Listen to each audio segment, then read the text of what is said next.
Our protagonist, Juyeon, was the one who defeated the Demon King in another world and became the hero who protected the continent's peace. He was happy to see the people of that world relieved, but he was even more glad that he could finally return to his original world. The god then spoke to him, praising him for doing a great job and for choosing to save the world once again. However, he responded that every time he saw her, it was always about choices. Due to the resets, he always had to start from scratch, which meant he had no choice at all. He then asked the god if she was really going to send him back to his original world this time, and she confirmed that she would. He reminded her that she had kidnapped a talented person from another dimension and made him work for 20 years. He then asked her if she wasn't going to give him any compensation, like letting him keep his memories or retain some magic. She told him that while he was there, time in his dimension had stopped, and that his time had remained the same, meaning he hadn't lost anything. He clenched his teeth in frustration, but all he could do was sigh and agree with her. He then told her to just hurry up and send him back. Yet, she assured him that compensation for the time and effort he spent there would surely be given, though, like before, he wouldn't remember it himself. The god then gave him a god's fragment and told him she would give him a piece of her power as a gift. Depending on his choices, the flow of the dimension would change, and the world would shift according to his will.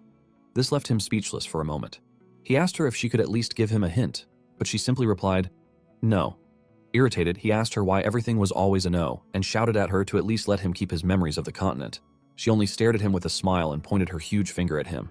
Then, she told him to go. Panicking, he tried to tell her to wait because he wasn't done talking. However, she didn't listen, and proceeded to send him to his original world, telling him to return to the place where his journey began, the world that would determine his fate. She informed him that she would continue to watch over his journey. As he fell through the space between worlds and felt his body slowly dissolving into the air, he tightly closed his eyes. Later, he woke up because of the bright light coming from his window and sat up, yawning in exhaustion. He wondered what was happening as he felt strangely refreshed. He checked his phone and saw a text from his manager asking if he was coming, if he was asleep, and if he knew that the morning shift started at 7 a.m. He panicked upon seeing it and rushed outside, knowing he was super late. A moment later, he arrived at the convenience store. The manager angrily scolded him, saying that if he continued being that late, it would be hard to keep working together. He respectfully bowed his head and repeatedly apologized to his manager. He felt down, wondering why his life was always this broken. Hours later, during his break, he ate bento as usual and sighed, realizing that his job at the convenience store wouldn't last long either. With overdue rent piling up, 1 or 2 part-time jobs wouldn't be enough. He then wished he had awakened. But then he was confused when a panel suddenly appeared in front of him, showing that he had activated the unique trait Skillmaster, which shocked him. Awakened individuals are commonly called users, and it's been 5 years since augmented reality, like something out of a fantasy novel, enveloped the world. Along with the fields that began appearing across the earth, the world has long since started revolving around the new resources that come from them. Users are granted the power to conquer and pioneer these fields, which are dominated by monsters. Even menial tasks within these fields can generate income, which is why everyone wants to become a user, even though it means stepping into the unknown, because rewards more tempting than the danger are scattered everywhere. However, not all users make a fortune. While some awaken with high-grade unique traits from the start, others do not. At the pinnacle stands the world's #1 ranker. The first to reach level 70 and possessor of the SS-grade unique trait Dragon Speech was Muhammad Al. One day, Al uploaded a video to his personal channel. Countless people clicked on it out of curiosity, and they couldn't look away for even a second. In the video, Al was facing a swarm of monsters. Calmly, he activated his power through his staff, and viewers witnessed the dream of all mages, magic that anyone who had read even one fantasy novel would admire. Al then released a barrage of powerful meteors, obliterating the monsters without breaking a sweat. The viewers were stunned, unable to believe they were witnessing such a spectacle with their own eyes. They thought it was insane. This was an A-grade field after all. No one could believe that a level 70 user could cast such a devastating spell. The meteors destroyed everything in their path, and even a monster capable of wiping out a city couldn't withstand them. Everyone wondered how a mere monster could ever oppose the wrath of nature itself. At the end of the video, Al stated that the skill they had just seen was the SS-grade meteor rain. He then announced that exactly 1 week from the video's upload, if anyone could showcase magic more splendid and powerful than meteor rain, he would give them a ring artifact as a gift. Everyone knew the ring he was referring to, the elemental ring, the first and only publicly revealed SS-grade artifact, and the ultimate accessory every magic-based user dreamed of possessing, even in their sleep. However, not everyone was impressed by Al. A man asked a woman why she thought so, since just offering such a prize was already a huge deal. The woman replied that Al was basically declaring he wouldn't give the elemental ring away at all. She questioned where in the world there could be anything more powerful than an SS-grade skill. She then showed the man how Al had set a trap by making the condition of winning based on magic, with Al himself as the judge. Irritated, she added that the judging was subjective, meaning Al had no real intention of giving away the ring. She then shouted that she was jealous, and that Al was infuriating. Though people couldn't help but envy Al's flex, the video became a hot topic. Yet in the end, it seemed like a story from another world that no one could ever catch up to. or so it seemed. A few days later, Juyeon headed into the forest. When he felt far enough from the city, he stopped. With a single motion of his fingers, a meteor rain even more powerful than Al's dropped from the sky, annihilating the ground around him, except for the patch he stood on. Shocked but amazed, Juyeon laughed in awe and shouted excitedly that Al's skill was awesome. He then uploaded the video to social media under the anonymous name user034512, making sure his face wasn't visible. Everyone who watched it was left speechless, their mouths agape. As the comments poured in, one thing was certain: Al had lost, and now the world was left wondering, who was that person? Users upon awakening are typically granted one unique trait. A unique trait enhances the effects of specific skills and is commonly understood to function similarly to a class in games. The well-known unique traits revealed to the world are Dragon Speech, Miracle, Regeneration, and Lethal Strike. A user with Dragon Speech becomes a mage more powerful than a dragon. A user with Miracle becomes a healer, said to be capable of reviving even the dead. A user with Regeneration becomes a tank, who can regrow limbs and continue fighting. A user with Lethal Strike becomes a warrior capable of defeating any enemy. However, Juyeon didn't know what his trait, Skill Master, was truly about. A moment ago, Juyeon had been busy at his computer, searching for answers. He knew that when evaluating unique traits, the first thing to look at is the grade, because the higher the grade, the better the effects and the more subtraits it has, or so they say. Among users, known grades range from F grade to SS grade. When he opened his status window, it revealed that his trait was an X grade unique trait, an unknown category, but he was sure it must be an incredible cheat ability. However, his stats didn't agree. They were so low that he wondered sadly whether high-grade traits weren't supposed to come with stat boosts. He found it hard to believe. Getting all stats at 1 wasn't easy even for a normal person. Still, he comforted himself by thinking at least he still had the trait. The system then explained to him that Skill Master could use all skills. One of its passive abilities was Passive Income, which stated that every 24 hours at midnight, it would generate 10 SP up to a maximum of 100 SP. Juyeon asked if that was all, just 2 subtraits, and began to wonder if he was right in thinking that users could learn any skill using a skill book. He also wasn't sure what SP even was. He didn't yet know whether Skill Master was good or bad. Then the system presented him with his first tutorial quest. Try copying a skill so the EX grade skill copy would activate. The reward was 20 SP and an event video. The system further explained that skill copy allowed him to replicate a skill, but it would be deleted daily and each use would consume 1 copy attempt. A quest appearing immediately upon awakening was news to him. He knew that to copy someone else's skill, he would have to go to a field. But with level 1 stats, that would be a one-way ticket to the grave. So he decided to ignore the quest for now and instead looked up skill videos. That's when a video of Al appeared. The system analyzed it and confirmed that Al's skill was Meteor Rain, grade SS, and displayed all its details. Then the tutorial event triggered, a linked event from the tutorial quest, and the system informed him that a special tutorial map would now be opened. This was a one-time opportunity.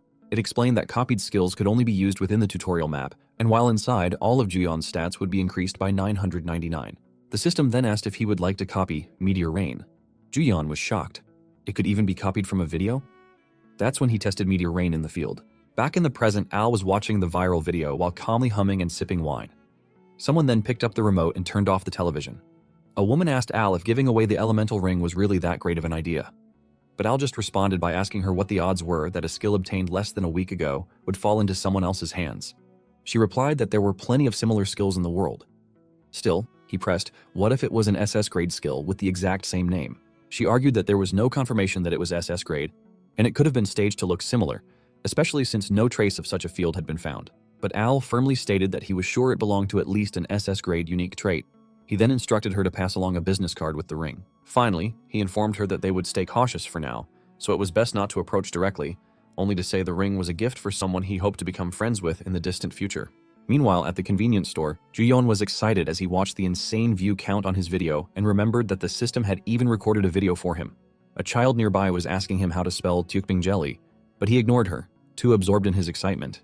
He was relieved that the system ensured anonymity since his face wasn't shown and thought not uploading it would have been foolish. The kid tried to get his attention again, but he ignored her once more, busy thinking that if he kept growing like this, there wouldn't be a trait more broken than his. Suddenly, he snapped to attention when he heard a deep male voice calling him, irritatedly telling him that his kid was asking if they sold Tteokbing jelly. Juyeon immediately acted as if he hadn't understood the child earlier, though he had purposely ignored her, and told the man that he would sell it. When the customers left, he sat down with a sigh, thinking there was no way they'd actually give away an SS grade item. Still, he hoped that by some miracle, they really would. He dreamed of earning enough money to live comfortably forever and becoming as strong as Al, basking in the attention of the entire world. He smiled, realizing that just a short while ago, it was something he couldn't even imagine. Then, he stood up and stretched, feeling like he might actually be able to do something. Just then, he received a comment on his video. It was from Al. Al commented that he would give him the elemental ring with no conditions attached. Other viewers responded with disbelief, asking if Al had gone crazy for offering an SS grade ring, while others were simply amazed. Juyeon stared at his phone, frozen in disbelief. He then read a comment stating that Al had once claimed he'd give anything to someone who brought him an S-grade staff, and when someone actually did, Al paid 200 billion won in cash. That reassured Juyeon. The ring would truly be his. Soon after, without expecting anything more, Al's secretary, Lee Soo-yeon, met with Juyeon regarding the delivery of the elemental ring. After handing it over, she escorted him home, informing him that Al would like to meet him at least once. Juyeon remained stunned in silence the entire time, up until he was back home, wearing the elemental ring on his finger. He asked himself if the ring was real, and the system confirmed it. It was the elemental ring, grade SS, which significantly boosted many of his stats just by wearing it. The reality of everything finally sank in. Suddenly snapping to action, he sat up, realizing it wasn't the time to lie around. His magic stat had gone up by 40, and he thought he should head into a field immediately. He opened his status window again, but upon seeing his stats, still at 1, he concluded it was probably too much for him. He knew he needed armor, but that required money. He headed to his computer desk and checked his video views. He guessed that the ad revenue might be enough, but he wanted to avoid verifying his identity through the channel. Staring at the screen, he wondered if there was a better way. Then an idea came to him. He remembered that just doing emergency healing near a field could earn hundreds of thousands of won. He knew healing skills were the real deal, and even those who looked down on healers admitted that fieldwork paid well. He then set himself up on the sidewalk with a handwritten sign offering C-grade healing that could treat amputations, fractures, and F-grade or lower status ailments. His pricing? 500,000 won for amputation, 200,000 won for fractures, and 700,000 won for status ailments. He thought it would be a jackpot if even one person came per day. He was sitting outside the D-grade swamp field at Seoul Grand Park, since all the prime spots were already taken. While checking his phone, he made a mental note to bring something next time to help pass the time. Without noticing, someone carrying a severely injured woman rushed toward him. Trying to stay positive, he told himself it was good news and reassured himself that there was no danger outside a field, so nothing serious could happen. But then, the man stopped right in front of him. When Juyeon looked up, he saw a blood-soaked man glaring down at him. Juyeon froze, stunned, and sweating in fear. The man then ordered Juyeon to get his skill ready, which immediately irritated him. He wondered what the man's attitude was about, using informal speech right off the bat. He was reminded of a customer at the convenience store who once barked at him to hand over a red cigarette and wondered if this man thought he was still some part-time convenience store clerk. He was annoyed because even though the healing skill was a copied one, it was a C-grade skill with some impressive effects. He felt he had to say something. Angrily, he told the man that the price was 2,000 up front. But before he could say more, he noticed the man's expression remained completely unchanged. Feeling defeated, Juyeon reluctantly softened his tone and guided the man toward the treatment area. As they walked, he caught the rotting smell of blood in the air, and anxiety kicked in when the man suddenly pulled out the woman's severed arm. The man slapped the arm back against the woman's shoulder and shouted at Juyeon to hurry. Juyeon panicked. He had only seen scenes like this in movies, and this was his first time dealing with something so gruesome in real life. He nervously wondered if the skill would activate properly, but reminded himself he had to pull it off. Then he activated his copied skill, Light of Recovery grade C. Doing his best, he attempted to reattach the woman's arm. Later, his work complete, he finally lay down, completely drained. But then he recalled that the man had demanded healing 3 times. He couldn't believe it. He knew that if he hadn't had the elemental ring, which restored 20% of his mana, he would have been in serious trouble. He looked at his hand, recalling the severed arm, and wondered what on earth was happening inside the fields. Still, he decided not to think too much about it. He was sure of one thing. He could make a lot of money and could now quit his part-time job. He began thinking about what he should do with his new income. Investments, stocks, or maybe even crypto. He opened his luxury strawberry yogurt, tossed away the lid without bothering to lick the excess yogurt off it because he figured he was rich now, and enjoyed it in his huge bed. He wondered if this was what luxury tasted like. Still, he reminded himself that he needed to earn more SP for growth. Just then, the system displayed a new tutorial quest. Raise the level of a subtrait. It explained that this was one of the key methods for acquiring SP, which was essential for growing the skill master trait. The reward for completing the quest was 100 SP and the activation of 2 subtraits. However, the system warned him not to forget. Raising the level of passive income was the top priority for growth. He found it strange that traits could have levels, but thanks to the system, he figured out that traits could be leveled up by spending SP. It would take 100 SP to level up passive income. Since the quest reward was also 100 SP, he considered it basically free, especially because leveling up would unlock a new subtrait. That meant he absolutely had to complete the quest. Opening his SP window, he saw that he had 70 SP left. He calculated that since passive income gave him 10 SP per day, he could complete the quest in just 3 days. As he was thinking through what to focus on next, Someone knocked on his door and informed him that his room service order had arrived. Excitedly, he responded that he was coming, convincing himself that this was research on skill combinations, not a hotel vacation. He let the staff bring in the food, and once the table was filled with delicious, expensive dishes, he turned on the television and began eating. From a video, he learned that S-grade and higher skills were practically extinct. He realized that even if he copied them, they would vanish after midnight. He gave thanks to Al for casually revealing an SS-grade skill, which was extremely rare. Then he changed the channel, wondering if someday he might be able to keep copied skills permanently by leveling up. He decided to organize his skills, dividing them into categories for immediate use and for later, and saved them into playlists. He then placed Meteor Rain, Explosion Shot, Ice Spear, and Ice Wall as his top 4 skills. Just in case, he added Body Hardening, and also included Teleportation Technique because it looked cool. As he kept adding more, he thought to himself that internet skill shopping was the best. Bro is shopping skill, like it's clothes. A moment later, he had finished all the food, enough for a whole party, and leaned back on the sofa comfortably. He had registered as a healer with the user association and had taken care of everything. Happily, he lay in bed wondering how much his value would skyrocket if he could use healing, buffs, and magic. He even fantasized about some stunning beauty sending him a love call. A few days later, he was back at his usual spot outside the D-grade field. The woman from the other day approached and told him she was really grateful for what he did back then. He looked at her, speechless and confused. The woman asked if he didn't remember her. He replied no, and added that she was far too beautiful to have had any connection with him. She then reminded him that her brother had brought her to him for healing a few days ago, pointing toward the same arrogant man. He finally remembered and realized she was the one with the severed arm. He had thought the woman was the man's girlfriend, since he had spent so much on her. But now he knew she was his sister. She shyly told him she was glad she could thank him in person because if he hadn't been there, she might have actually died. She then asked if he was currently in a party, to which he simply replied no. She asked again if he belonged to any guild, and again he replied no. She smiled and said that was perfect, because their party needed a temporary healer. Her offer startled him. He wasn't ready to step into a field yet, and he knew he needed to decline. But then she sweetly asked if he'd like to grab a coffee and chat if he had time, adding that if he gave her his number, she'd contact him later. She really tries to riz our boy. He blushed and was about to agree, but suddenly, both of them were shocked by a loud scream. A man was dragging another severely injured man, shouting that they'd gotten wrecked in the field and needed a healer who could treat status ailments. Hearing the sound of money, he rushed to them and activated his healing skill. After treating the injured man, the comrade handed him payment. Juyeon then glanced back at the woman. With tears in his eyes, he apologized and explained that joining a party was just too much for his level right now. She laughed awkwardly and reassured him that they could carry him. They had an S-grade tank and an S-grade mage. But Juyeon quietly collected his money and folded up his mat. Confused, she tried to stop him, but he sprinted away while repeatedly apologizing. He didn't dare look back, haunted by the memory that even S-grade users had barely escaped from a D-grade field just moments ago. He kept running, face flushed with embarrassment and regret, wondering when he'd ever get the chance to party with a beauty like her again. He swore to himself that he'd quickly gather money and SP and become a true golden spoon mage. Later that night, Juyeon lay on the balcony of his hotel room gazing at the city lights and thinking that this was finally the day he had been waiting for. Just then, the phone next to him rang. It was exactly midnight. The system popped up, informing him that he had obtained 10 SP and asked if he would like to upgrade passive income to level 2. He agreed. With the upgrade, passive income increased to level 2, boosting his SP gain every 24 hours at midnight from 10 SP to 50 SP.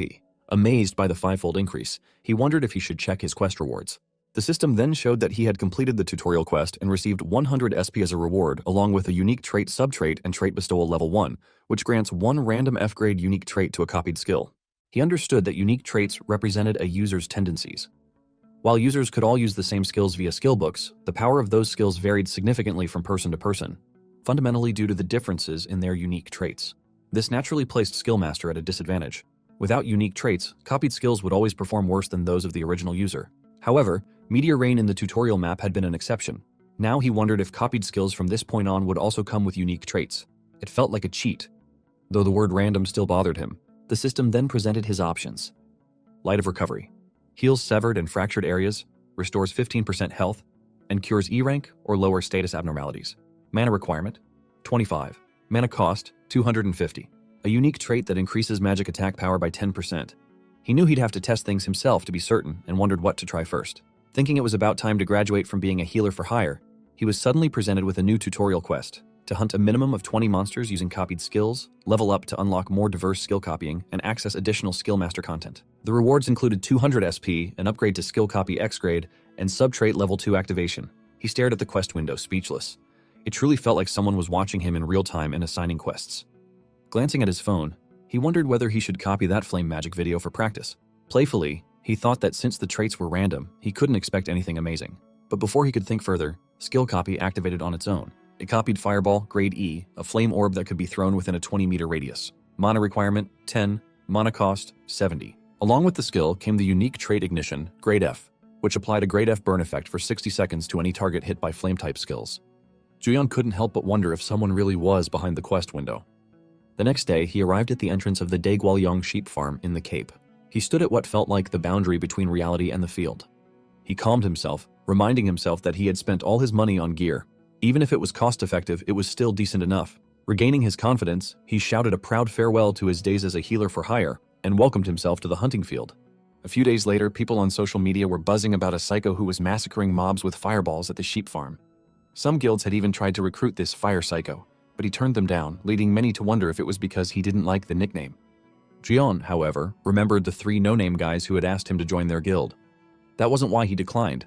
He reminded himself that he had once rejected an offer from an S-rank beauty. He then questioned if he really laughed while hunting, which might have been why people were calling him a psycho. Checking the video, he saw a monster rushing at him while he repeatedly threw fireballs. He remembered smiling and even laughing out loud as he eliminated them. Watching himself, he was speechless and slightly guilty at how excited he'd gotten over how easily the mobs were dying. Having completed the tutorial quest to kill 20 monsters, he received 200 SP and unlocked Skill Copy EX grade and Sub-Trait Level 2, Efficacy Level 1, which reduced the mana cost of copied skills by 10%. He also gained 800 SP. Though he was running out of mana, the reduction in mana cost kept him going. Then, he noticed a boss raid post in the beginner user group. The comments were asking if the Fire Psycho was the one who had done the Obsidian Bear raid, an event where only users level 15 or below were eligible for rewards. People were talking about the insane damage, recalling the bear going berserk. The memory hit him suddenly. He immediately stood up and then dropped to his knees in front of his computer, worshipping the #1 ranked user, Al, while replaying one of Al's past videos.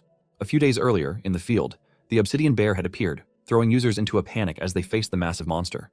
At that moment, the system presented Juyeon with a new tutorial quest: defeat a field boss monster with a reward of 500 SP.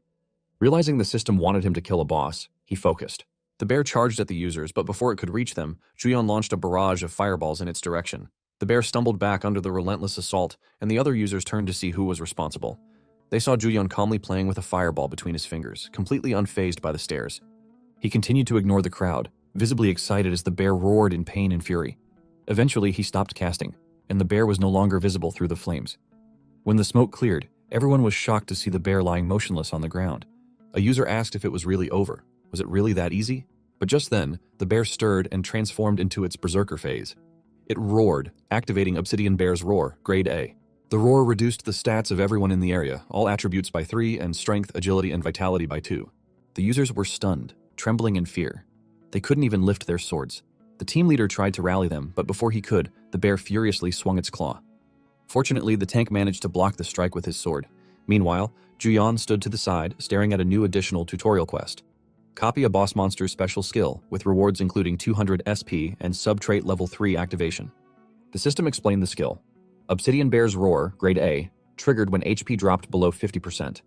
It reduced all lifeform stats by 3 within a 30-meter radius. If the affected stats were lower than the caster's, they'd be further reduced by 2. Additionally, for every 10 lifeforms exposed to the roar, the caster's stats increased by 3, no mana cost. Juyeon was astonished by its strength. He activated skill copy and successfully copied the roar. The system also applied Oblivion, grade F, a trait that removed the berserker trigger and instead added another +3 to all stats per 10 lifeforms exposed to the roar. He couldn't believe he could use such a skill without any conditions, and without any mana cost. It was completely broken, but he reminded himself that copied skills vanished at midnight, so if he didn't use it now, he'd be a fool. He immediately activated Obsidian Bear's Roar and unleashed it. However, the users around Juyeon were affected as well, and all of their stats were further reduced by 3. It shocked everyone, trembling, drained, and unable to move. They mistakenly thought the Obsidian Bear had roared again, not realizing it was actually Juyeon. Meanwhile, his strength, agility, vitality, and magic power continued to rise, fueled by their suffering. He walked calmly toward the bear, while the users behind him remained unable to stand. He raised a finger and summoned a fireball. Without hesitation, he hurled it at the bear. The creature let out a deafening scream as it burned to death, leaving everyone stunned in absolute shock. With that, Juyeon defeated the bear, completing both the additional tutorial quest and the main tutorial quest. He leveled up twice and received 700 SP along with the activation of Skill Copy EX, grade Sub-Trait Level 3. Yet he simply stood still, a huge smile spreading across his face, thinking how exhilarating it all was. The bear collapsed, dead. Juyeon was startled when the users behind him suddenly began cheering. They shouted that it was incredible. Embarrassed, he quickly pulled up his hood to cover his face. Somehow, the cheering users looked familiar to him, leaving him wondering what that strange feeling was. Just then, the system announced that it was beginning the process of absorbing the obsidian bear's soul. All users present received a permanent +1 stat boost across the board. Juyeon was amazed. He could feel the change and asked if this was the legendary boss monster soul he had only heard about. A field boss's level was typically at least 10 levels higher than the field it appeared in. If players tried to overcome that gap by bringing in high-level users beyond the field's level limit, the contribution system would prevent them from gaining anything. The boss's body would vanish, and no items would drop. It was a cruel system designed to ensure fairness, but also high risk.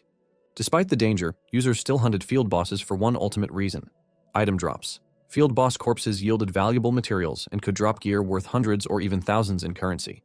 Their bodies were, in essence, made of gold, but Juyeon wasn't interested in that. He was just thrilled that his strength stat had finally reached 2. The soul absorption bonus allowed all raid participants to permanently boost their stats, and for him, that was worth more than any drop. Suddenly, the other users approached him, praising the raid's success and congratulating him for his role. They admitted he was the MVP of the battle, alongside the raid leader. But then one of them jokingly shouted that it was to be expected from a psychopath, startling Juyeon. The raid leader stepped forward, explaining that they had prepared for injuries once the boss went berserk. But Juyeon's overwhelming damage output had allowed them to get through safely. Everyone had worked hard, but his contribution stood out. The leader then opened his item status window. It displayed the pitch-black dragon gauntlets, grade F, with E-grade defense. They increased strength by 3, and if health dropped below 30%, they activated Berserk grade E, increasing all stats by 2 for 24 hours. The leader commented that the gauntlets were excellent overall, though the activation condition was a bit risky. Juyeon agreed. Being under 30% health meant walking a razor's edge. The leader then explained that the boss item and materials would be distributed through the player association and asked if anyone had objections. But before anyone could answer, a voice interrupted. A man stepped forward with 2 enormous bodyguards and offered to buy the boss item for 90% of its appraised value, in cash. The leader asked who they were. One of the users whispered that those men were known as boss item hunters. They showed up like ghosts whenever a field boss dropped loot, always ready to buy everything up. Apparently, they snatched up all the valuable items these days. Still, the leader thought to himself that if they were offering cash up front, it might actually be a sweet deal. Juyeon considered that there were all sorts of strange people in the world and wondered what the suited man and his bodyguards were really after. When the man snapped his fingers, one of the bodyguards opened a suitcase overflowing with cash. The man stated that payment could be made immediately. Juyeon stared at the suitcase, stunned, his mouth hanging open at the sight of the shining stacks of money. In that instant, his thoughts shifted. Whatever those men were up to didn't matter anymore. Cash up front was unbeatable, and now all he needed to do was hunt like crazy. Only a few days later, though, he found himself back at square one, sitting outside a dungeon, selling healing services, and feeling utterly defeated. He questioned the value of having earned nearly 10 million won when the armor he needed cost 63 million. The price left him in disbelief. The saleslady, seeing his shock, informed him they had only 2 sets left in stock. In a panic, he turned and ran off, shouting over his shoulder that he would definitely come back. Juyeon thought that if only he still had access to the obsidian bear's roar with the oblivion trait applied, he could focus solely on hunting.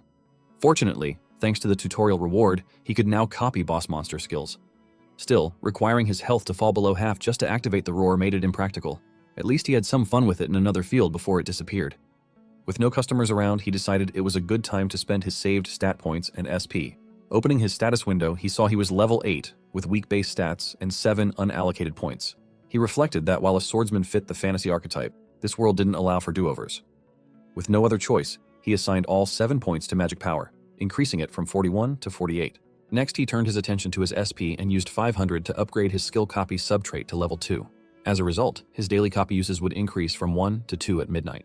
Before he could fully enjoy the improvement, a system panel appeared with a new tutorial quest.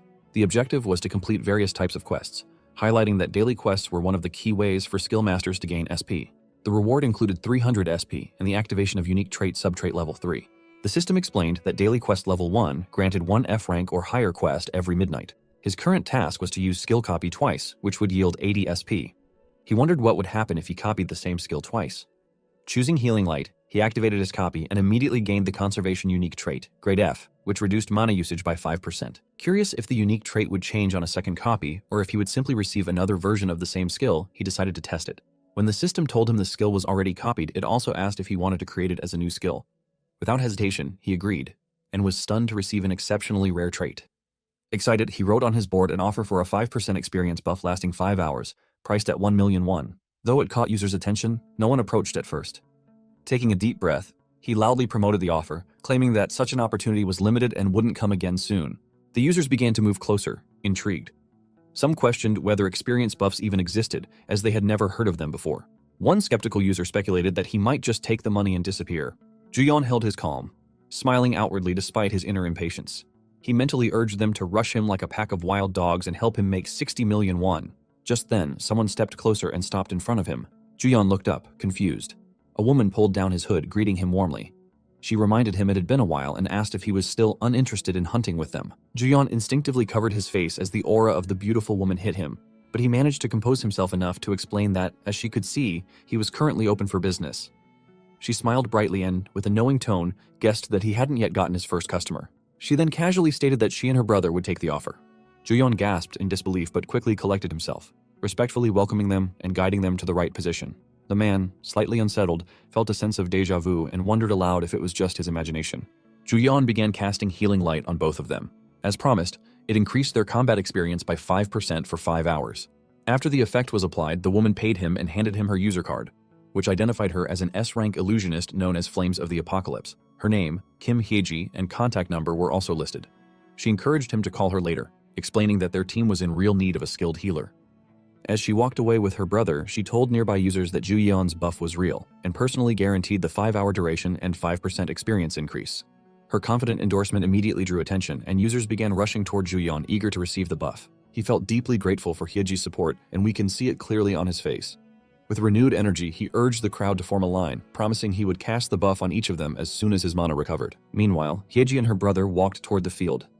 Her brother remarked that although she once called him a complete pushover for helping people, she was now doing the same, approaching a newbie player with no visible gear. She reminded him of what she had already said before. With her handling burst damage and him being reliable as a tank, their offense and defense were already solid. The only missing piece was a healer. She added that Juyeon's rare experience buff hinted at the possibility of a highly useful unique trait.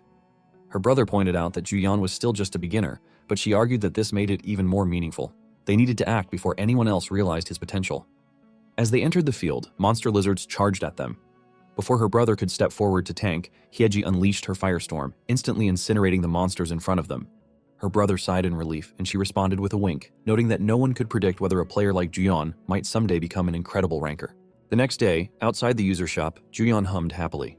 He was now wearing his dream set, Rekta's leather armor, Grade S, which increased all his stats by 2 and was considered top-tier gear. Shouting with joy, he celebrated the reward of all his hard work. Yet, he also wondered whether passive income wasn't actually better than earned income. Opening his status window and checking the system, he saw that passive income level 2 now granted between 50 and 200 SP daily at midnight. Screaming in excitement, he declared that this was exactly what he needed. He felt relieved knowing that SP would accumulate even if he stood still.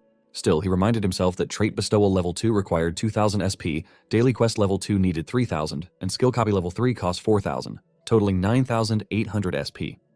Doing the math, if he earned the maximum 200 SP per day, it would take 49 days to reach his goals. He was speechless at how steep the cost was, but decided not to let it weigh him down.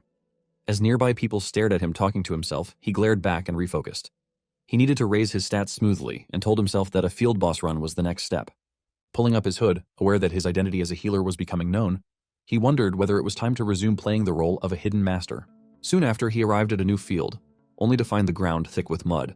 Cursing loudly, he lamented how the dirty terrain was ruining his expensive new armor. He questioned why this particular field had to be situated inside a mudflat. Eventually, he reached the entrance to the F-rank field known as Garorim Bay. Judging from the conditions, he concluded that melee DPS and tanks would be nearly useless here. He suspected this location was popular among newly awakened users, remembering how the sheep ranch had been much cleaner and more pleasant. He thought that if field-level restrictions didn't exist, he wouldn't have to struggle this hard just to collect boss souls. Juyeon recalled a community post that lectured newbies on the most important rule when participating in a field boss raid, a rule that applied to all raids. It warned that field bosses were especially dangerous and carried a high risk of death. Therefore, the #1 rule was to never apply to a random recruitment post expecting an easy ride. Despite the clear warning, he had ignored it, reasoning that things had gone fine during the Pitch Black Bear raid, so this one should be manageable too. However, just moments later, he regretted it. Watching users flirt with each other on the side, he bit his lip in jealousy. He wondered whether he had come to join a raid party or to watch a group date. A man then approached him, seemingly mistaking him for a woman, but quickly realized otherwise. Juyeon grew frustrated at the man's disappointed reaction. He had simply reversed his name for his nickname without much thought, but now people assumed he was a girl. Looking to the side, he noticed that he must have unintentionally taken one of the female spots in what appeared to be a 5 versus 5 matchmaking raid. Seeing another man silently sulking nearby, Juyeon felt like shouting at the group that they should have checked more carefully before recruiting. The raid leader then announced that the briefing would begin, since everyone had arrived. Juyeon sarcastically noted to himself that it wasn't going to end as just a group date after all.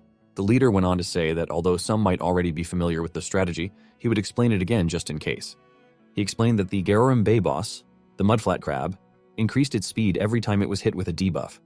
Therefore, no one should apply any debuffs, not even self-inflicted ones like bleeding. The goal was to kill it without causing wounds as much as possible. He added that debuffs raised the crab's stats, and if too many stacked, the boss would trigger a special skill. The leader, sounding overly confident, claimed that he had defeated the mudflat crab 8 times already and that there was nothing to worry about. The woman next to him, seemingly impressed, flirtatiously expressed her trust in him.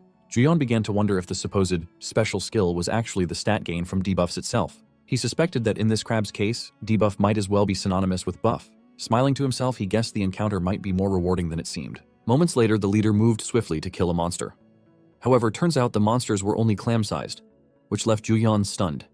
He watched in disbelief as the others enthusiastically crushed them, acting as if they were facing lethal threats. He couldn't believe they were posturing so proudly while hunting monsters that looked like ingredients for clam noodle soup. The leader then proudly declared that, as a seasoned veteran, he would protect everyone. The users cheered for him, but before long, a long, segmented monster burst from the ground. Without hesitation, the same confident leader who had positioned himself at the front sprinted backward. Juyeon felt the urge to ask where he was going, especially after just declaring he would shield them. The leader then shouted that the mudflat crab would only appear once a certain number of monster corpses had piled up, so they needed to kill all the trash mobs too. The users coordinated quickly, aiming their arrows and unleashing them in unison, successfully killing the monsters before they could get close. Juyeon was impressed. The users really were executing their skills like professionals, though he reminded himself that being flashy in an F-rank field wasn't anything to brag about. Still, he wondered when the main event would finally arrive. Suddenly, the ground split open as a massive, sharp mouth lunged out of the earth, devouring the long monster corpses from earlier. The entire field began to tremble violently. The leader announced that the boss was coming and that the raid would begin immediately. He urged everyone to focus and gather information. The mudflat crab finally emerged. The leader explained that the crab only moved left and right, so they should always keep it directly in front of them and only move forwards and backwards. Juyeon stared at the towering crab in awe. The system then presented its data. Change resistance, grade A. The crab could resist all stat-altering effects from buffs and debuffs. Each buff or debuff stacked would increase its stats by 1. If 5 or more buffs or debuffs were active, all of its stats would gain an additional 5 points. Juyeon grinned wide as he read the system's analysis. From his perspective, he had hit yet another jackpot. The crab crawled sideways, causing the users to retreat in a rush. But then, without warning, it changed direction at high speed and began to pursue them. While his party was busy engaging the boss, Juyeon was deep in thought. He recalled the skill description and deduced that, since no conditions or duration were listed, the crab's stat-boosting ability must be a passive skill. The more buffs or debuffs applied, the stronger it became, and that possibility excited him. However, his excitement quickly deflated when the party leader issued an order for everyone to use only physical attacks. Juyeon stared at him, questioning why the main tank was making strategic calls. He then remembered the earlier explanation about how debuffs increased the crab's stats. It dawned on him that even continuous physical attacks could cause bleeding, which was itself a debuff. As the users loosed another synchronized volley of arrows, he realized the strategy. The tanks would draw aggro while ranged attackers slowly chipped away at the crab. That was likely why the leader had recruited so many ranged DPS members. But Juyeon knew it was too slow. He wondered how they were supposed to defeat a monster of that scale without inflicting any wounds. The party leader then stepped forward with dramatic flair, proudly declaring that it was his time to act. Juyeon simply wondered if the man should have stepped up sooner. The leader turned to Hyoju, asking her to cast a buff, which she happily did, pouring her heart into the spell. Watching the two, Juyeon couldn't help but think their role-playing was cringeworthy, but decided to let them carry on. He had already figured out the real solution. The crab needed to be taken down with one decisive burst of power. Then he sensed a powerful magical energy near him. Opening his eyes, he saw a complex magic circle forming beneath the leader's feet. It shocked and confused him. The system displayed information about the skill. Radiant Power, Grade SS. It applied 4 buffs with an additional 1 per 50 mana at the cost of 1000 mana. If the user possessed an S rank or higher buff type unique trait, the duration was doubled. If the caster's mana exceeded 150, the skill would apply only A rank or higher buffs. And when used on oneself, the duration doubled again, and the effects increased by 50%. Juyeon stared at the leader and Hyoju, stunned that an SS rank buff skill was being used in a place like this. A memory came to him from a few days earlier. While buying his dream armor at the user shop, the sales lady had asked if he recorded videos or broadcasts. Flustered, he had shaken his head quickly, nervous that she might recognize him. But she had simply mentioned that field footage uploads were becoming popular, especially among users roaming the field. She explained that they had just the item for someone like him, a recorder with cutting-edge OIS anti-shake functionality that allowed for clear, vivid battle scenes. She had added, a bit too cheerfully, that if he ever found himself in a massive, overwhelming field battle, he could record his final moments in HD, something for future relatives and acquaintances to remember him by. He had been left speechless and even asked her to repeat what she just said. Now, adjusting the glasses recorder he'd bought that day, he couldn't believe that what he'd brought just to capture boss skills was actually turning out to be useful. He understood now that combining the crab's change resistance, which increased stats with each applied buff or debuff with radiant power, a multi-buff skill, could be devastating in the right hands. He glanced over at Hyoju, who stood looking cheerful, and wondered how a powerful buffer like her had ended up in such a low-rank field. The leader then dramatically unsheathed his sword and announced that he would draw the crab's aggro. Juyeon watched silently. When the leader finally called out for everyone to focus their attacks, Juyeon stepped forward and launched a powerful fireball at the crab, hitting it squarely. Though apologetic for interrupting the leader mid-pose, he knew he couldn't let the moment slip. Once he confirmed that the fireball had hit, he clenched his fist and activated his trump card. Explosion. The skill detonated embers within a 20-meter radius, causing the crab to burn severely from the inside out. A savory aroma began to fill the air, catching the attention of the users. Some asked aloud what it was, remarking that the smell made them crave rice mixed into a crab shell, topped with leg meat, ready for a big bite. They didn't seem to realize they were describing the field boss itself, now perfectly cooked and transformed into a golden-orange delicacy. The raid leader stood frozen in fear, sweating and speechless. Still unable to relinquish his ego, he shouted for everyone to fall back, warning them that the crab might activate a desperation phase. Rushing to the crab's body, he began slashing it repeatedly until item drops spilled from its remains. The system then displayed a notification to all users. The soul of the field boss, Mudflat Crab, grade D, had been absorbed. As a result, their mana increased by 1. The leader turned to the others with a smug expression, while Hyoju clapped and praised him for his amazing performance. The other users, however, looked on in stunned silence, clearly embarrassed on his behalf. Juyeon, watching all this unfold, found the scene painfully pathetic. Suddenly, the system interface appeared before him, notifying him that change resistance, grade A, had been registered to his boss skill list. He was elated. He had secured exactly what he wanted. Now all that remained was to test the synergy between radiant power and change resistance. Eager to leave, he told the party that they should wrap up and head home. But when he turned to them, he was met with puzzled stares. They asked if their assumptions were correct, that his unique trait must be at least A or S rank, and praised him for his incredible hard carry. They also thanked him for making it so easy to claim the soul reward, and to his surprise, one of the women asked if she could get his number. He responded awkwardly, clearly flustered. Before things went further, the leader yelled at the group, telling them they were getting too excited and reminding them to return for the item distribution. He glanced at Hyoju, hoping she would at least remain loyal to his side, but to his dismay, she suggested that since Juyeon was the one who had carried the raid, he should receive the biggest share of the loot. The leader stared at her in disbelief. Even she had been impressed by Juyeon. The other users quickly agreed with Hyoju, saying they were fine with giving everything to Juyeon. Since none of them had contributed much, they felt he had earned it. They reasoned that if Juyeon received the reward, they could consider their own share settled. Unbeknownst to any of them, a man in a black suit stood watching from a short distance away. Silently observing the raid group and the defeated leader beside Hyoju, the mysterious man reported the entire incident to his superior. He also confirmed that no boss items had dropped in the Gororim Bay field boss raid and decided to relocate to the next raid site. Meanwhile, Hyoju is blankly looking at the sky with an unreadable expression. Days later, Juyeon found himself in the field again, roasting a boar into steak using his fireball. After completing his daily quest, he received 300 SP and collapsed onto the grass, exhausted. He questioned how long it would take to get Sample to level 3, recalling that the combination of change resistance grade A and radiant power grade SS produced incredible buffs. The problem was, with Sample only at level 2, he lacked enough skill copies to make use of those boosts. His stats kept increasing, but he still had very few skills he could actually use. Staring at the steep cost, 4,000 SP, he concluded that leveling Sample to 3 was the only viable solution. Frustrated, he waved his arms and legs like a child, shouting that he needed SP. He grumbled that earning SP from daily quests was painfully slow. It just trickled in. He then went quiet, deep in thought, and jokingly wondered if some administrator might give him a decent quest. But no answer came, and he scoffed at himself for even entertaining the idea. Surely something like that would never happen. Then, to his shock, a swarm of panels appeared in front of him. He sat up stunned and wondered if this was the answer to his request. The system displayed a new tutorial quest, a main quest with a reward of 4,000 SP. He tried to read more, but before he could finish processing it, a deafening noise echoed through the air. Something massive began to materialize above him, visible to others in the city as well.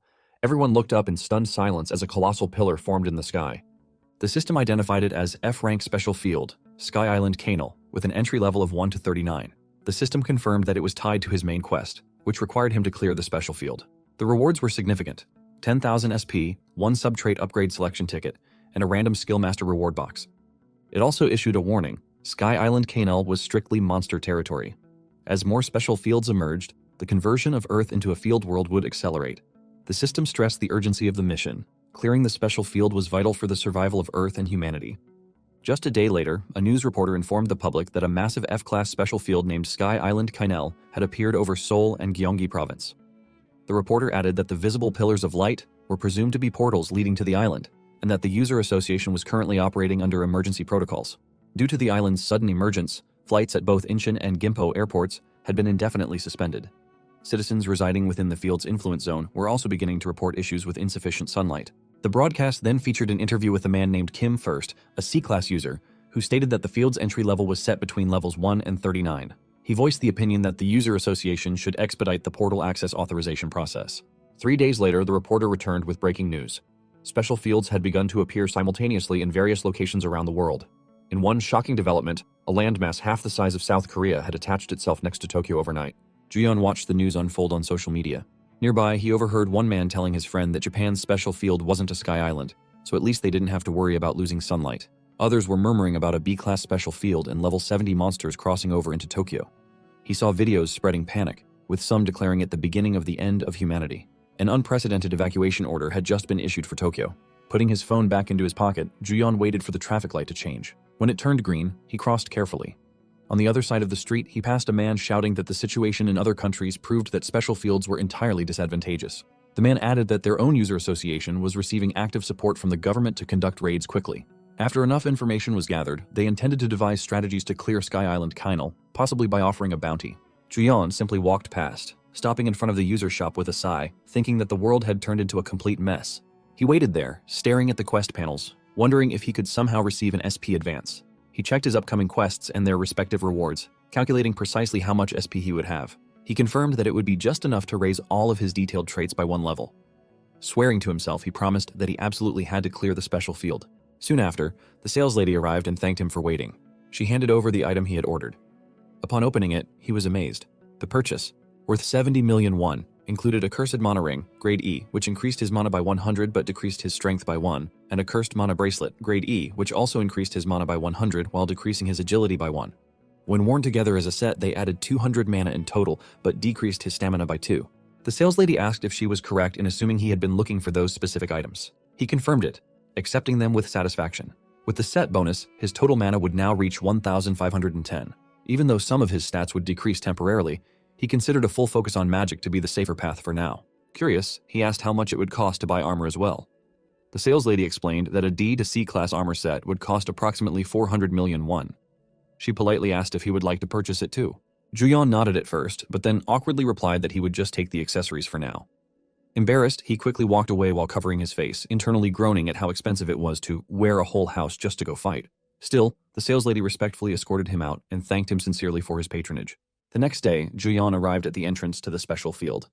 Instead of upgrading gear, he had spent his remaining money on a body cam, deciding that glasses were too cumbersome. Still, he couldn't shake the feeling that he'd been ripped off and wondered if he should have just bought it from the beginning.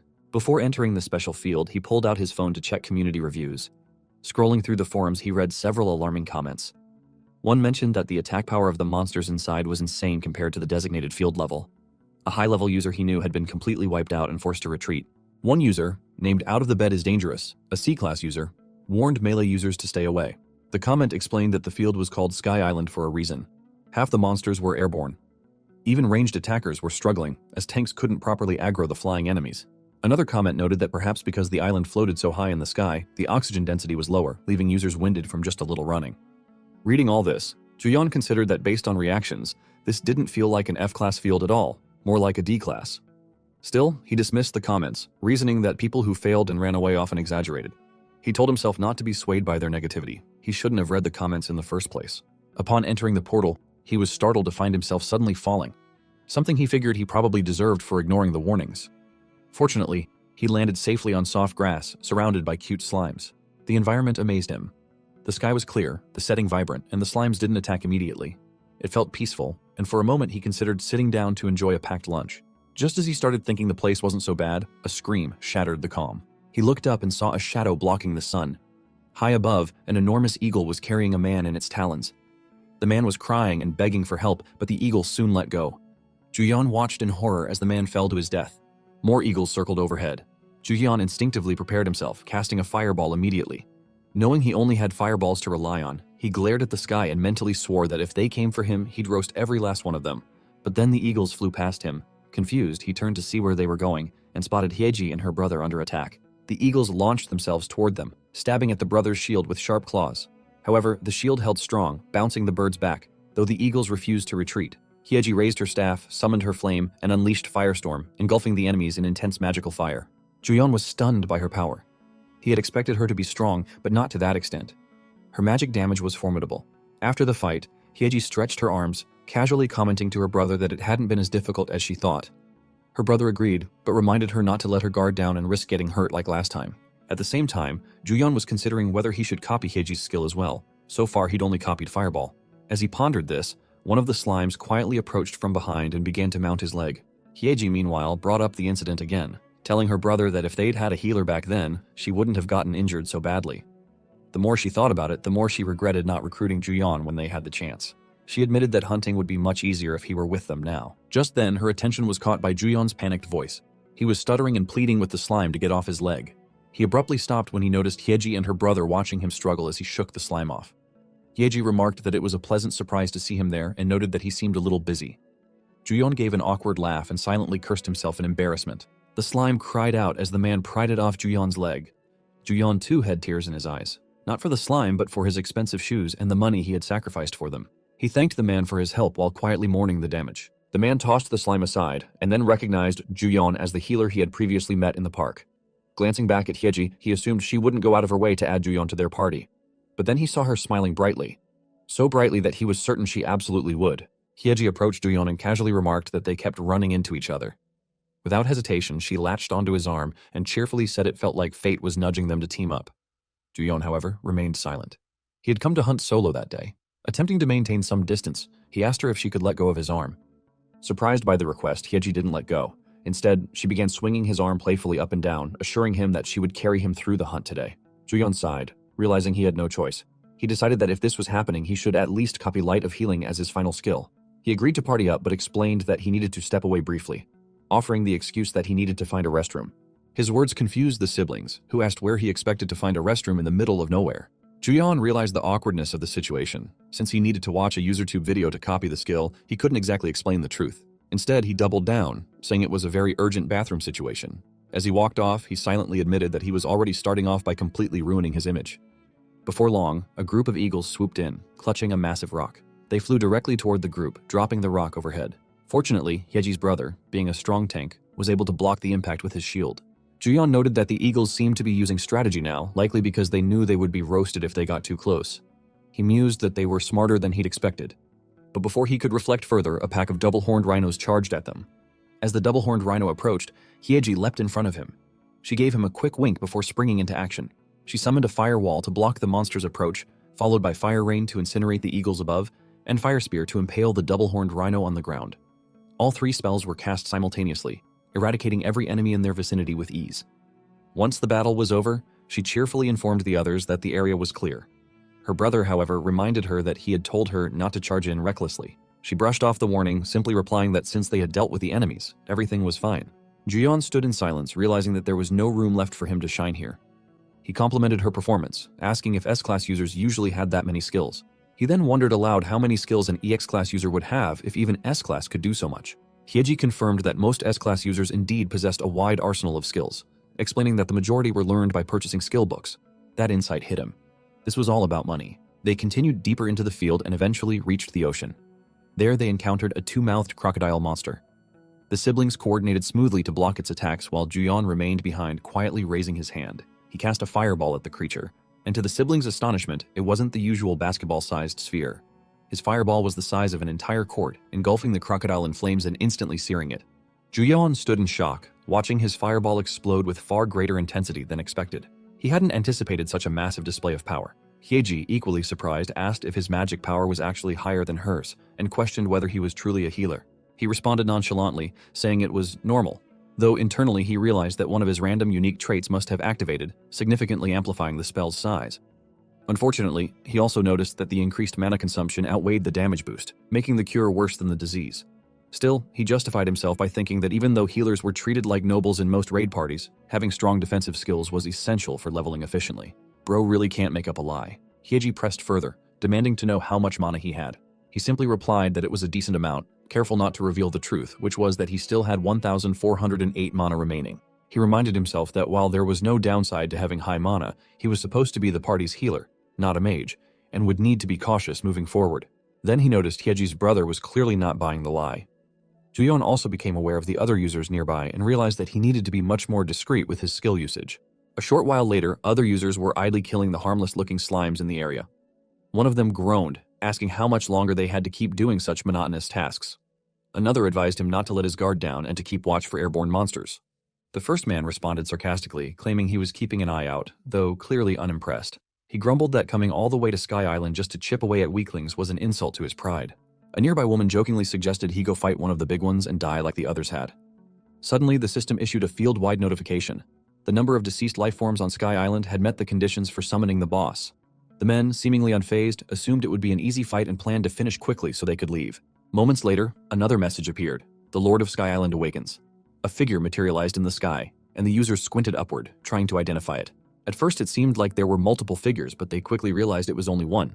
An angelic-looking man with massive wings. Golden chains began to unravel around him as the boss activated a skill. Sword of the Heavens, Grade SS. The system explained the skill's terrifying effects. One sword would be summoned for every lifeform that had died on Sky Island.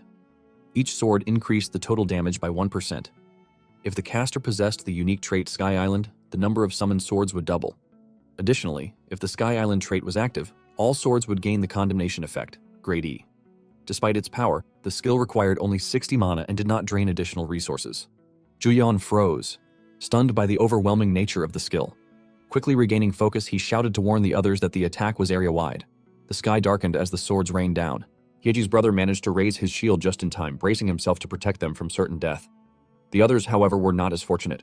Each one was pierced by swords in different parts of their bodies, unable to dodge or defend in time. After the onslaught, Hyeji's brother could no longer stand. Hyeji knelt beside him, clearly alarmed. He explained that blocking the swords had inflicted a debilitating debuff.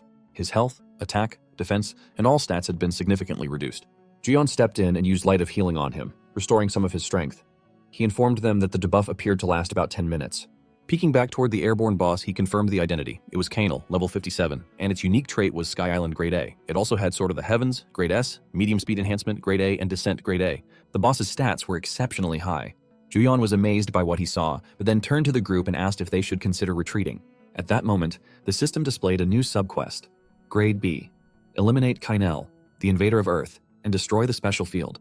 The reward for defeating this special field boss included 5,000 SP and one of Kainel's skills. The next day, Juyeon was deeply immersed in researching Kainel on social media. Almost all the user reports described failure. Kainel would release blades in every direction and then vanish, leaving many to comment that the field should be called Sky Graveyard, not Sky Island. He came across a new video posted to a free board and decided to watch it. The footage showed Kainel reappearing in the sky, raising his hand as one of his white wings slowly darkened to black. Once the transformation was complete, Kainel summoned a downpour. At first, the users panicked, fearing another sword barrage, but when the water hit them, they relaxed, only to realize too late that their weapons had become heavy and their stats were falling rapidly. The rain wasn't ordinary, it was a hidden debuff. Soon after, the slimes nearby began trembling. Dark energy began to leak from their bodies. The users sensed something was wrong. Then, without warning, the slimes' bodies cracked open and monstrous insects erupted from within, charging at the users and tearing them apart. Juyeon stared at the video in horror, unable to believe that Kainel not only possessed overwhelming attack skills, but also the ability to strengthen nearby monsters. He was relieved that his group had retreated when they did. If this were just a game, spare lives might have softened the impact, but this was reality. Beyond SP, he now understood he also needed to raise his physical stats. His thoughts were interrupted by the sudden ringing of his phone. The loud sound startled him, and when he checked the screen, he saw Hyeji's name, though he couldn't recall when he'd saved her number. He answered, and Hyeji introduced herself, just to confirm it was him. She asked if he had returned to Sky Island since their last party play. He told her no, and explained that while he had planned to go back, he was still struggling to grasp the boss's patterns. He added that there were now reports of Sky Island monsters descending into Seoul, similar to what had happened in Japan. Hyeji responded that the time to act had come. She informed him that a large-scale Kainal raid team had been formed and asked if he would like to join them. The announcement stunned him. A few days later, users had gathered in the D-Class swamp field at Seoul Grand Park. Among them were notable A-Class and B-Class users. Footage of the event was already circulating on UserTube. Off to the side, 2 F-rank users whispered among themselves. One of them asked why such high-ranking players were in a D-Class field. His friend replied that the gathering was for a preliminary meeting of the Kainal raid team. The D-Class field was just a warm-up. The first man expressed jealousy, wondering what kind of user could qualify to participate in such an elite group. Juyeon stood nearby, trembling with a mix of anxiety and embarrassment. He questioned whether he even belonged there. He awkwardly looked down at his clothes, thinking it was at least a smart move to wear something different than what he had worn as a mage. Suddenly, a cheerful voice called out his name. When he turned, he saw Hyeji and her brother. Seeing someone familiar immediately put him at ease, and he hurried over to greet them. He quietly asked if it was really okay for an F-class like him to be present when the minimum requirement was B-class. He remembered that he had registered with the user association as an F-class healer to hide his real identity. Hyeji simply pointed out that no F-class healer used a C-class healing skill. She also noted that debuff removal was essential for this raid, so the team was accepting participants without strict conditions. She then remarked that it was about time for the raid leader to arrive. Moments later, they heard footsteps approaching at a steady pace. The entire field fell silent as a man walked into view.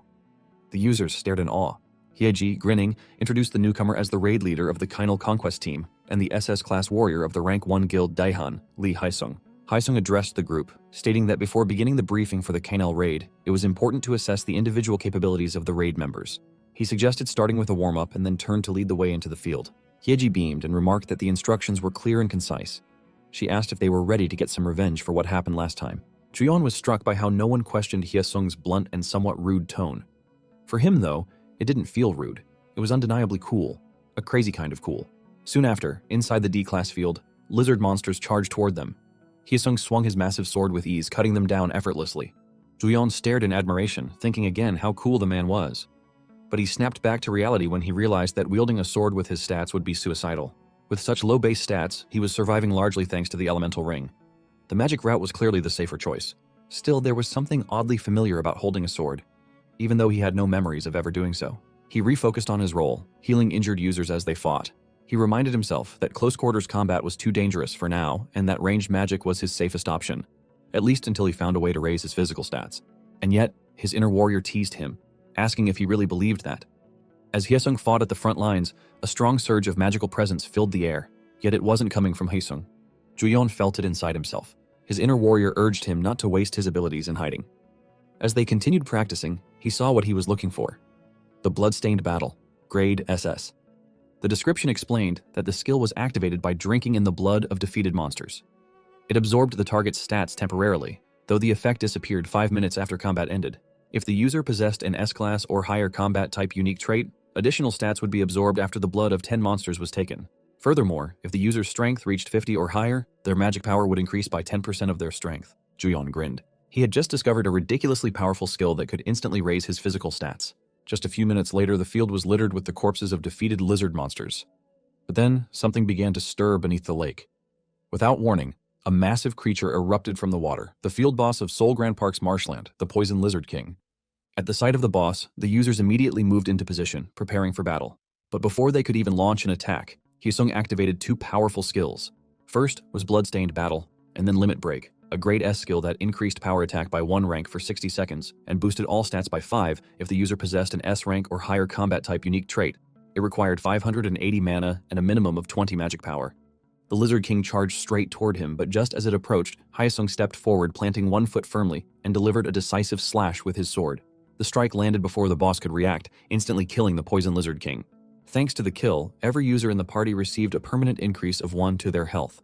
Juyeon's system panel updated as well, showing that Jade Beauty, Grade B, had been registered in his boss skill list. Hyeji's brother stood in disbelief, stunned by how quickly the field boss had been taken down. Hyeji, with a grin, reminded him that she had nearly finished it off the last time. Her brother replied with exaggerated sarcasm, prompting her to lightly strike him with her staff in irritation. Juyeon, watching their exchange, asked Hyeji if users still received rewards even if they didn't actively hunt. She explained that, under normal circumstances, non-contributors wouldn't get any rewards. However, since Juyeon had been dispelling debuffs throughout the raid, his participation was deemed valid by the system. It finally clicked for him. This was how healers leveled up. He concluded that it was possibly the easiest job ever. Meanwhile, Hyesung calmly sheathed his sword and approached the group. Regaining his composure, he announced that he would now deliver the final briefing and organize the team before reward distribution. He began outlining the strategy. Previously, mages had been grouped together to launch simultaneous attacks. However, there was still uncertainty about whether the strengthened monsters had higher resistance to magic or physical attacks. Going forward, they would divide and deploy based on each user's primary damage type, magic or physical. But as Hyesung spoke, Juyeon found himself drifting. His attention shifted to a system panel showing a new skill. Catalyst Grade B. The skill amplified effects on poisoned enemies. When poison stacked 3 or more times, it would evolve into lethal poison. It had a mana cost of 800 and required 40 magic power. Although the boss had been defeated before Juyeon had a chance to see its skills, he figured Catalyst could still be useful in the future. He smiled to himself, not because of the poison skill, but because of the skills he just obtained: Limit Break, Grade S, and Bloodstained Battle, Grade SS. It felt like Santa Claus had arrived early. Handing out SS rank skills as if they were holiday gifts, Hyesung turned toward him, addressing him as one of the raid's healers. Juyeon, still giddy with excitement, responded sweetly and eagerly, so much so that Hyesung was momentarily unsettled by the energy in his expression. But Juyeon didn't care. He had gotten everything he wanted, and all he wanted now was to go home quickly. A few days later, the long-awaited day 1 of the Kainal raid arrived. Juyeon, however, was slumped on his bed, so tired it felt like he could die. He opened his status window, groaning as he wondered how long it would take to collect everything he needed. The system displayed that he had exactly 4,000 SP. Relief washed over him. He had managed to gather everything he needed before the Kainal raid officially began. He recalled the daily quests that had occupied his time recently: defeating 30 crustacean ministers, collecting 33 horned bullhorns, eliminating 30 ground-type monsters, and dispatching 30 monsters with fire attribute skills. All of them were grade E, and he hadn't even had time to rest. Still, he told himself that getting E-rank quests consecutively like that was unbelievably lucky. Sitting up in bed, he consoled himself and decided it was time to level up his most critical skill. If the heavens were helping, he might as well take advantage. The system asked if he wanted to level up skill copy. He immediately confirmed. The system deducted the 4,000 SP and displayed the result. Skill copy had reached level 3. Starting at midnight, he would be able to use 3 skills at the same time. Originally, his goal was to buff attack power using Brilliant Authority and Resistance to Change, then unleash burst damage. But now that red-cloaked Santa, also known as Hyesung, had given him Bloodstained Battle, Grade SS. Having only 3 skill copies wasn't enough. He then wondered whether attaching Bloodstained Battle, Brilliant Authority, and Resistance to Change together would create an additional attack synergy. He thought it would definitely generate a combo more powerful than the original setup. It would have been perfect if he could equip 4 skills. Still, for the day, he decided to copy Brilliant Authority, Fireball, and Resistance to Change, since he could only use 3 skills simultaneously. Later, in the field, he faced a massive dog monster, but he simply smiled happily as he cast Fireball, eager to test his boosted attack power. A few minutes later, on UserTube, players were buzzing about a psychopath named Juyeon, who was one-shotting everything with Fireball in an F-rank field. They speculated that Juyeon was in Gapyeong, which had become a total mess thanks to him. A new video appeared titled, Gapyeong Field, Mountain Snake Getting Utterly Destroyed by Small Attacks. In the footage, users were seen preparing to attack a massive snake monster. However, the snake crawled past all of them, ignoring their presence entirely. They quickly realized its aggro was locked on someone else. The camera followed as the snake chased a hooded man, lunging with its mouth wide open to devour him, only for the man to hurl a massive fireball at it. Viewers were stunned, asking what kind of fireball could be that huge and whether that man was the psychopath. The panic rose as Juyeon sprinted in their direction with unbelievable speed. Viewers were amazed and wondered what his agility stat must be to move like that, and questioned if he was even a mage. The snake then appeared in front of the users, ready to devour them, but a fireball was thrown just in time, knocking the snake away. They turned to see Juyeon behind the blast. But once again, Juyeon sprinted off as the snake charged at him. They watched in disbelief as he repeatedly attacked the snake with fireballs, even shouting at it to just die already. The comment left everyone feeling awkward, unable to believe that someone was actually taking down a field boss using chip damage. A crazy bastard, they thought. Meanwhile, somewhere else, a luxury black car came to a stop. Suyeon opened the door and reported that the field inspection schedule was complete. She informed Al that he had 1 hour and 24 minutes of free time until his next appointment. But Al ignored her, smiling as he watched a video of the so-called psychopath defeating the mountain snake. Suyeon asked if he was concerned about the psychopath. Al replied yes, because he was the one who had received his precious elemental ring. She commented that he seemed quite sure the psychopath was Juyeon, but Al merely asked if she didn't find it interesting. He noted that it hadn't been long since he had given Juyeon the ring, and the ring didn't affect agility or stamina. Yet Juyeon had been dodging attacks with minimal movement, as if he had long-trained combat instincts. Al stepped out of the car and asked Suyeon about the movements of the Raider Guild. She reported that, as predicted, sightings had been increasing near special fields. He then ordered her to keep a close watch on both the psychopath and the raiders, because with so much attention on Juyeon, bugs were bound to gather. Al proceeded toward the mansion, telling Suyeon that he hoped those bugs wouldn't cause trouble for his friend. Elsewhere, in an office room, a blonde man smirked horrifyingly as he watched the video of Juyeon fighting the mountain snake. He had taken a keen interest in the one known as Psychopath. The next day, in the special field, he saw a video of himself on another channel and noticed it had over 4 million views. He was furious, wondering if those people were crazy, and shouted aloud why they were the ones making money when he was the one who did all the work. He questioned whether his right of publicity was a joke, even if not a single speck of his face had been shown. He snapped, realizing that if things were going to be like this, it would be better to upload the footage himself. He shoved his phone back into his pocket and planned to get his channel verified this time and upload the bodycam footage too. He decided his first upload would be titled Level 10 Beginner Mage Soloing E-Rank Field Boss, Mountain Snake, and was certain that if he uploaded the Kynal raid footage as well, the views would skyrocket. He planned to create a separate account to avoid being identified as the same person as the psychopath and began wondering, what if he ended up with 1 million subscribers and received a gold button? He even thought about whether he should upload a verification video. Looking around, he asked aloud how he was supposed to gather materials in the pitch black night. His daily quest was Grade B, and it required collecting 10 essences from the special field, defeating 20 monsters, and surviving in the field for more than 60 minutes. The reward was a quest buff Grade B and a random item box. He sighed in exhaustion, thinking that only E or F rank daily quests usually appeared. Had he seen the quest earlier, he wouldn't have had to come out at night. He still couldn't believe he had slept all day after catching just one measly snake. Determined to finish before the skill reset at midnight, he pressed on. Fortunately, a blue glowing crystal appeared in front of him. He wondered if it was the special essence, picked it up, and the system confirmed that he had 1 out of 10 essences. That confirmed it didn't drop from monsters, which meant he had to search every nook and cranny while running in circles around the field. He couldn't believe he was running again, and thought that if the quest hadn't been B rank, he would have abandoned it already, completely unaware of the eagle circling above him. Suddenly, the eagle lunges at him from behind. Fortunately, he sensed it just in time and managed to dodge at high speed. He then calmly looked down at the eagle, which had crashed into the ground. A moment later, the realization sank in and he shouted, demanding to know what just happened and how he had dodged it so instinctively. He watched the eagle struggle to free its beak from the tree and realized that his body had moved before he even had time to think. He wondered if it was the combined effect of using brilliant authority and resistance to change. Raising his finger, he decided to think about it later. He then cast Fireball, roasting both the eagle and the tree. Nearby, someone saw the explosion. The man remarked to his members that quite a few users were hunting even at such late hours. He asked them about Kynal. One of the masked men replied that the advance team had located it in the northwest. The man grinned, saying that just the thought of catching Kynal before that bastard Hyesung and watching him return empty-handed made him excited. His subordinate asked what they should do if other users barged into the raid. The man replied with a sinister smile and ordered them to kill everyone who barges in. A few hours later, Juyeon finished killing 20 monsters and was relieved to finally be done with one of his tasks. He then spotted another essence on the ground and was pleased to find that the essences were easier to locate than he had expected. He figured he would be able to collect them all before midnight. The system then notified him that he had collected 9 out of 10 essences, which made him even happier, especially since he had already completed the requirement of surviving in the field for over an hour. Now, he needed just 1 more essence to finish the daily quest. Suddenly, he heard a loud explosion nearby. He turned around in shock and saw Kynal being attacked from the air. He scratched his head in confusion, knowing that their guild raid wasn't scheduled until early the next morning. He watched as a group of users launched arrows at Kynal, focusing their attacks on its wings. He panicked, wondering what to do.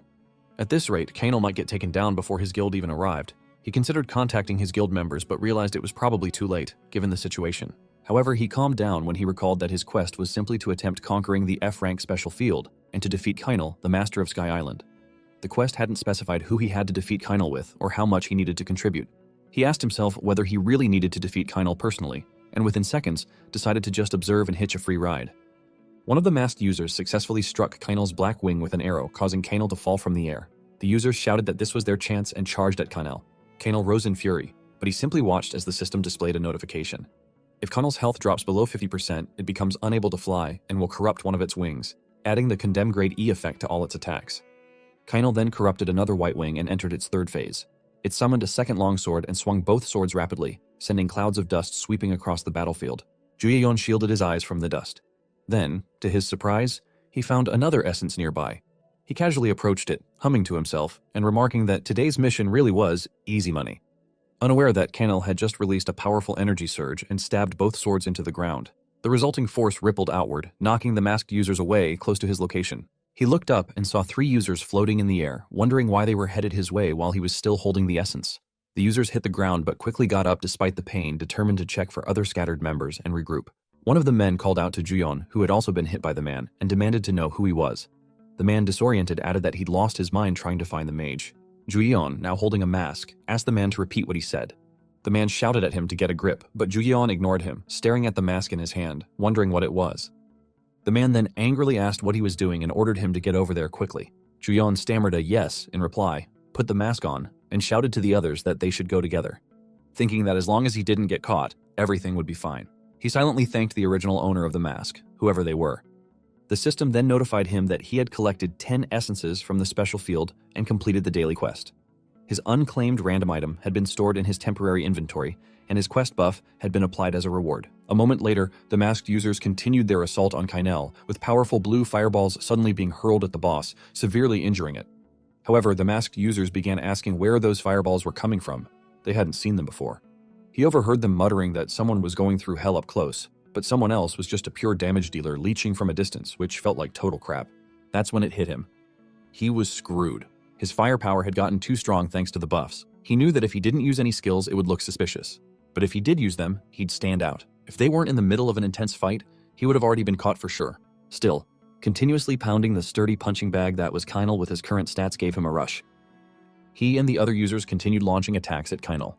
He thought that since things had reached this point, he might as well blend in and rake in the rewards. The system then notified him, if Kainel does not lose more than 10% of its health during the battle, the summoning order Grade A will activate, summoning the monsters of Sky Island. Additionally, once the summoning order is activated, the subordination enhancement, Grade A effect, would be applied to those summoned monsters. Suddenly, Kainel raised one of his swords into the air and released a powerful energy. The energy spike caught the attention of eagles in the sky and even monsters far off in the distance who had been attacking other users. Those monsters abruptly stopped and began sprinting away. The users fighting them were left confused, wondering what was happening, and whether a raid had started nearby. They followed the trail of monsters and discovered the masked users engaged in combat with Kainel. But they knew full well that the announced raid wasn't supposed to happen that day. The masked leader grew frustrated seeing more and more people taking notice. When one of the ordinary users stepped forward to ask what they were doing, the masked man slashed him, and the man screamed as his blood splattered across the ground. The masked leader scowled and muttered that if Hyesung found out, things would get irritating. He then ordered his men to deal with the outsiders as well. Panic spread among the onlookers as one of the ordinary users stammered, asking what was wrong with them, but the masked men gave no response. They simply cut them down without hesitation. Juyeon watched in horror. He couldn't believe it. These people weren't just stealing the boss, they were committing player killing. He realized he needed to get out of there immediately. These lunatics would kill anyone who got in their way. Just as one of the masked men was about to slash another user, a sword intercepted the attack. Hyesung had arrived, flanked by Hyeji, her brother, and others.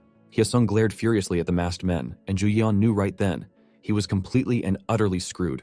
The masked leader sneered and mocked Hyesung, saying a ragtag bunch like his couldn't possibly be the real raid party. He scoffed, asking what kind of lowlifes barge into a raid and act like they own it. That only enraged Hyesung further. He shouted back that they weren't just stealing the boss, they were killing innocent users. He declared that the masked group wouldn't have a leg to stand on, even if they died right then and there. With that, Hyesung lunged at them, yelling for them to die. The masked man behind Juyeon shoved him aside, shouting for him to get out of the way. Juyeon looked at them in shock as both groups clashed violently, and he panicked, wondering what he should do and where he should hide to survive the chaos. Suddenly, Kainel continued his assault, ordering his monsters to attack everyone indiscriminately.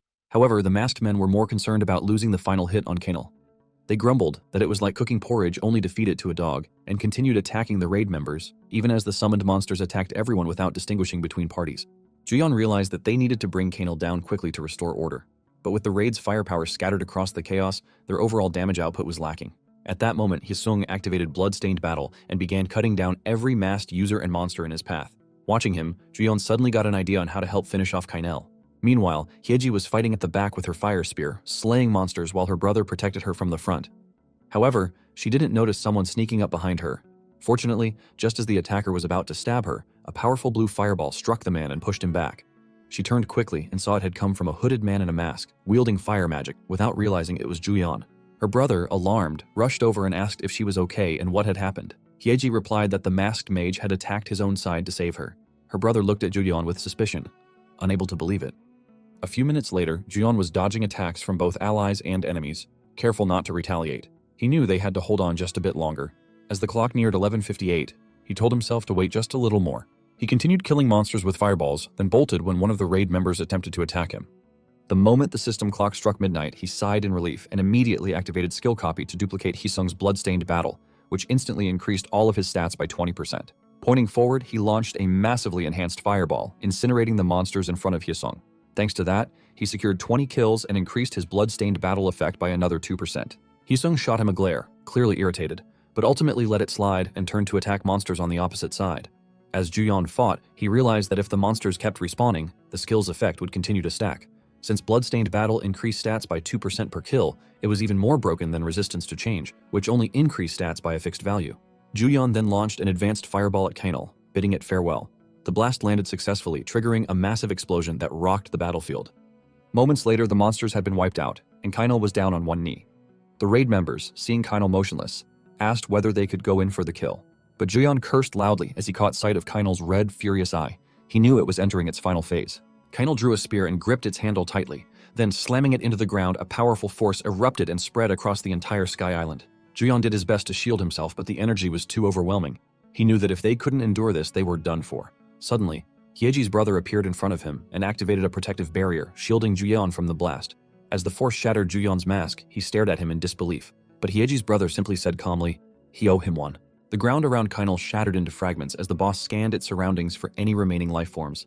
It was startled when the sound of a barrier breaking came from above and spotted Hyeji's brother and Juyeon nearby.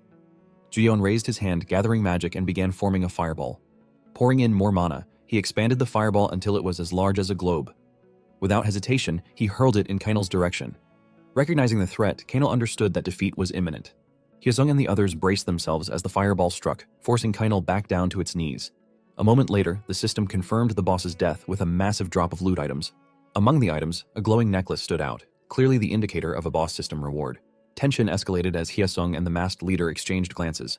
Hyesung issued a cold warning, advising the masked man to step aside if he didn't want to die after being saved. The masked leader, visibly annoyed, questioned whether it wasn't obvious that their mage was the true MVP.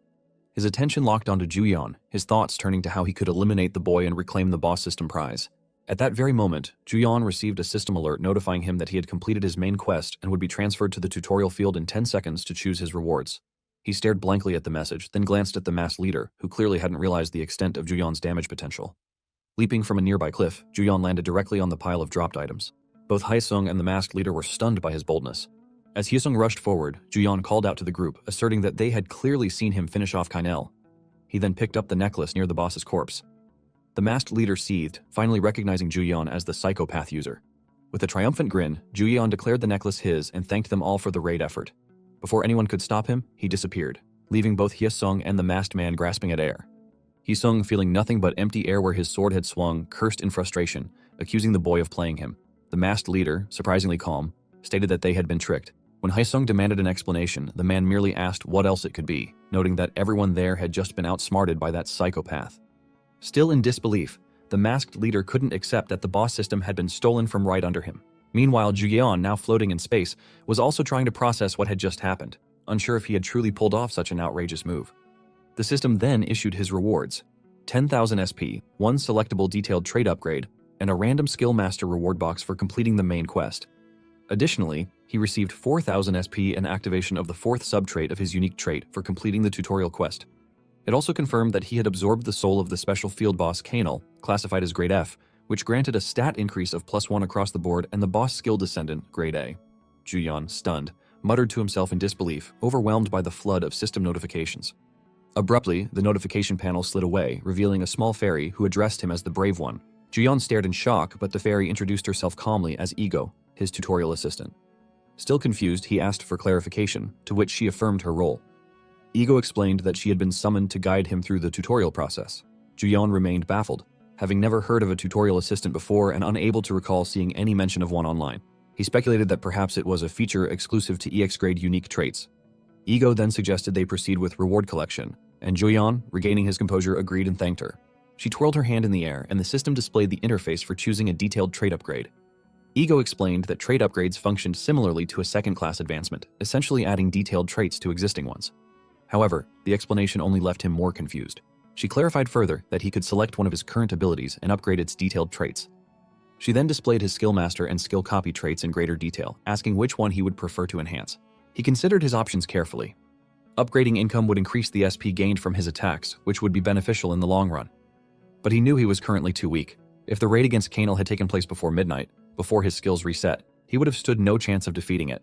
He concluded that increasing the number of available skill copies was the smarter move. He informed Ego that he would select Sample for skill copy, and she confirmed his choice by applying the detailed trait upgrade.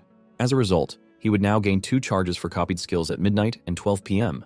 Additionally, when using skill copy, there would be a chance to either recharge 1 copy or upgrade the last copied skill by 1 grade. He was amazed at the result, though slightly disappointed that the charge was reduced to 2. Still, with 4 copies a day, it was more than manageable. He then realized that with some luck, he might even reach up to 8 copies per day. Ego asked if he would like to check his other unclaimed rewards, to which he immediately agreed. She opened his random item box and drew out a fire explosion sword, grade C.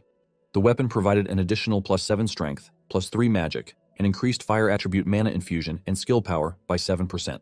He stared at the sword, reflecting on how everything seemed to revolve around fire attributes, even this reward. Ego then handed him a chest, his Skillmaster reward box, grade C, from the main quest. Upon opening it, he received a bonus quest, grade C. The objectives were to defeat 2 field bosses, eliminate 100 monsters, and spend 5,000 SP. The reward included 10,000 SP and +3 intelligence stat points, grade D. He questioned whether it was truly an item, since it felt more like a quest, but decided it was an excellent deal considering the SP return. Next, Ego proceeded to apply the new sub-trait reward, and he received the 4th sub-trait of his unique trait. It granted a random option, grade F, to any copied skill. He interpreted it as an extra attribute added to copied abilities and considered it a decent addition. He then raised Kanel's cursed necklace and told Ego that what he had truly been looking forward to was this item. The cursed necklace, grade SS, provided a boost of +33 magic, +333 mana, 13% increased mana recovery, 13% increased skill power, and a 10% reduction in skill mana cost. Additionally, if his health dropped below 20%, mana recovery would increase by 200%, magic would increase by 33%, and all stats would receive a +5 boost while the necklace was equipped. He shouted in amazement at the sheer power of the stat bonuses and asked about the boss skill. If the boss system item was this strong, he wondered what kind of ability the boss skill held. The system then revealed Kanel's descendant, grade A. When health fell below 10%, the user would enter a descent state, increasing all stats by 50% of their magic stat. All attacks would gain the corruption, grade C effect, and both health and mana would be restored. The descent would last 10 minutes and had a cooldown of 30 days. Reading this, he was left speechless. He realized that Kanel had essentially been a being of light, and he suspected that this might have been the final phase skill he had witnessed earlier. He was both irritated and relieved. If he hadn't defeated Kanel with Ultra Burst DPS during Bloodstained battle, he would never have stood a chance against its post-descent form. He felt dizzy at the realization and reminded himself that this was effectively a reserve life with a 30-day cooldown. With 20,000 SP at his disposal, he decided to invest 15,000 SP into skill copy, increasing his sample level by 4. This upgrade allowed him to charge 3 skill copies at both midnight and noon, with continued chances to recharge one or upgrade a copied skill by 1 grade. Satisfied with this foundational enhancement, he moved on. He then spent 800 SP to upgrade efficiency, which reduced the mana cost of copied skills by 20%. He declared this as an investment in practical performance. Next, he invested 2,000 SP into the blessing trait, which added 1 random unique trait, grade E, to each copied skill, enhancing overall robustness. Finally, he allocated 3,000 SP to improve his daily quest, which guaranteed quests of at least grade E every midnight. Energized by this investment in consistent growth, he celebrated his decisions while Ego cheered in admiration. Moments later, he collapsed onto the floor of the spatial field in exhaustion, feeling satisfied that everything was finally settled. He asked Ego if there was anything left to do, expecting it to be the end.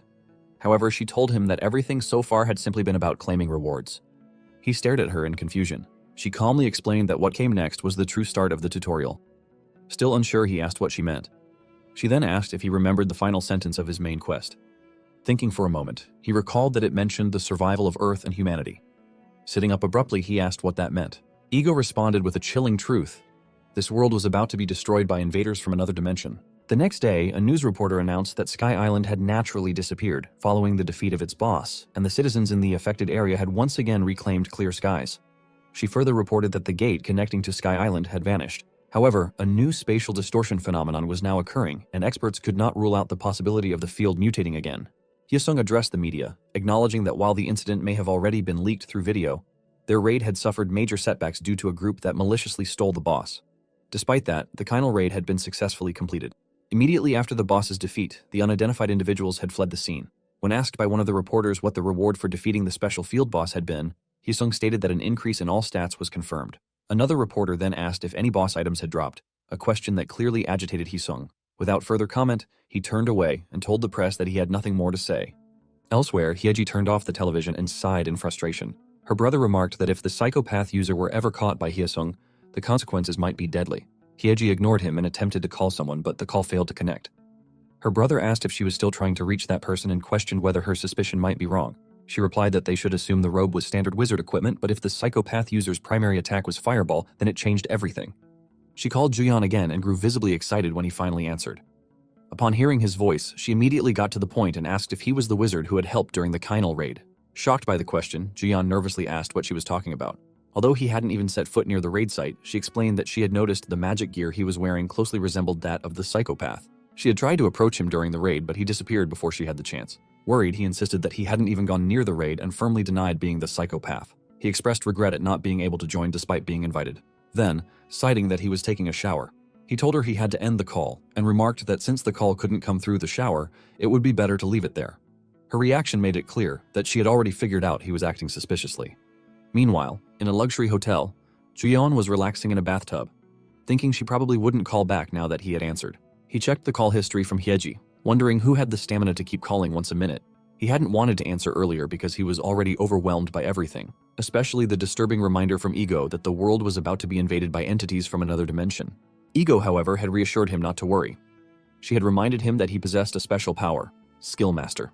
She explained that this power was a subordinate authority of reality-altering abilities granted only to divine beings. It was in essence a divine gift uniquely meant for him. Still skeptical, he questioned why he had such a power and whether he was supposed to be some kind of god or chosen one. It didn't sit right with him, especially since he had always lived a disciplined and honest life, including his time in the military. Ego admitted that the situation was indeed confusing, but told him not to overthink it. She pointed out that he had already achieved many things and had received numerous rewards for them. However, she added that now there was only one final choice left to make. When he asked what choice that was, Ego explained that the power he currently wielded was not yet the full strength of the divine shards. A true hero is someone burdened with the power to save the world. That power could either remain dormant or flourish, depending entirely on the choice he made. She then posed a pivotal question, whether he would be content with simply surviving and enjoying the weight of his power, or whether he would choose to rise up, bear the burden, and save the world himself. Unable to respond immediately, he remained silent. Ego then reassured him that salvation was not necessarily the hero's duty. It was merely one of many options available to him, as it had always been. Back in the present, he still couldn't believe that someone like him, who had been nothing more than a lazy bum until recently, was now contemplating salvation. He decided to forget about it for the time being, and instead planned to eat fried chicken and drink beer after finishing his bath. Meanwhile, at Hyeji's house, she lay sprawled on the sofa, feeling pleased with the work she had just completed. She reasoned that Juyeon definitely had psychopath tendencies based on her sharp intuition and genius-level analytical skills. However, she still lacked concrete proof, so no matter how much she speculated, she would need to meet Juyeon face-to-face to confirm it. Her brother noticed her deep calculation and asked why she was so obsessed with Juyeon. She ignored him and continued her investigation, prompting him to remind her that even S-rank users could die in field zones at any moment. She responded that if she was going to die anyway, then she at least wanted to be the best in that field. To achieve that, she would need someone exceptional, like a psychopath, in her party. Her brother sighed hopelessly and remarked that if she truly wanted to be the best, she should stop acting so recklessly all the time. She nodded, thinking fast. Juyeon caused trouble on Sky Island, then slipped away without a trace, careful to stay out of sight.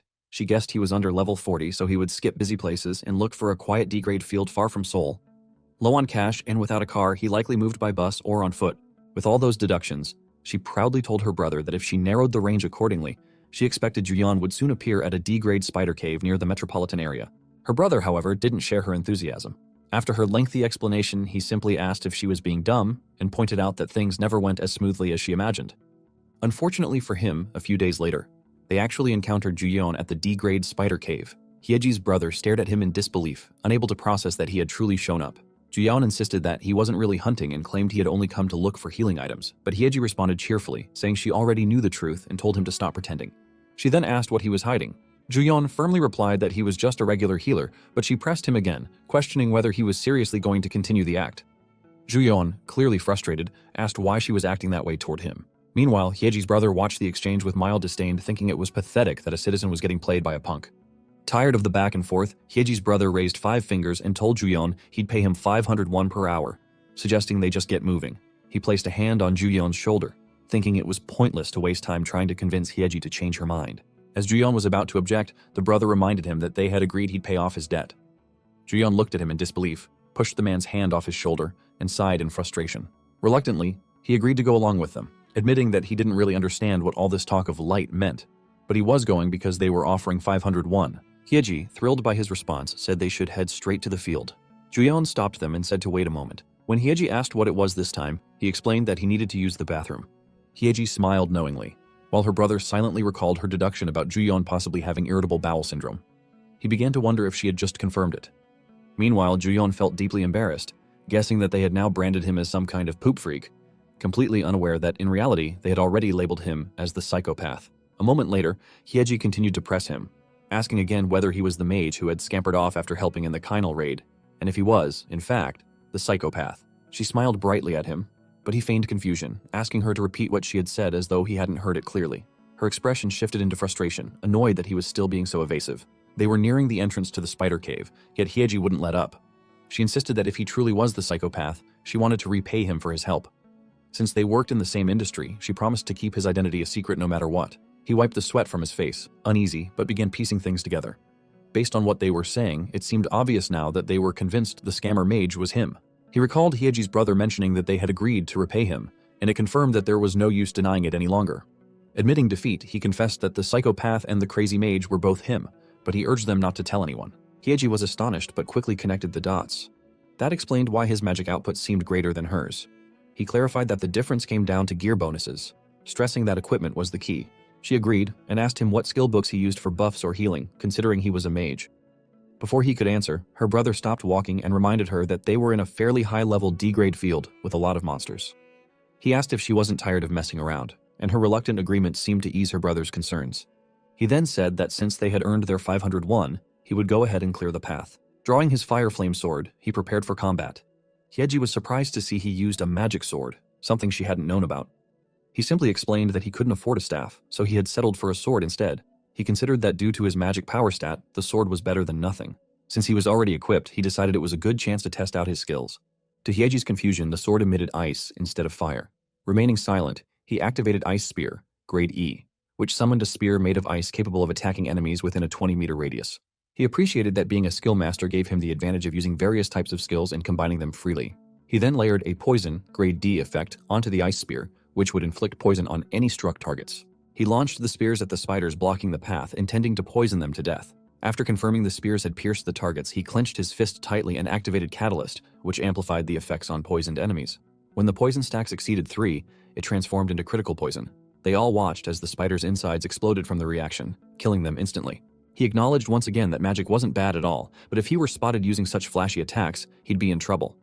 That made him conclude that he should avoid using Fireball for a while. Hyeji, who hadn't expected him to have different magic affinities, asked if he wasn't actually a flame mage. He didn't respond, having realized that Fireball's damage now felt lacking compared to the other magic he had tried. Hyeji stared at him in growing confusion, beginning to wonder what he truly was. Later that day, at a Samgyeopsal restaurant, Hyeji chatted happily while drinking beer. They raised their glasses to toast, but he kept his gaze low, planning to sneak off right after the meal. A short while earlier, he had killed the queen spider, grade D boss, and absorbed its soul. He was pleased with the one-shot kill and the successful skill test and had been ready to head home, until he was startled by Hyeji's loud scream. Hyeji and her brother had just discovered they couldn't acquire the boss's soul due to insufficient contribution. She commented that although she had earned the 500 won, all she had done was provide minor support. And now the soul had gone entirely to him. Frustrated yet amazed, she said she might as well buy him a sip of wine to make up for it. He quickly agreed out of fear and offered that they should eat some meat instead. It finally sank in that this was a party hunt, not a solo run, and that maybe disappearing right away wasn't such a smooth move after all. Back in the present, he took a sip of his beer and figured he might as well relax and enjoy the drink.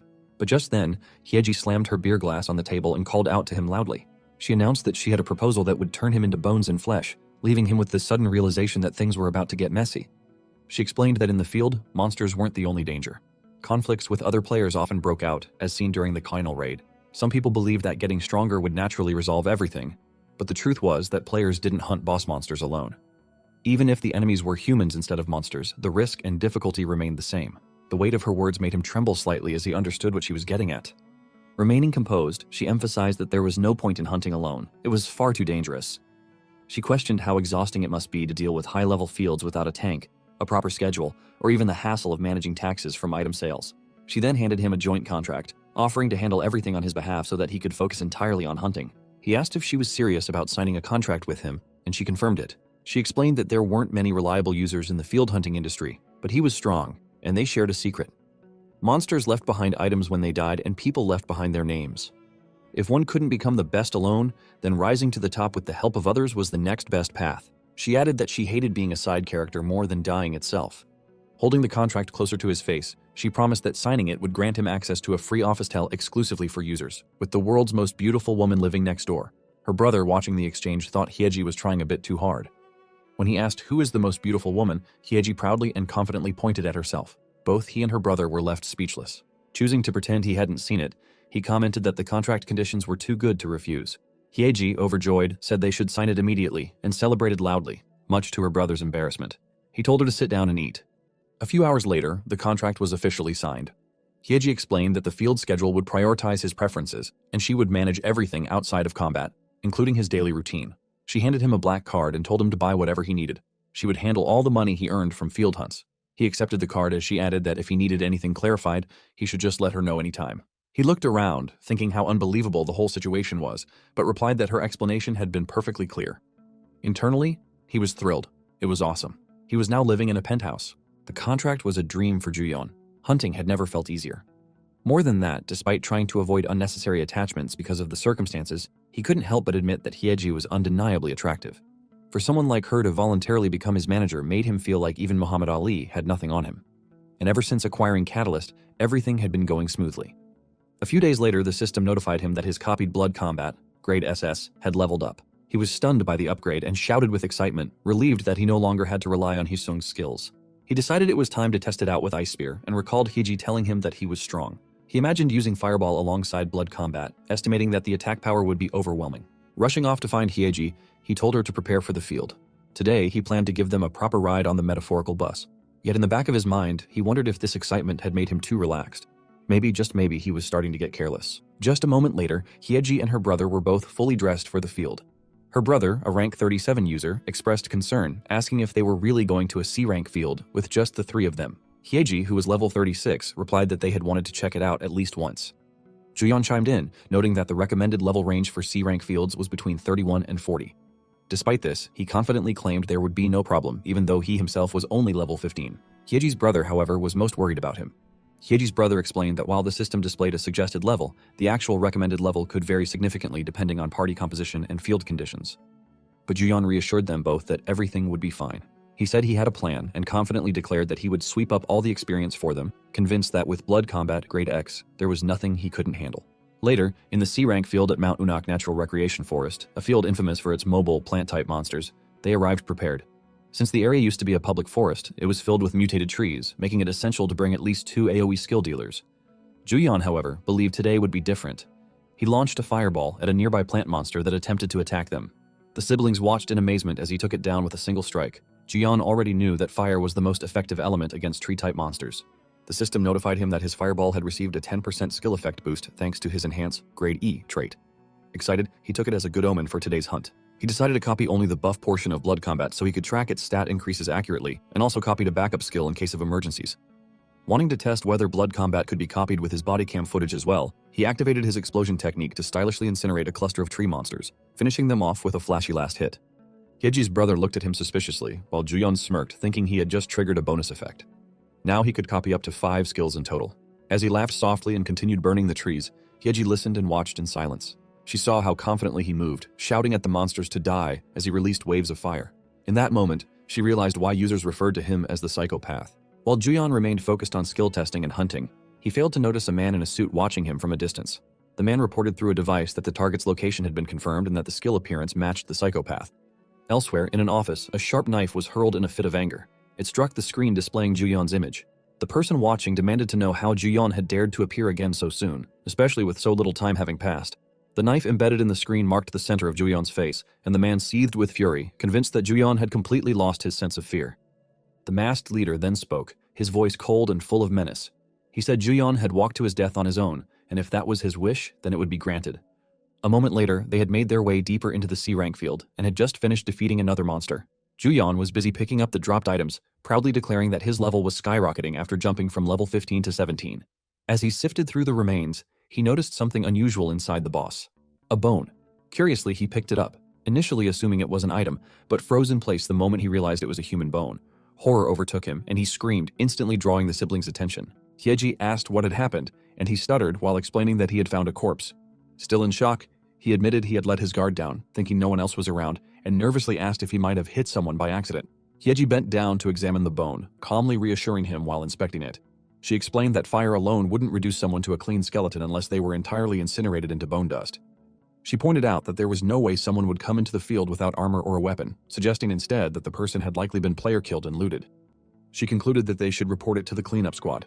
He asked her why she was so calm about it, and she told him that murder happened far more often in the field than people realized.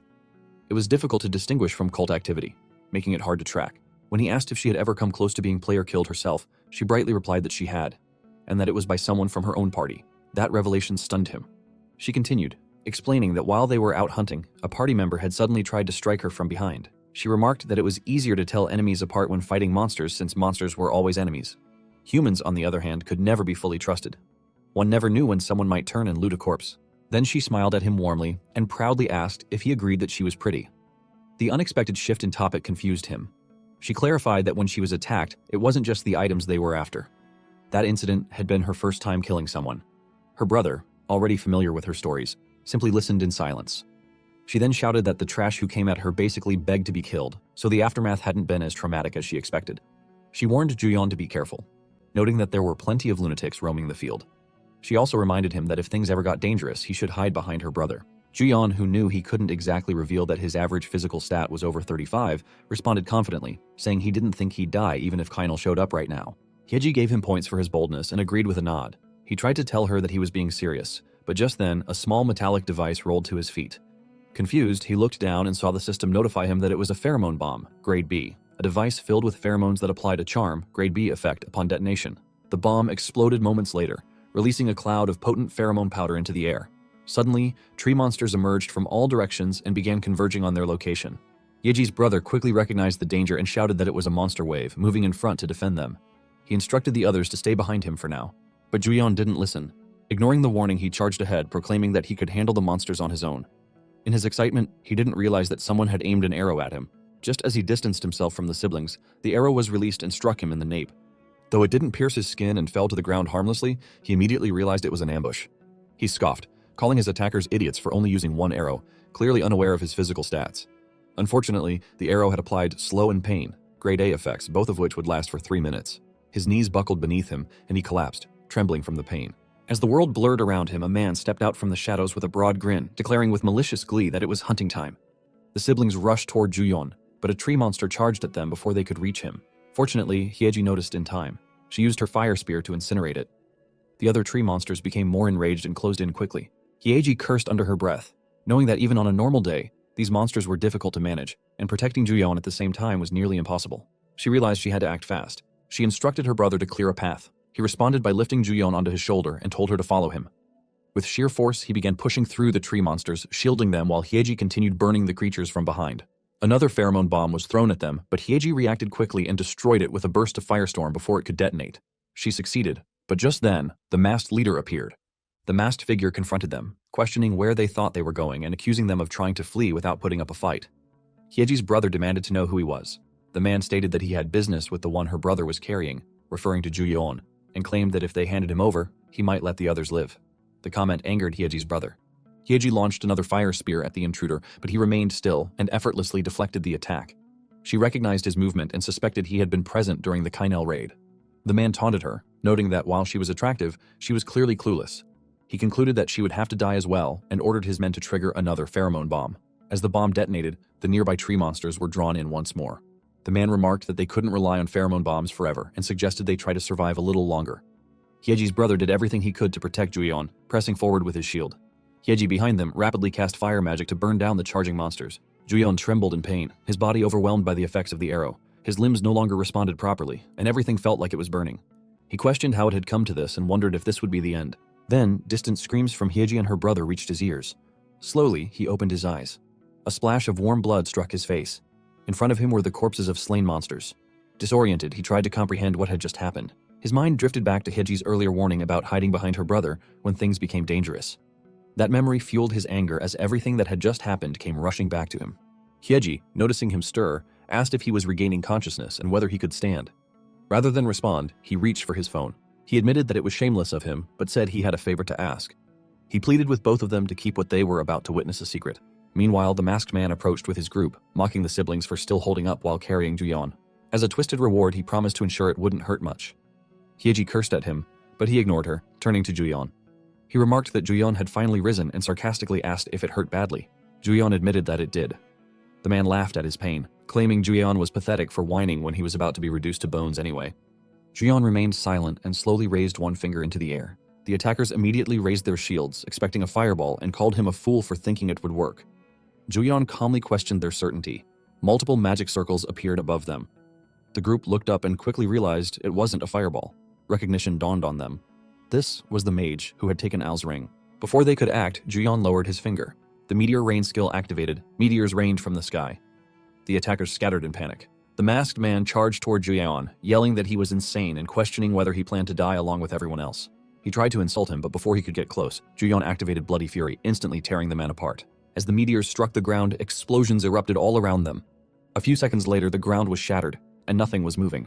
However, Juyeon and the siblings were safe, standing clear of the devastated area. He looked down at his hand, then let himself collapse onto the ground in relief. After confirming they had survived, he realized that without the teleport skill, he would have died. Earlier, just past midnight, while adjusting his setup, he had copied Fireball and Explosion into Bloodstained Battle and noticed he had one skill slot left. He wondered what to fill it with, and then saw a video of a user attempting to shoot an arrow at a bald man before teleporting away. He told himself it wasn't about lacking confidence in hunting, but about preparing for emergencies. Everyone needed insurance. Without hesitation, he copied the teleport skill. The skill designated a mark on a target, and when activated, allowed him to teleport to the marked location. He shouted in excitement at the discovery. It was essentially mass teleportation. Then, the system granted him additional bonuses, which thrilled him even more. With bonus slots now available, he couldn't help but dance, convinced that today must be his lucky day. Back in the present, the siblings looked at him suspiciously. He told them he would explain everything later. Hyeji agreed and, energized, encouraged them to pick up the items the attackers had dropped. But before they could move, they heard gasps from below. Users had gathered, staring up at the massive crater left in the ground, speculating whether Al had come through it because of the pit's enormous size. Juyeon, watching from above, realized he had saved his own life, but also knew it was now only a matter of time before his identity was discovered. He felt a wave of dread. He was truly in trouble. Just then, the system displayed a notification. He had reached level 20, and his unique subtrait had been unlocked. It was skill storage, graded at S. Later, inside the penthouse, he explained everything to the siblings. However, they stared at him in confusion. Hyeji asked if he had said Skill Master. He confirmed and clarified that it was an EX class that allowed him to copy and use all types of skills. Hyeji, surprised, asked if that was why he could use healing, damage, and buffs all at once, and if he could even use her skills. He told her it was possible. She pointed at her brother in disbelief and asked if he could copy even the skills her brother possessed. He confirmed again, but noted that being a tank without the right gear was still difficult. Intrigued, she questioned whether such a class was even possible and asked how many skills he could copy. He told her that the details were a secret, leaving her disappointed. Her brother then shifted the conversation to a more serious note, asking if Juyeon knew anything about the group that had attacked them. Juyeon responded that he believed they were the same people involved in the Kainal raid. Hyeji added that she had a hunch about their origin. When her brother asked where she thought they were from, she answered, "The Raider Guild." She went on to explain that he had probably heard of them, as there were rumors of a group collecting boss-level items. Juyeon agreed and mentioned that he had even encountered them once. Hyeji revealed that the group had once offered to recruit them, but only under the condition that they hand over any boss drops. That group had been the Raider Guild. He then asked how that connected to the player-killing group. Hyeji explained that among the items recovered from their attackers were several boss-tier items. Given the low drop rates of such items, it was rare, if not impossible, for multiple groups to gather them unless something else was at play. She added that the Raider Guild was a global organization with branches all over the world, and that they didn't even know who their true leader was. Upon hearing that he had made enemies with such a group, Juyeon turned pale with fear. A moment later, he finally lay down on Hyeji's large, soft bed, realizing that he had stirred up far too many incidents. His identity was on the verge of being exposed. He reminded himself that he needed to become stronger before that happened, and his best chance would be through skill rank-ups. He opened his status window. It displayed a total of 30,000 SP. He felt relieved. His steady accumulation of SP from daily quests had paid off. He knew he needed to ensure a consistent supply of SP, just in case completing daily quests became difficult in the future. He used 5,000 SP to level up his unique trait, Skill Master, to level 1. This upgrade increased his passive income to level 4, now giving him 1000 SP every 24 hours at midnight. Still, he quietly wished SP would accumulate on its own while he was simply lying down. To reward the skill that had contributed the most during the recent battle, he used his remaining 25,000 SP on enhancing the blessing of his skill master trait. It leveled up from 2 to 3. With the upgrade, it now randomly granted 2 unique traits to a copied skill, allowing one of them to be selected and applied. Feeling refreshed, he leaned back and considered whether D-grade traits must be incredible, especially since even E-grade traits had already proven significantly effective. Next, he accessed his new unique trait, Skill Storage, rated Grade S. The description indicated that it allowed him to use 1 copy count to store a skill. Stored skills would retain trait grants and maintain blue level effects or higher until replaced. However, storing a new skill would consume 1 copy count, and copy count recharge would not apply. He sighed, thinking that if only he had unlocked this earlier, he could have permanently saved Bloodstained Battle at Grade EX. He also knew that copying via video only replicated the skill at its original grade. Despite that, he already knew what skill he wanted to store. He chose Resistance to Change. The skill storage applied an amplification effect at Grade D and added an F-grade optional trait. Now that the skill was stored, he could use it unlimited times from storage. He also decided to store Radiant Power and Bloodstained Battle. His plan was to keep rolling for rank-up bonuses through copying and to spend the next few days resting while doing so. Unfortunately for him, that rest was short-lived. Just a few hours later, he found himself standing beside the siblings in front of Muhammad Al. Al greeted them warmly, noting that it was their first time meeting in person. Juyon panicked internally, wondering why Al had come to their house. He recalled that just as he had decided to rest, a visitor arrived, and to his surprise, it had been Al once again. Al acknowledged that Juyon had caused quite a stir this time. However, he assured them that the rumors linking Juyon to both the mage from the Canal battle and the notorious Psycho had been quietly handled so they wouldn't spread. Juyon was about to express his thanks, but before he could, Hyeji thanked Al on his behalf and asked what his true reason for visiting was. Al responded that there was no need for suspicion. He simply wanted to hear his friend's thoughts. He informed them that the ones who had attacked them were from a global-scale guild known as Raider. Hyeji noted that Al knew of them too. Al continued, revealing that he was already at war with the Raider Guild and, through that conflict, had obtained some interesting intelligence. He explained that the Raider group was secretly gathering at the Ganjiam Resort ski field in search of a hidden treasure left behind by their mysterious leader. This revelation shocked Juyon, but the Kim siblings remained wary. Hyeji asked why Al was sharing such critical information and questioned why he couldn't take action himself. Al apologized, explaining that although he was willing to share intel through casual conversations, his actions attracted far too much attention for direct involvement. Suyeon then reminded Al of his upcoming schedule, prompting him to prepare to leave. Al stood and lamented how the best moments always seem to end too quickly. He expressed his wish for a more relaxed conversation next time. Before departing, Al looked at Juyon and told him that how they chose to use the information was entirely up to them. He expressed his hope to hear their decision, whether they would choose to wipe out the enemy together or prioritize their own safety. Meanwhile, in front of the open special field, Tower of Destruction Grade A, masked individuals gathered at the side, waiting for someone. Eventually, a figure emerged from the field, carrying something behind them. It was the Raider Guild leader, Lin Xiaolong, who calmly walked out, dragging the red corpse of a dragon behind her. One of the masked men respectfully greeted her and addressed her. In response, she raised a finger, slamming him against the wall with force. She corrected him, stating that the former guildmaster was dead, which meant she was now the head of the Raider Guild. From that moment forward, they were to refer to her as boss.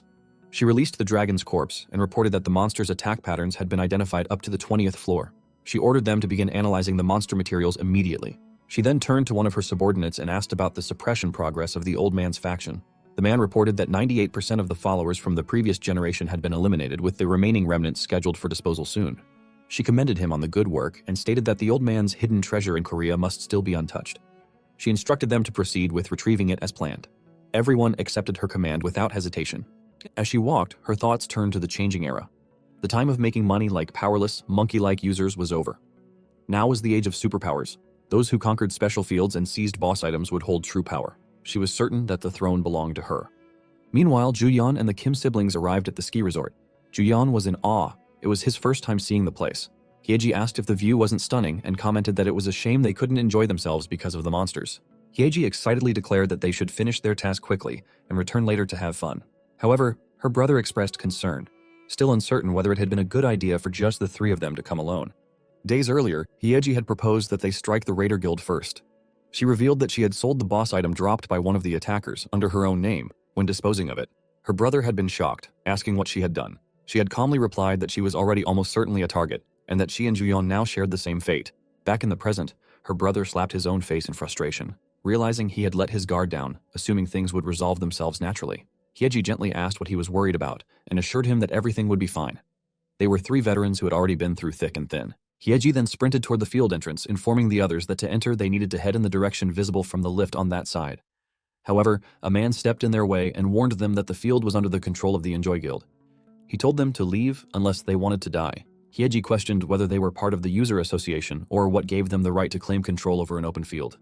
Her words stopped abruptly as the man casually swung his sword, slicing off a few strands of her hair. The man chuckled and reminded her again that the ski resort field belonged to their guild. Juyeon, watching from behind, felt anger rise within him. He knew he wasn't a hero, not yet. But he questioned whether he shouldn't be the one to protect the things he cared about. The man teasingly told Hyeji that if she was upset, she could come over for a hug, promising to soothe her personally since she was pretty. Hyeji's brother cursed under his breath and prepared to confront the man, but before he could move, Juyeon pulled up his hood and released his fire magic. He told himself that if someone pointed a sword at one of his people and he had the power to break that sword, then there was no reason to stay idle. He approached the group, fireball in hand, and those nearby began whispering in recognition. This was the infamous psychopath. He asked the group at the entrance whether control wasn't something that only those with real power could claim, and if they wanted a taste of what it really felt like to be controlled. The arrogant man stammered, insisting that their guild had arrived first, so the area was theirs. Juyeon responded by hurling a fireball in front of them as a warning. The man was shocked that he had actually thrown it. Juyeon warned them that if he ever saw them again, he would kill them. The men, now trembling, quickly nodded and ran off in fear. Hyeji looked at her brother and remarked that Juyeon seemed different from usual. Her brother, however, kept his eyes fixed on Juyeon. Hyeji then called out to Juyeon and told him that his display of dominance was insane. Juyeon glanced back awkwardly and replied, a little shyly, that perhaps he could be quite dominant.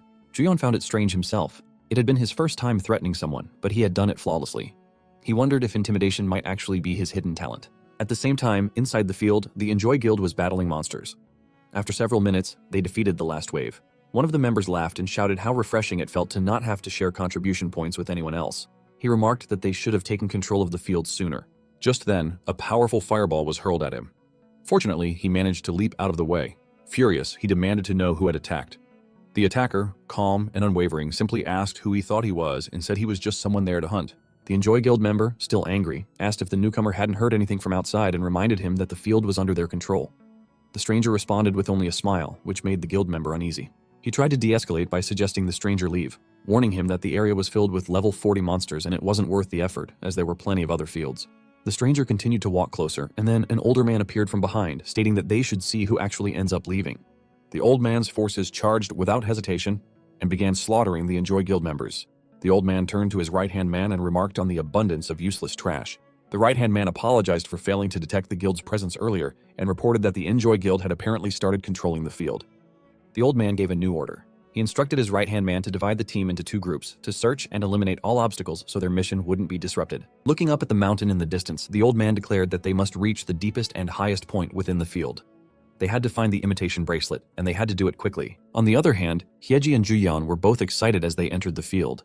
However, Kim Sang-wook remained cautious and reminded them that they needed to start thinking about their next move, as the raider side was not a small group like theirs, which meant that a preemptive strike was essential.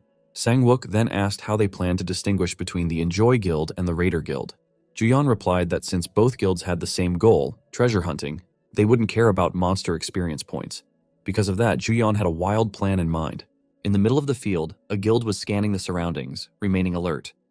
One of them heard something approaching, and when he looked back, he saw a group of monsters rushing toward them. At the same time, Juyeon and his group observed from a cliff, watching the monsters attack the guild. He was satisfied to see that the pheromone bomb skill the guild had used was now working against them.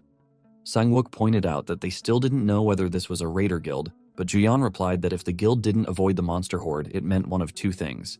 He explained that those 2 possibilities were either a party prepared for experience grinding or a group with business important enough to take the hit. Hyeji noticed that the men were all above the field's recommended level based on the skills they were using. This made Sang-wook realize that they had entered the field despite being unable to gain experience points, which meant they were there for very important business. They decided to follow the guild, and as they walked, Juyeon dropped something on the ground for the guild. Hyeji was surprised by his action and began to wonder if he had always been like that, as he seemed like a different person. A moment later, the guild reached the summit and rushed into a cave.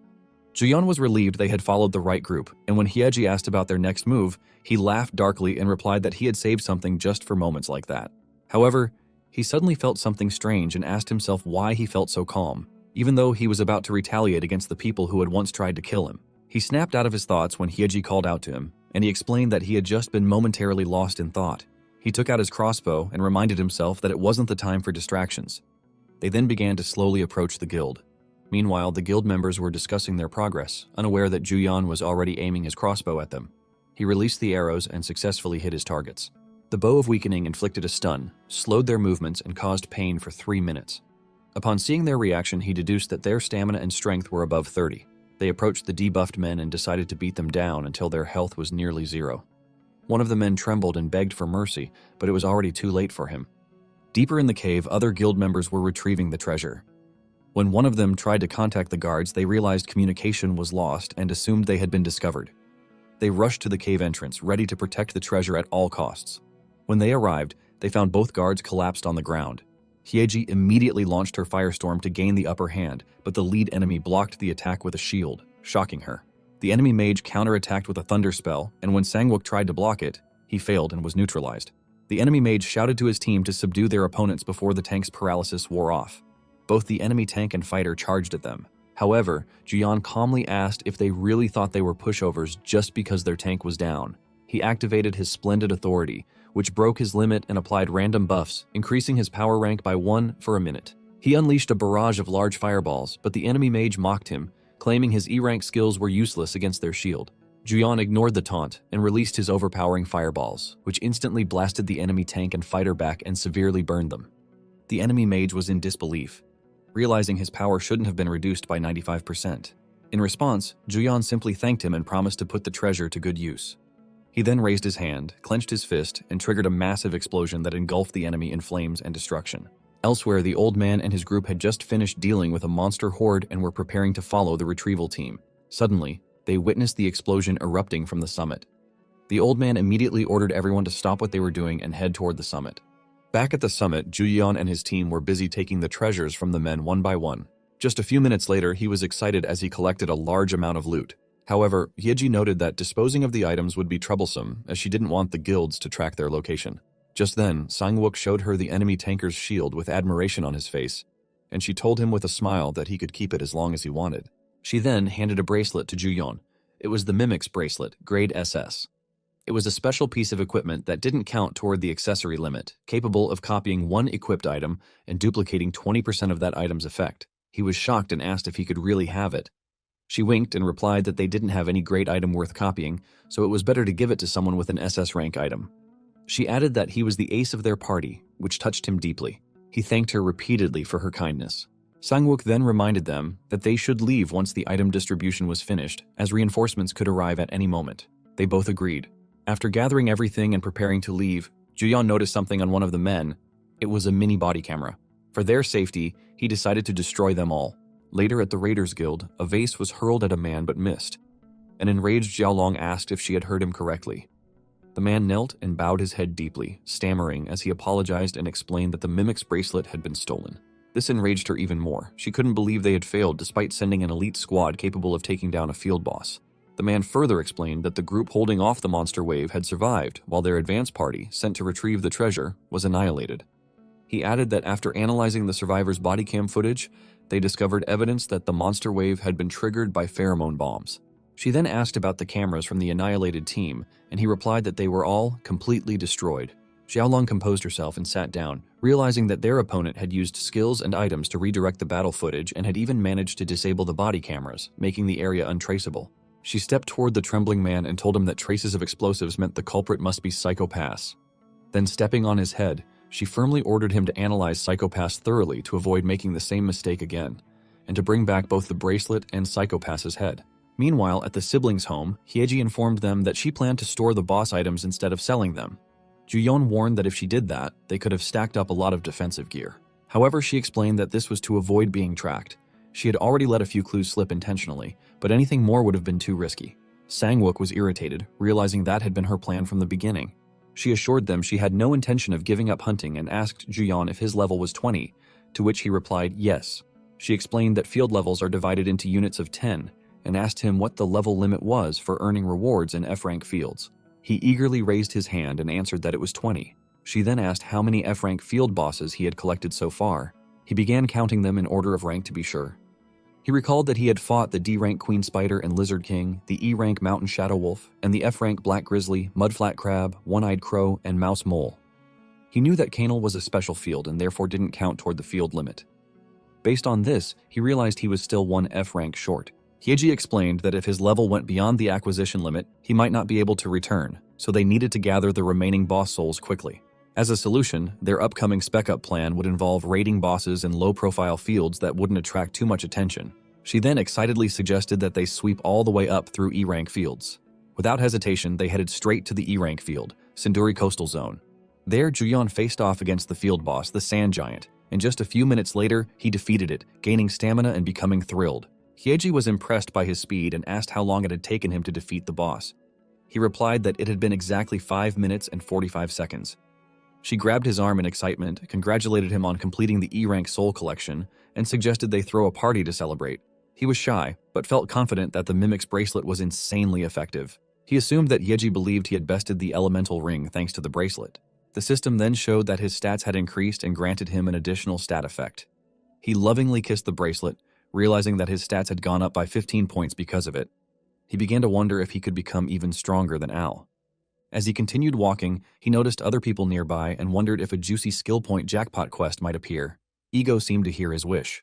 Suddenly, a system panel popped up in front of him. It was a main quest, to conquer the E-rank special field. His mission was to eliminate the invaders threatening Earth and purify the plagued land of Hell. The rewards were 99,999 skill points, 1 trait upgrade selector, and 1 random skill trait enhancement ticket. Hyeji noticed his surprise and asked if he had received some kind of skill upgrade. He replied that he had gotten a quest that would boost his specs if completed. Hyeji was confused, not knowing quests like that even existed, but he didn't care. All he could think about was the whopping 1 million skill point reward. He immediately pulled out his phone to check where the E-rank special field was located and found that it was a 3-hour flight away. However, he was shocked to see that the weather in the special field was minus 40 degrees. After explaining everything to Hyeji and Sangwook, she reminded Juyeon of all the E-rank field boss information, and he agreed with her that the quest was insane. She told him that even though he had completed a spec-up, he still lacked the experience needed to operate an airship, especially in a special field overseas, and warned him that it would be difficult to gain entry without proper recognition. She then considered someone who could receive permission as an individual rather than a guild unit, and the only person who came to mind was Hyesung. Still, both she and Sangwook quickly decided to think about it later. She then informed Juyeon that it was time to move on to Spec Up Stage 2. She pointed out that he tended to buff and then blast everything with fireballs instead of combining various skills, which surprised him. He hadn't expected her to notice. She suggested he increase the number of S-rank or higher skills he could copy, but he replied that high-level users usually hid their skills and that he had to dig through UserTube to find anything useful. She agreed, explaining that not everyone was an attention seeker like Muhammad Al. Most users kept their skills hidden, but he considered her words to be near blasphemous. She reminded him about buff vendors, noting that he used to be a healer vendor selling buffs for money. However, she admitted that she couldn't think of anyone who sold S-rank or higher buffs. Juyeon thought for a moment and then remembered Hyoju, who had said she'd accompany him anytime. He quickly got their attention and showed them his phone, telling them he knew someone who could provide S-rank buffs. Meanwhile, Ego informed her lord that the hero had accepted the second main quest, and the powerful being responded that Juyeon's memories were gradually returning, and with them, Earth was drawing closer to salvation. The being asked Ego if she longed for something else, and she honestly answered that she wanted to meet the hero who once saved her world. Ego then asked if Juyeon was truly the same person she once knew, since his past memories, essential to identity, were lost. Her lord replied that Ego's true self was now being used to maintain dimensional balance, meaning the version speaking now was just a fragment. Her lord then asked if it was really her or not, to which Ego replied that she was still a god no matter what. Her lord responded that it was the same with Juyeon. Ego again asked if Juyeon had made the same choice as before. Her lord replied that it was never forced. Everything was determined by Juyeon's choices. That had been the promise between him and the world she had created. Her lord then told Ego that Juyeon was indeed the hero she missed, and whether she chose to help him or not was up to her. Ego then transformed into human form and answered Juyeon's call as Hyoju. The next day, the three of them were waiting at the park. Hyeji was suspicious when he said that Hyoju had come from Seoul Grand Park without even paying the travel fee, when people were usually charged at least 800 won. Juyeon proudly claimed that it meant he was popular, but Sangwook agreed with Hyeji, saying that Hyoju seemed suspicious too. Suddenly, Hyoju appeared and clung to Juyeon's arm, telling him he had called her way too late. Hyeji, unnoticed, grew jealous. Blushing, Juyeon explained that he had been busy, and Hyoju teased him about how red his face was. Hyeji quickly interrupted by greeting Hyoju and asking if she was an SS rank buffer. Hyoju greeted her back, sarcastically referring to her as Juyeon's friend, but Hyeji didn't back down, asserting that she and Juyeon were closer than just friends. Juyeon tried to introduce Hyeji as someone who managed him, but before he could finish, Hyeji smacked him on the back, causing him to collapse briefly. Sangwook turned to Hyoju and explained that they needed buffs for a reinforcement plan. She asked how much they were thinking of spending, and Sangwook pushed Juyeon forward, saying he should consult with the finance manager, meaning Juyeon. As both women stared at him, Juyeon realized he hadn't thought things through. He awkwardly tried to explain that they needed something like a full bundle deal, a buff that could boost everything at once, just like a full set at the mart. He eventually trailed off, realizing that everything he had just said was nonsense. Fortunately for him, Hyoju understood what he meant and revealed her skill. Heavenly Melody, SS grade, a song filled with blessings. It increased all stats and had enhanced effects if the user possessed a trait of SS rank or higher in buff type skills. Juyeon was stunned when he felt the powerful buff enter his body. The system showed that all his skill effects had increased by 20%, his buff duration had doubled, and mana requirements had decreased by 10%. Hyoju smiled proudly and recalled a memory. When she had once asked the old Juyeon if he was satisfied with a defensive buff, he had replied that the best defense was a good offense. Just like before, the present Juyeon thanked her and assured her that the buff was more than enough. Meanwhile, in the user gallery, a user named Egg Sheet from Hell withdrew his support for Psycho Pass, in other words Juyeon, and accused him of monopolizing the field just to leech off others and boost his guild. The same user also uploaded a video of Juyeon wiping out monsters while smiling, trying to ruin his reputation online. E-Rank Special Field, Plagued Land of Hell, a region with an average temperature of -30 degrees and harsh weather conditions that make long-term training and combat operations impossible. It is a vast area where locating the field boss is extremely difficult, leading to the sacrifice of countless users. As time passed, the nation implemented special measures. Meanwhile, in some fields, the news showed that people were waiting for the field boss to appear. Juyeon knew that after a certain amount of time in a special field, regular monsters would begin to invade outside its boundaries. Hyeji guessed that those people believed the boss would appear if they just waited, and Sangwook agreed, saying the theory made sense if repeated attacks inside the field had already failed. Sangwook then slammed his shield into the ground and expressed his opposition to entering special fields without full preparation. He warned them not to forget that they only had one life, regardless of how important the quest was.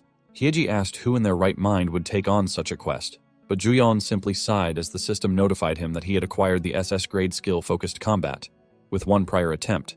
As Hyeji continued ranting to Sangwook about how people shouldn't be users if they only care about safety, she noticed that Juyeon wasn't listening.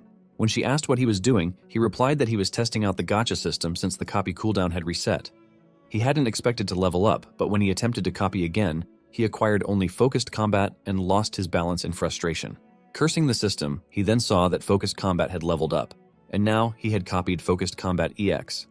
While Sangwook was still trying to talk Hyeji out of going to the E-Rank special field, Juyeon suddenly shouted that he had copied Focused Combat EX and had seen Haesung's face enough already, cutting off their discussion. Hyeji reminded them that as foreigners, they couldn't enter overseas fields. But just then, she received a call. When Sangwook tried to stop her, she turned and quickly answered it. Moments later, she hung up and excitedly announced that the call was from Haesung. She revealed that the E-Rank special field, Plagued Land of Hell, had opened to foreigners, with priority given to mages, and that assault teams were being recruited. Juyeon was thrilled, but Sangwook looked visibly dissatisfied. While the siblings argued about it, Juyeon realized that even if mages were being prioritized, people were still glaring at him, as if being a healer made him unwelcome. He opened the system and moved Focused Combat to skill storage, thinking it was time to put it to use. Later, in the theater, Juyeon was amazed that they had rented an entire concert hall. Hyeji explained that the members were elites who no longer needed ability tests, and meetings in the field had become pointless. Teasing her, Juyeon asked why they had even called her, since she hadn't done anything last time. That irritated her, and she pinched his cheeks in retaliation. Suddenly, Haesung appeared on stage, introducing himself as the raid leader for the Plagued Land of Hell. He announced that the raid was scheduled to begin in 10 days, once survival supplies were ready, and they would depart immediately after. To boost morale, Haesung declared that the gathered members were the finest raiders carefully selected from Sky Island, and if they trusted his command and showed their true strength, they would conquer the Plagued Land of Hell together. Juyeon applauded along with the others. Then Haesung's gaze shifted toward the audience, specifically glaring at Juyeon, as he asked everyone to briefly introduce themselves before field information was shared. Hyesung went first, introducing himself as a level 39 melee dealer with the SS rank advanced trait Assassinate. One by one, the others introduced themselves.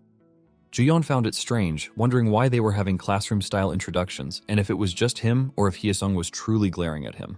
The man in front of Juyeon confessed to being a fan of Hyesung, but Hyesung didn't even look at him, his glare still fixed on Juyeon. Eventually, the introductions reached Sangwook and Hyeji. No matter how Juyeon looked at it, it felt like everyone was trying to show him up. Realizing he couldn't avoid it, he decided to meet expectations.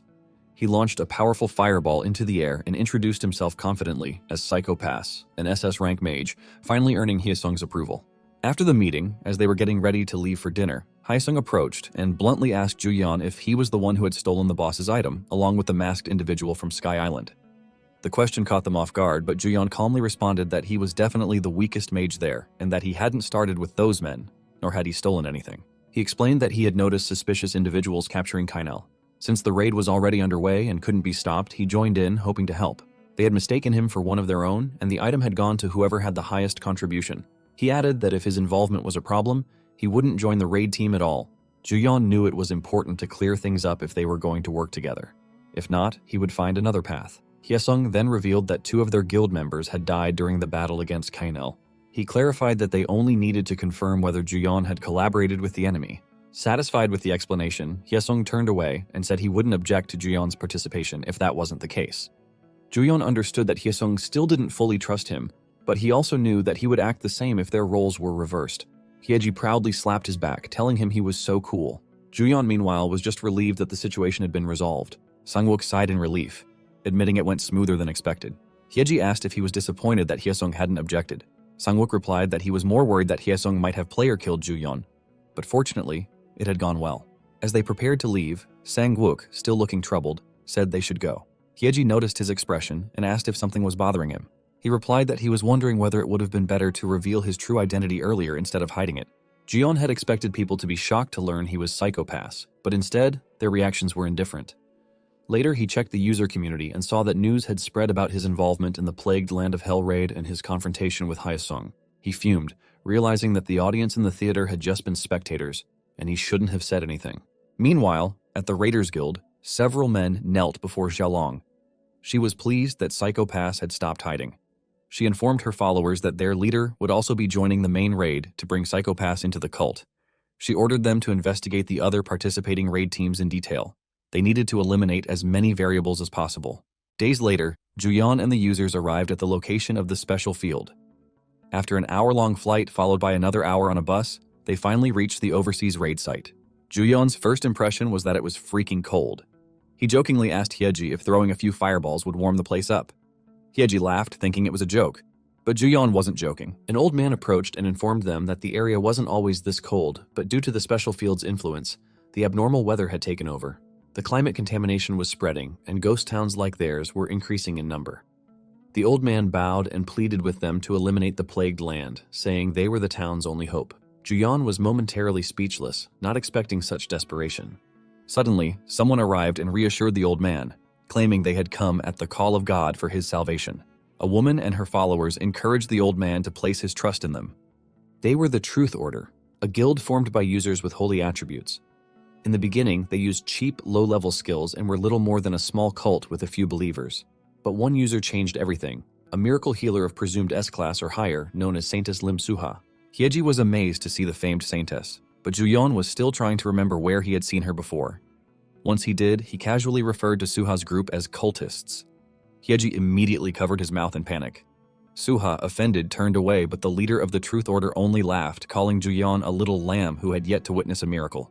He added that the Lord loves even someone like him. Suha walked away angrily, and before leaving, the leader told them that the Truth Order would enter the field first. They needed rest until the land was purified. After the Truth Order left, Hyeji repeatedly slapped Juyeon, yelling at him to watch his mouth. Juyeon defended himself, saying he was just telling the truth. A man nearby agreed with him, telling Hyeji that Juyeon wasn't wrong. The Truth Order's habit of gathering followers and leeching off them was a well-known story. However, it remained a mystery why someone like the Saintess would stay in such a place. Hyesung stepped forward and asked who the man was. The man introduced himself as the raid leader of the Raider Guild, joining as part of the second unit. He offered a handshake, but Hyesung refused, simply introducing himself in return. The raider leader mentioned the unfortunate incident at the Kinal battlefield, but expressed a desire to avoid unnecessary conflict until the boss raid. He suggested that both sides proceed with their own strategies. As he glanced toward Juyeon, he added that as long as no one crossed the line or caused trouble, everything would go smoothly. With that, the raider leader turned and left with his masked members, who continued to glare as they walked away. Juyeon told Hyeji that he already knew the raiders would be involved, but he also knew they would be a pain. Hyeji reassured him that the raiders wouldn't do anything reckless in a public area, but they should still be cautious and never go off alone. Hye-sung gathered everyone and emphasized the importance of finding and defeating the boss as quickly as possible. With 3 teams attacking the field, they needed to unpack and begin the briefing immediately. Field Raid, D-Day. Before entering, Hye-sung ordered everyone to do a final gear check. Once everyone confirmed their readiness, Hye-sung announced the start of the operation and pushed open the gate to the field. Juyeon was immediately struck by the intensified snowstorms within the plagued land of Hell. Up ahead, they saw figures in the distance and assumed they were users who had gone ahead. But as the shadows grew closer, it became clear they were a pack of undead. The archers quickly took formation and fired arrows, while Sangwook and the other tankers pushed the undead away from the melee fighters. The group soon realized that while the undead had fragile, paper-like bodies, all their stats had been heavily invested in attack power. Fortunately, they discovered the undead's weakness, their heads, and began focusing all efforts on decapitation. That night, after the clash, they decided to rest for the night. Hyeji was relieved she had brought a large number of mana potions and warned everyone to keep an eye on their teammates. She noted that Hye-sung's skills were well suited for handling large groups and asked Juyeon why he looked so smug. Juyeon proudly replied that he was milking the blood battle bonus as well. The system then notified him that he had gained Blood Frenzy, a skill that temporarily absorbed a large portion of the target's stats. After absorbing the blood of 50 monsters, he could unlock the EX grade version of the skill. Juyeon explained that he had previously experienced the high of using an EX grade skill, but hadn't been able to fully enjoy it due to interference from the raiders. Now, by combining his Radiant Power, Celestial Melody, and Blessing of buffs, his magic power had risen to 1,500. For every 150 magic power, he gained an additional attack power boost equal to 1 rank. He excitedly added that there was more. In the past, he had overlooked this fact, but all buffs from Radiant Authority only activated at A rank or higher. This time, he was ready to take full advantage of them. Sangwook warned him not to get overconfident and land himself in trouble like last time. But Juyeon waved him off, telling him not to act like a dad, and reassuring him that he had already copied the teleportation skill earlier for emergencies. Hye-sung called for everyone's attention. He explained that the field had very few safe zones and that most monsters traveled in groups. As a result, even a single battle would quickly deplete their weapons and supplies. He reminded them that their goal was to defeat the field boss, not to farm experience points. This meant they needed to minimize resource consumption as much as possible. But Juyeon, clearly bored, just yawned. Hye-sung then announced that he would be organizing a scouting party to locate the field boss and asked if anyone would volunteer. 2 days ago, Juyeon was glad to feel warm when they entered their accommodation, but Hyeji firmly told him that it was not the time for him to rest because they needed to discuss how to set his skills. Hyeji informed him that she had been thinking about his power for a while and explained that users usually care a lot about the concept of the field they will hunt in. Even at low levels, they mostly go to places that give good experience points, and as they level up, they head to fields with higher ranks. She added that whether it is a field where the user can make good use of their skills or not is the key to survival, and that the higher the field rank goes, the more distinct the monster's characteristics become. She asked him if he remembered Sky Island, where the monsters specialized in flying, and he replied that the melee fighters could not even touch them. She informed him that it might be a disadvantage to someone without specific skills, but for someone else it could be an advantage. And even if his level was a bit lacking, being specialized meant that with the right skill setup, he could become a super counter. Sangwook added that the unique trait of the multiverse, which allows skill swapping, meant Juyeon could always bring a skill setup that fit any field he entered, and both siblings agreed that his ability was overpowering. Hyeji then explained that the plagued land of Hell was mainly filled with undead-type monsters, and that his basic non-elemental skills could work, but they were not exactly counter skills. Juyeon sarcastically commented that the game was really a fantasy world, but Sangwook replied that it was not like that. Juyeon then thought for a moment and searched for something on his phone. He showed them the skill he had been looking for, Spear of Judgment. It was a divine attribute spear imbued with holy power that dealt 100% additional damage to its targets, and if his divine power was 100 or higher, it applied a B-grade judgment effect that instantly killed enemies whose health was 10% or lower. However, it required 44 divine power and cost 150 mana.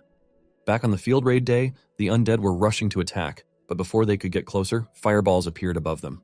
They were coming from Juyeon, who proudly shouted that he had descended. He then released the fireballs at the undead, burning them to death instantly. The siblings were both shocked upon seeing it, and Hyeji asked him how much mana he had, to which he reminded her that he had not even told their parents about it. Hyeji repeatedly poked him in disappointment and asked him if they were not getting closer. But in truth, Juyeon was wondering what to do after realizing that divine power was needed to use the skill. Thanks to the multiverse trait, however, it automatically converted divine power into charm. Sangwook informed them that the patrol had been there for 2 hours straight, and that if they went any deeper, it would be hard to retreat. He added that they did not see any more monsters either, and suggested heading back. But then, Juyeon noticed another assault squad and asked if the guild was the Truth Order. Hyeji just asked him back if he was checking whether there was a skill worth copying, which he did not deny, and he responded that Spear of Judgment was not bad, but flashy and dramatic skills were always the best. They then saw the Raider Guild as well, and Hyeji told them that the Raiders' leader might not have much talent, but he was still holding his own in the fight. They watched as the undead broke through the Raiders' defense and inflicted a heavy blow. Juyeon told his friends that the Raiders had taken quite a few casualties. However, Sangwook was sure that in the end, the raid leader's side was going to win because field raids usually unfolded in that kind of chaotic form. The reason their side had handled the same wave of monsters so much better was all because of Juyeon, but Sangwook did not admit that to Juyeon's face, knowing that relying on one person was very risky. Hyeji called Juyeon to get his attention and told him to watch the other guilds fight carefully so he could see what their raiding party looked like when he was not around. She then turned around and told him that they should head back quickly because there was nothing more to see. However, before they could walk away, they saw the hand of a dead raider member move, and the system warned them about Slave of the Plague Grade S, which meant that when someone with the Army of the Plague skill died, they were revived as a Slave of the Plague and converted into an undead type. The undead raiders then attacked their own surviving teammates, which shocked the three of them. Later, they reported what they had witnessed to Hyesung, and Hyesung could not believe that dead users were coming back as monsters as well, but Juyeon was sure that dead monsters resurrected after a certain period of time. Hyesung then asked them what had happened to the raiders, and Sangwook replied that the damage had been severe, but they had made sure to deal with the bodies so they would not resurrect, and confirmed that the group had left the area. Hyesung figured out that even in death, they either had to burn them or blow their heads off. While they were talking, the other members were listening nearby. Hyesung asked about the scouts, and two men replied that there was no one on the northern side of the mountain and that there was a massive cliff they could not cross with their current gear. Hyesung thought for a moment, and with no other choice, decided they needed to scout a bit more. Eventually, after 3 days had passed, Hyesung realized that their scouting range was expanding too drastically and that they would be in trouble if it spread any farther. He guessed it was time for him to step in, but before he could, one of his members shouted that he had found something and showed a video. The man explained that the details were still unclear since it had been recorded from a distance, but he was sure that it was not an ordinary monster. Juyeon watched the video the man was showing and asked if it was the field boss. Hyesung knew that among all SS rank unique traits, the one that unleashed the highest attack power was blood combat, but it came with a fatal drawback.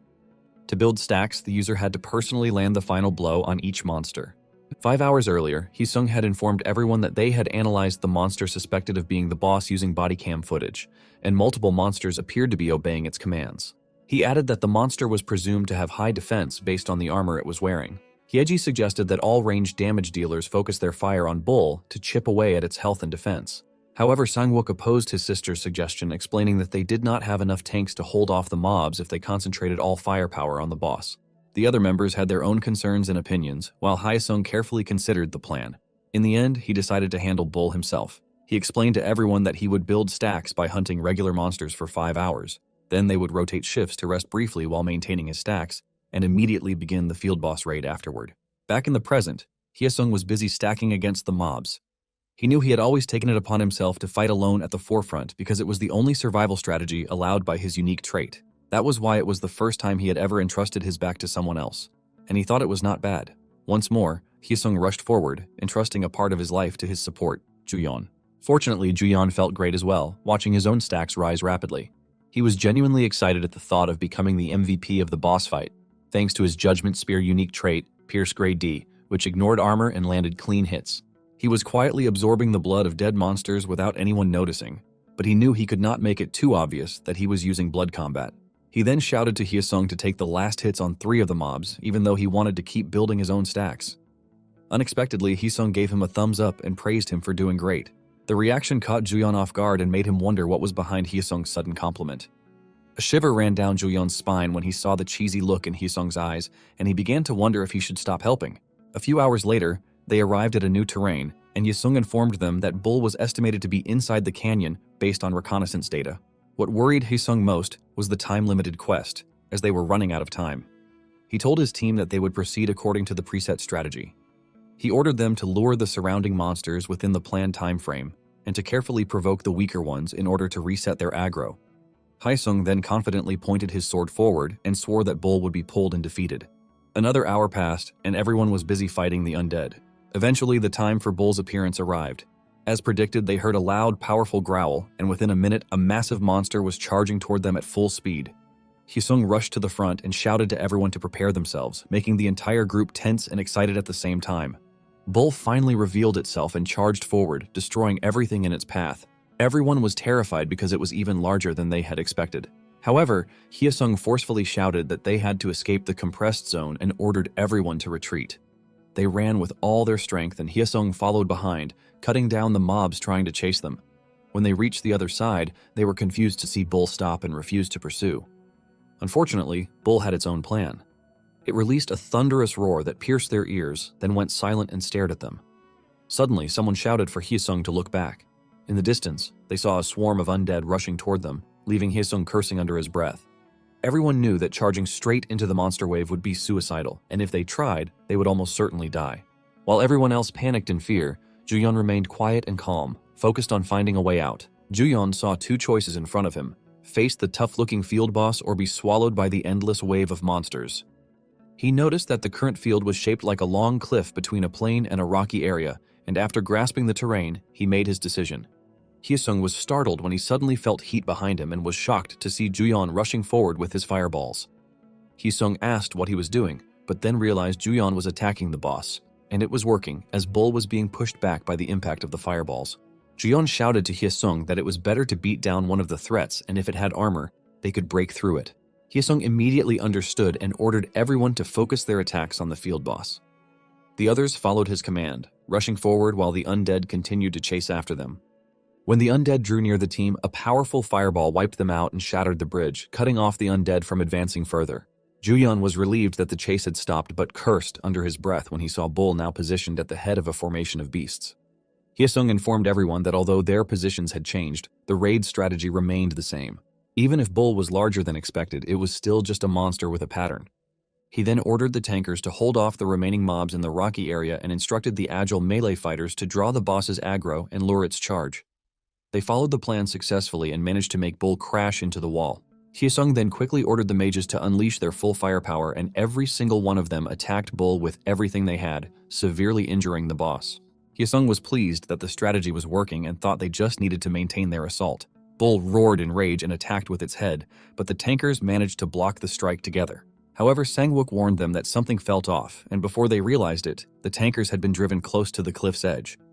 One of the tankers realized that Bull was deliberately pushing them toward the cliff.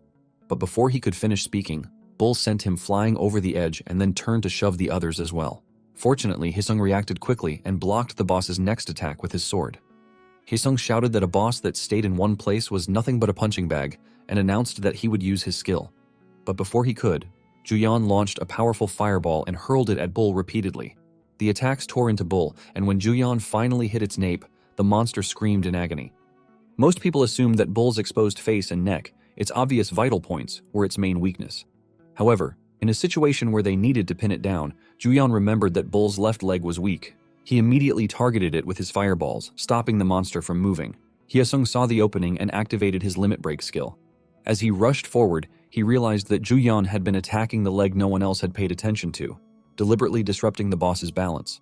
Haesung raised his sword, determined not to simply stand back and lose, and prepared to show them the S-rank skill he had earned upon reaching level 35. With a clean all-in-one S-rank strike, he severed one of Bull's legs, causing the monster to collapse to the ground, screaming in pain, while Haesung confidently believed he was the MVP. Haesung warned them that the boss's leg might regenerate and told everyone not to lower their guard, urging them to continue attacking. Yet the others stood frozen, leaving him confused. When he turned back to look, he was shocked to see Bull standing upright on a single leg.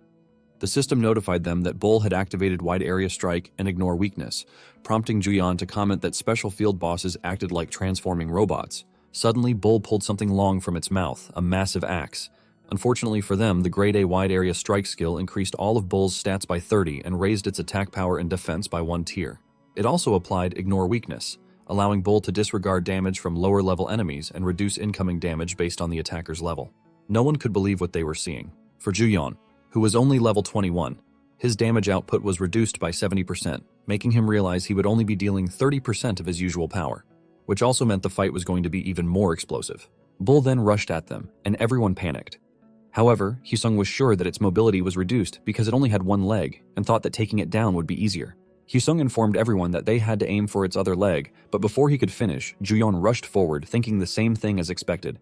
Juyeon then threw a fireball at the boss's remaining leg, and Hyesung shouted to everyone that the attack was working, but Juyeon already expected that and wondered if it was really the end. Bull then raised its axe and slammed it hard onto the ground, shaking the entire cliff. Hyesung thought it was reducing the space because it couldn't hold out with just one leg and was digging its own grave. But he remembered that Bull was only just beginning and that Phase 2 was about to start. Bull then broke its own axe and suddenly stabbed itself with half of it. After that, Bull shattered the ground with both of its fists, and they all panicked when they felt the floor collapsing. Hyesung warned everyone to be careful because the cliff was widening and that they needed to stand properly, while Bull was jumping around and slamming the ground repeatedly, trying to make it collapse.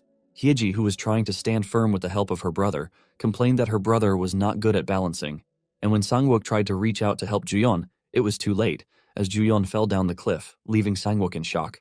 Days ago, Juyeon had been complaining about having to excuse himself to go to the bathroom every time he needed to copy a skill. He then sat down to begin, starting by equipping the already saved Blood Combat and Transformation Resistance as his default, and copied them one by one. He successfully did it, but he was surprised when 3 bonus copies were activated and was excited, thinking that the system was setting the table for him to go on a rampage. Back in the present, the siblings were shocked when they saw him floating in the air, and it was thanks to his skill, Fly Grade A, which granted the power to fly by will. Juyeon knew that Fly was an extremely inefficient skill that consumed 300 mana per minute. However, he thought it was better to use all his remaining mana to take down Bull since his damage output had been reduced. Suddenly the ground shook even more violently, and Hyeji lost her balance, but she managed to grab Juyeon's hand and pull herself up. She then hugged him to steady herself and thanked him for letting her feel alive again. But Sangwook was annoyed seeing them so close together and asked if they weren't going to get off quickly. Juyeon just asked Sangwook if he wanted to come too, clearly enjoying the situation. However, Hyeji shouted to Sangwook that he couldn't because he was too heavy and would exceed the limit. With no other choice, Sangwook backed down and warned them to just wait until the fight was over. Juyeon then calmed down and asked what they should do. He released fireballs in Bull's direction to help the others from above. However, he couldn't attack Bull like before, and Hyeji noticed that his aura was weaker than earlier as well. He explained that he had used one-stroke Sever, which consumed almost all his blood combat stacks, and most of the mobs he could use to refill his stacks were beyond the cliff. Hyeji also pointed out that his balance was off, so his attacks wouldn't land properly, which he agreed with. And he told her that they needed one big hit, but the boss's magic defense was pretty high. She asked why he was thinking so hard and pointed at his chest, reminding him that he had something better. On the other hand, Hyesung, who was trying his best to attack Bull, knew that they would all die if the situation continued. Yet he reminded himself to stay calm as the raid leader. Bull grabbed its broken axe from the ground and raised it above Hyesung. He noticed it but knew it was too late to dodge, and all he could do was curse. Luckily for him, Juyeon appeared in front of him just in time. Juyeon figured that even though they said Bull's weak point was its left leg, in the end, to take down a beast, he should aim for its neck. Juyeon activated the imported effect, which partially adjusted the options to fit him and allowed him to use one-stroke Sever. He then swung his sword across the boss's neck, cutting it perfectly off with the help of his one-stroke Sever SS grade skill, leaving everyone open-mouthed in shock. Bull's head fell to the ground and its lifeless body collapsed. Everyone fell silent, staring at the once unbeatable boss, while Juyeon was simply proud that he had taken care of it. Hyesung was sure Juyeon had used his skill, but it had been far stronger than before, leaving him wondering how Juyeon had managed it, while Juyeon himself was wondering the same thing. The bull's corpse then lit up, and Juyeon did not think they would release the ranked draw at that timing. Hyeji whispered to him to stick to the plan and that everything would work out fine, but he whispered back that Hyesung was not an idiot and there was no way their excuse would work. Hyesung then rushed toward him and was about to ask about the skill he had used, but Juyeon acted amazed and shouted that Windcutter was amazing, deciding to go along with the plan because he had no other choice. Hyesung was about to ask him again, but before he could, Juyeon explained that the skill he had just used was Windcutter, an SS rank skill that was insanely strong. Sangwook could not believe Juyeon was calling that an excuse, and Hyesung clearly did not believe him either, telling him that no matter how he looked at it, The skill Juyeon had used was his. Fortunately, someone shouted that the soul was not entering, which drew Hyesung's attention away. He gripped his sword tightly and wondered if the bull was not actually dead. However, he confirmed that the bull was definitely dead because even a weapon that clearly looked like a boss item had dropped cleanly. Everyone was confused because their stats remained unchanged. Juyeon confirmed it and noticed that even the quest window to conquer the field had not disappeared, making everyone wonder if the bull was not the actual field boss. Hyesung picked up the bull's axe and shared the item status window with everyone. The system showed that the axe was called Barton's Twin Blades, ranked S, used by the White Captain Barton. Everyone realized that the bull's name had been White Captain Barton and felt that the whole situation was insane. They then turned to their leader and asked what he planned to do next. Hyesung approached Juyeon and told him to choose one item because he was the MVP of the raid. There was a rule in the Lee Hyesung raid team. When defeating a field boss, the MVP who contributed the most was granted priority purchase rights for one item. Hyesung wanted the axe, but he was a man of principle and rules were rules. Without a doubt, Juyeon had been the MVP. However, Juyeon asked Hyesung if he needed the axe and offered to sell his priority purchase rights to him. Hyesung asked if he was sure, and Juyeon confidently replied that he was an SS rank mage, so he did not need the axe, but he could not simply throw away the priority purchase right he had earned. Hyesung asked what his terms were, and Juyeon replied that he wanted unconditional priority purchase rights for an item dropped by the real field boss and 50% of the axe's cost. Hyesung understood that this gave him the chance to purchase Barton's twin blades with priority, and even then, he would still have to pay half of its appraised value, which would easily exceed 10 billion won. On top of that, he would still owe 50% of the appraisal price for an item from a true field boss. However, Hyesung wondered what would happen if the boss item did not drop at all, and told Juyeon that they did not even know what might appear. Juyeon replied that if no item dropped, there was nothing he could do about it, and asked Hyesung if it was not a gamble worth taking. Hyesung raised the axe and agreed, shocking everyone. Hyesung then announced that the contract between him and Juyeon had been established with all of them as witnesses. Hyeji asked Juyeon if he was really okay with giving up the axe. He replied that even the rupture sword was cumbersome, and that there was still the main boss left, so he could not just snatch another item and instead had decided to buy insurance. Hyeji then said she hoped the boss would drop a staff. Juyeon asked why when she already had a good staff, and she replied that she would use it while taking turns with him. He reminded her that they were not that close. She pushed back, saying they could start being that close from that day onward, but all he sensed from her was impure, selfish desire, so he refused her suggestion. As they teased each other, the resentment of the White Captain Barton melted away, and Stage 1 plague seeped into the land of plague, causing the poisoned rank E effect to be applied. Meanwhile, on the other side of the field, the Raider Guild was exploring, and one of them complained that his health kept draining because the poison effect triggered once every hour. The leader responded that they could not keep wasting the healer's mana and that they needed to quickly find Juyeon, also known as Psychopath, to take him down and retrieve the boss's treasure. One of his men commented that it would have been easier if they had killed Juyeon when they first encountered him, but the leader reminded them that the order was to eliminate Juyeon quietly, so there was no need to draw attention. His men then noticed one unidentifiable entity ahead of them, and when they looked closely, they saw a Grim Reaper. They assumed it was just a user who had been separated from their group and decided it would be a piece of cake, choosing to finish the fight quickly, unaware of what they were about to face. Meanwhile, on another side of the field, the Truth Order Guild was facing a huge spider monster. Kim Cholman, the leader of the Truth Order Guild, ordered everyone to cast Cleanse because the poison cooldown was back, and the members obeyed despite being low on mana. The spider targeted one of the men and used its webbing to grab him, but fortunately, Suha stepped in and used her cross-barrier A-rank skill to protect him. However, Cholman was angered by this and ordered everyone who had applied debuffs to use their holy elemental attack skills. A few hours later, they defeated the grudge of Captain Boro, and Stage 2 plague seeped into the land of plague, which increased the poisoned effect from rank E to rank D. Suddenly, Cholman appeared behind Suha and sarcastically thanked her, saying they could win the holy war again thanks to her, yet reminded her that she had refused his suggestion to stay in the rear and had chosen to go out alone. She explained that the believers would have died if she had not acted. However, Cholman threateningly reminded her that the protection and grace of God and his leadership were what kept her safe and asked what would have happened if her holiness had been isolated. He also asked her whether she could really have come out unharmed from that bizarre space called the field before, and his words sent a chill of fear through her. Cholman firmly gripped her shoulder and warned her not to forget that an individual human's power was insignificant and powerless, and that all believers, including herself, were merely parts of God's design. He added that the one she was meant to assist, the God-given hero, was not the followers but himself. He insisted that she should not make judgments on her own and that she needed only to follow his decisions. Only then would her mother wake up again. Chilman continued to manipulate her, telling her to trust only his words and that everything would unfold according to God's will, while the hearts of the members around her were steadily corrupted by greed. On the other side, where the Raider Guild was, blood stained the white ground, and the leader swayed together with his corpses and the controlled members who were now following the Grim Reaper. Meanwhile, on the other side, Hisung's team was busy moving forward, and in the distance, Sangwook noticed the Raider Guild.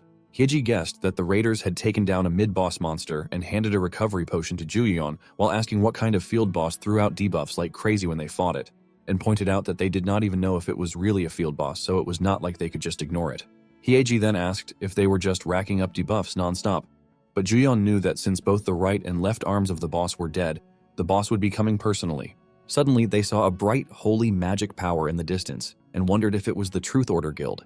Haesung informed them that there was a high chance it was the Truth Order in the middle of a boss fight, and that they should join in before it was too late. They all rushed toward the source of the holy magic, but before they could get closer, they saw the raiders standing in their way and wondered if those raider bastards were planning to sneak in and take the boss without telling them.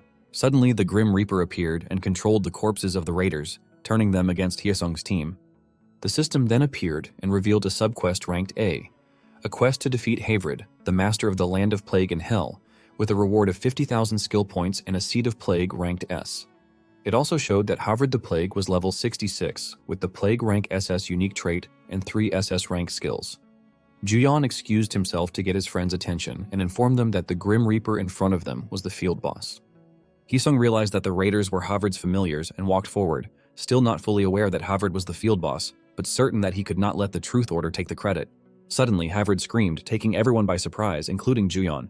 He felt fear creeping inside him but forced himself to stand his ground, and he managed to do so.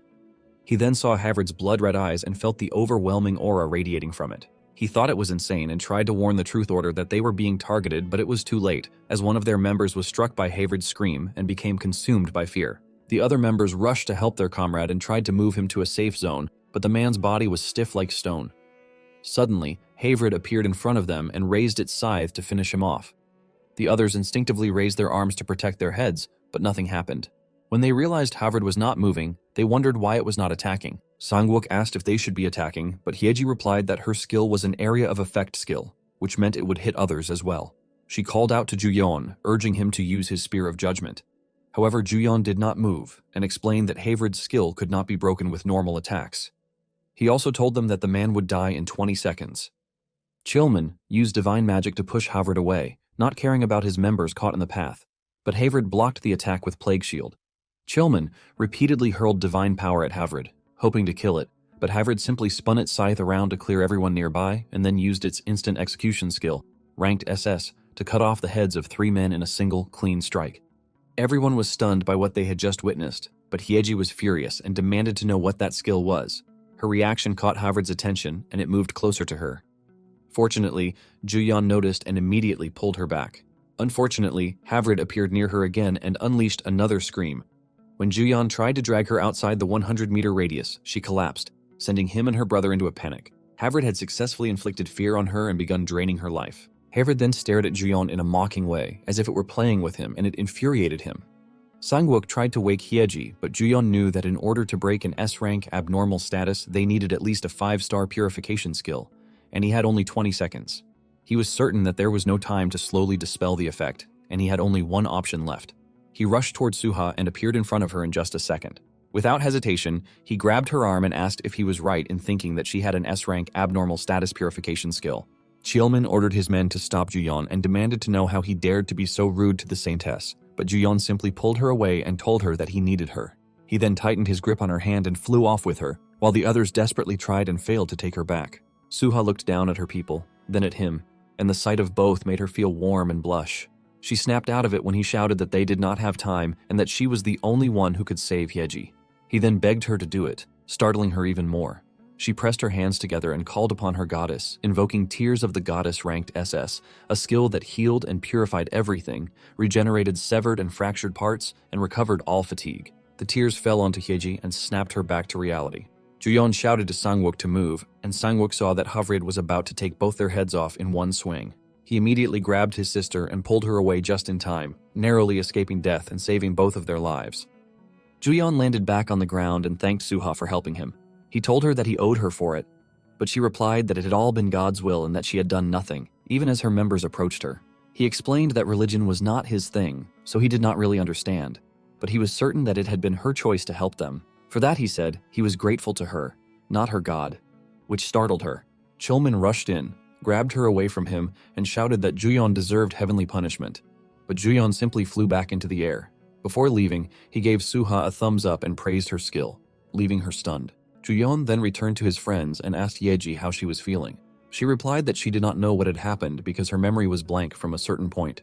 Sangwook told her there was nothing particularly wrong now and asked what kind of skill Havrid had used.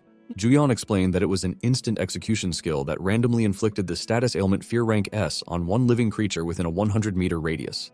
If the status ailment was maintained for 20 seconds, it penetrated 500% of physical and magical defense and dealt additional damage, allowing Havrid to cast instant execution rank SS. He added that if they defeated the boss before instant execution was cast, the effect would be resolved, but with Shield of Pestilence rank S, there was a constant 55% damage reduction, and that shield converted damage taken into mana consumption. That meant, unless it was a fully stacked skill of the 7th rank, the shield would not break. Juyeon was sure there was still one skill slot remaining, and the description did not mention any cooldown for instant execution. He guessed it might be a skill that could be reused immediately, and thought that copying Tears of the Goddess would be the right move. However, it was not even a multi-target skill, yet it consumed a huge amount of mana, and with just a purification skill alone, Havrid could not be defeated. He looked at Hyesung, searching for a way to break the shield with a single strike. Hyesung was surprised when they rejoined the fight and told them they had been resting for too long, but Hyeji assured him that she would work several times harder than the time she had rested, while Juyeon decided to save his remaining skill slot for a decisive blow. Sangwook pushed the undead back and Hyeji burned them to death once more. On the other side, Hyesung fought the undead head-on, while Juyeon supported him from behind. Juyeon finally stopped, judging that his stacks were sufficient, and when Havrid sent the undead at them again, he released stronger fireballs. He was confident that his magic power now exceeded that of the field boss. He hurled his fireballs toward Havrid, who immediately used Plague Shield to defend himself, but when Juyeon's fireballs struck the shield, cracks formed and eventually the shield shattered. One of them noticed that the shield had broken and was about to press the attack, but Havrid reacted first, screaming loudly as he dissolved the ground around him with his scythe. The undead were swallowed by the liquid he created, and Hyesung ordered everyone to fall back because it was a new pattern. The poisonous liquid spread further, and when the undead were completely dissolved, the system showed that they were now exposed to the Land of Plague, where the Poison Grade B effect was applied. Juyeon was shocked to see that Land of Plague rank SS turned the area within a 100-meter radius into a Land of Plague, and that all targets who did not possess the Undead Legion skill were exposed to the Plague effect. In addition, if a target died due to the Plague, there was a 50% chance that a mark would be created on a nearby living creature. He cursed in panic and was startled when one of their allies coughed up blood. He wondered if he should copy Tears of the Goddess, but he knew it would only buy them time. Suddenly, he heard Chilman berating Suha again, asking how many times he had to tell her to stay in the back. She tried to resist but was too afraid, until she finally snapped and used her divine power to push Chilman's hand away. She shouted that she had not come there to watch people die meaninglessly, and that even though she knew she was powerless on her own, if she could choose anything, she wanted to save people without hiding. She then released a powerful divine light around them, and in that instant, Juyeon copied her skill without any hesitation. Everyone thanked her for her help and felt their health fully restored, but she had pushed herself too much and lost her balance because the goddess's sacrifice rank S skill was too much for her. Chilman was not pleased with her actions, however her people were excited and grateful that she had helped them. Hyesung shouted to his team that they could not afford to lose either and that they had to defeat Havrid before the buff wore off. They all attacked Havrid with full health and renewed energy, but even then, they still could not bring it down, and Hyesung was trembling from exhaustion. Ever since the new phase had begun and the minor enemies had nearly vanished, Hyesung had been unable to maintain his stacked stats. Suddenly, Havrid appeared in front of him and moved to stab his head with its scythe. Fortunately, Hyesung managed to block the blow, while the others continued struggling just to hold on. However, as time passed, one by one, they fell and were killed by the boss. Chilman decided that the raid was a failure and planned to use Hyesung as a decoy so they could escape. He called out to Suha to leave with him, which made her burst into tears as she desperately prayed to her god for help. Suddenly, a powerful divine energy spread around them again. It was the exact same goddess's sacrifice skill. Hyesung and even the field boss were stunned when they saw Juyeon flying above them with wings, declaring that he had arrived. Years ago, instead of dealing with divine revelations, Suha had small worries like school homework. Her family wasn't rich, but they were not unhappy. However, one day her father rushed in, panicking as he relayed terrible news from outside.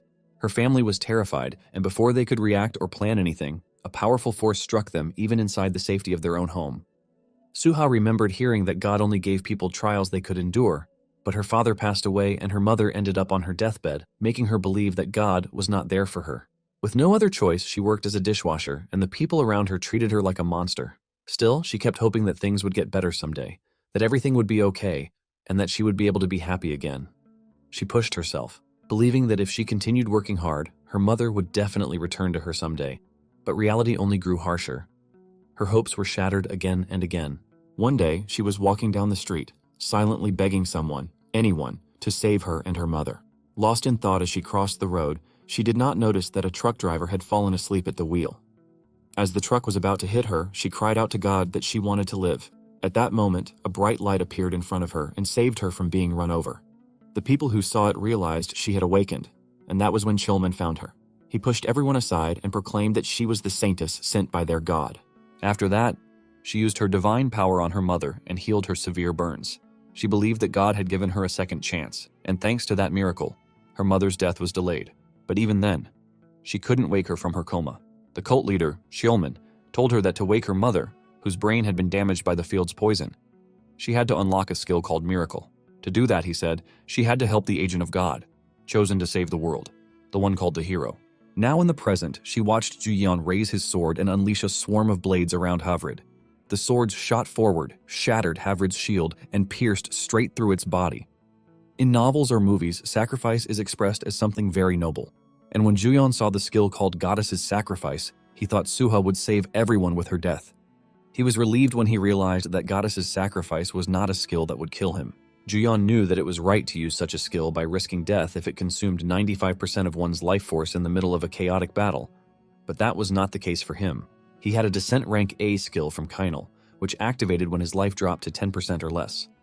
When that happened, the fallen angel Kainal descended, and once his life force reached 0% after the descent was immediately released, and both his life force and mana were restored to 100%. He was very satisfied with it, and for him, the best part was that he could activate the skill by willingly consuming his life force, rather than being forced to. He had only kept it, hoping it would activate just once, right before he died someday.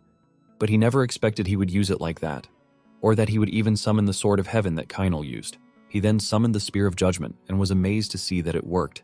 Juyeon felt like he could do anything, and unleashed a swarm of swords toward Havrid. He laughed as he ordered it to die, then composed himself and repeated the command in a cooler tone. Just then, he felt a bright gaze on his back, and when he looked over his shoulder, he saw Suha staring at him with hope and awe, making a chill run down his spine. Havrid was already beaten down but still tried to stand and fight. Juyeon appeared in front of it and teasingly asked if it wanted to try one last move because it wanted to live that badly. Juyeon raised his sword and, angered, reminded Havrid that it had to pay the price for touching Hyeji. He then activated his blood explosion skill, which wrapped flames around his sword and swung it at Havrid, slicing it in half like paper. His attack was so powerful that it sent a shockwave of energy through everyone. When the flames disappeared, he was the only one left standing, and the system confirmed that Havrid was dead as it began absorbing the soul of the special field boss Havrid, rank B. Everyone could not believe that Juyeon had defeated the field boss so easily, a boss that had not taken so much as a scratch no matter how much they attacked it before. They began to wonder just how strong he really was. Juyeon acted cool on the outside, but he reverted to his usual self when the system notified him that he had acquired the skill Purified Mind, rank E. He could not believe that the skill granted immunity to all status effects of E rank or lower. Everyone received the same skill and was so delighted that they were ready to serve him. The men then wondered what kind of boss item reward they would get when even the basic reward was that good. Hyesung stepped forward and Chulman did the same. The two guild leaders faced each other and formally introduced themselves. Chulman told Hyesung that they should avoid unnecessary conflict and discuss the distribution based on each side's contribution. Hyesung agreed and assumed that Chulman was feeling confident because the battle had been easier thanks to the Saintess. Chulman then pointed out that, thanks to their Saint's status effect removal skill, it was a relief that the damage had been minimal. Hyesung thanked Chulman for his combat support, saying it had allowed him to display his full strength, which irritated Chulman, since Hyesung was implying that his team had landed the last hit. Chulman then pointed at the items on the ground and asked where the boss's item was and where the user who had been there earlier had gone. Hyesung felt a sense of deja vu at the combination of a missing boss item and Juyeon's disappearance. He quickly put it together and cursed Juyeon in frustration. Juyeon then appeared behind Sangwook and asked Hyesung if he had called for him, and Hyesung angrily asked what he was doing there. Juyeon replied that he had simply defeated the boss and returned to his spot. He then acted pitiful, saying that he was not the type who liked attention, yet Hyeseong was giving him even more attention. Hyeseong asked where the boss's item was, and Juyeon did not answer immediately. Hyeseong was sure he was being reminded of the acts from before and that Juyeon expected him to do something about the boss item. Cheolmin walked closer, calling Juyeon utterly wicked and claiming that the resentment of the dead had gathered around him. Cheolmin then pointed at Juyeon, declaring that a very unholy energy was coming from him and that he had the field boss's item. But Juyeon only responded with a proud smirk. A few minutes earlier, after Juyeon killed the field boss, he saw the item drops and couldn't believe that it was a hybrid boss system. He was sure that a valuable item should be taken by the raid's MVP and remembered that he had a contract with Hyeseong, so there shouldn't be any issues with them. However, his problem was the Truth Order Guild, and he was certain they were going to argue about contribution levels, citing the buff the Saintess had given. He did not deny that he owed Suha one, but he could not bring himself to let go of the special drop. He began hiding the special item among the corpses and acted as if the boss had kept insisting that he be the one to take the special item, leaving him with no choice. He then looked around to make sure there were no witnesses and walked away with a wicked expression, completely unaware that Suha had been watching him the entire time. Back in the present, Cheolmin asked Juyeon what he had been doing near the item drops right after the boss died, and Juyeon answered that he had died and simply returned there. Cheolmin released his divine magic in anger and demanded to know who Juyeon thought he was lying to. He could not believe that Juyeon was trying to deceive him, the representative of their god, and his members nervously drew their weapons to support their leader. However, Hyeseong and the others were not about to stand by and watch one of their own get beaten up. Juyeon called Cheolmin out for pretending to be the good guy and asked if he had any proof that Juyeon had taken the boss's item. He explained that his own sword had broken, so he had simply picked up the weapon of a dead player, and asked whether Cheolmin was seriously claiming that even a dead person's sword still had ownership rights. Hyeseong stepped in to calm them both, agreeing that taking an item without an agreement could be a problem. He then asked Juyeon directly if he had taken the boss's item, and Juyeon firmly answered no. Hyeseong then asked if he could reveal the options of the sword he had picked up. Juyeon was about to show the sword, but Cheolmin provoked him further, telling him to prove his innocence. Juyeon, frustrated, said that the current situation was quite unpleasant for him, considering his level of contribution in the battle. Cheolmin mockingly told him that he simply had to prove that his displeasure was justified. Before showing the sword, Juyeon stated that it would only be fair for Cheolmin to grant him priority ownership of one of the other dropped items if the sword turned out not to be the boss item, as compensation for his rude attitude. Cheolmin confidently agreed. He even swore that if the sword was not an item dropped by the field boss, they would unconditionally concede one boss item to Juyeon. Smirking, Juyeon took the sword out and let Cheolmin inspect it. Suddenly, Suha intervened and stepped forward. Everyone was stunned, and Juyeon became worried that she might have seen him hiding the boss's special item. Suha took a breath and announced that, regardless of the sword's identity, they would unconditionally concede one item to Juyeon. Cheolmin tried to stop her, insisting that it was not the will of the gods, but she pushed him away and looked to Juyeon as if drawing strength from him. She then declared that if a hero is someone who saves people and leads the world to peace, they must possess power worthy of that title, and exposed the fact that Cheolmin had done nothing when everyone was in danger. She firmly told him that he was not the hero and reminded him that he had always called her a powerless being, but she no longer believed that about herself. Suha stopped in front of Juyeon and said that if her power was bestowed by the gods, then the one she chose to use that power for must also be the god's choice. She then announced that Juyeon was the hero and that she would follow him, shocking the siblings and everyone present. Cheolmin snapped and shouted in rage that he had kept a clueless little wench like her alive all this time, and this was how she repaid him. He then declared that Suha was no longer a member of their order and that therefore her declaration to forfeit the item was not the will of the Truth Order Guild. He snatched the sword from Juyeon's hand and checked it, only to be confused when the system identified it as Handle of Self-Destruction. Rank C. Juyeon teased him, saying that he was done confirming things, then rushed over to the corpses and pretended to be picking through the items. He grabbed the sword he had been eyeing from the beginning and announced that he would be taking it. Juyeon then sprinted away at full speed, and Hyeji shouted angrily, asking where he thought he was going. The siblings immediately chased after him, and Suha, noticing that he was getting away, followed as well. Meanwhile, Hyeseong was left behind, wondering what on earth was happening, while Cheolmin remained on the ground in despair. Hyeseong then told Cheolmin that they should at least settle the rest. On the other hand, Juyeon stopped running once he was sure they were far enough away and realized he really needed to start working out, because without buffs it was so hard for him to run for long. Hyeji then caught up to him and asked if he was going to explain everything. He excitedly replied that he had found the boss item right after killing the field boss. He explained that even though he landed the last hit, the Truth Order Guild would definitely make a fuss, so at first he thought about just taking the sword, but that would only make things more annoying. So he decided to hide it among the raider corpses, planning to sneak it out later. He added that if the hidden item was discovered, it would be a problem, so he just picked up some random sword and pretended it was the boss item instead. Hyeji asked him if he had not planned anything in advance with the Saintess, but he answered that he could barely handle himself, which made Hyeji ask again what on earth the situation was right now, pointing at Suha, who was also catching her breath in exhaustion. Yet Juyeon himself was wondering the same thing. Suha then cheerfully introduced herself to him, and he introduced himself back. Suha informed him that she had come to serve him, the hero. However, the three of them agreed that getting involved with her would not be a good idea. Juyeon again reminded Suha that he did not believe in religion and started to walk away with his friends, but Suha rushed to follow them again, which creeped him out and made him shout, asking how long she was going to follow him when he did not even believe in her god. Suha warned him that the chaos of the world would be calmed by God's chosen representative, and that while Cheolman might not always be right, seeing Juyeon convinced her that if a hero existed, it had to be him. Suddenly, she tripped and landed face first in the snow. Yet she did not back down and swore that she could be of help to him. Tears welled up in her eyes as she reminded him that she had left the Truth Order, so now the only place she could return to was by his side. He pitied her and offered her his hand, but firmly told her that he was not looking for help and was simply paying back his debt. He asked if she understood, and she happily agreed. She then swore that until the world found peace, she would stay with him, making him think that he had picked up a strange one. The next day, they were all on the plane, and Juyeon was glad that all the items obtained in the special field were legally recognized as theirs thanks to the raid exemption, because he had been nervous he might be stopped at security in the departure hall. Hyeji was also amazed that they were allowed to bring blades onto the plane, and Sangwook explained that it was partly because it was their chartered flight, and, for overseas expeditions, high-grade personal equipment was required to be carried by the owner. Juyeon sighed in relief, and told them he had never traveled abroad with such expensive items before. Hyeji teased him by reminding him that it was his first time going overseas, and he shouted at her to be quiet because she was ruining his image. Juyeon then decided to relax for a while as a reward for all the trouble he had gone through.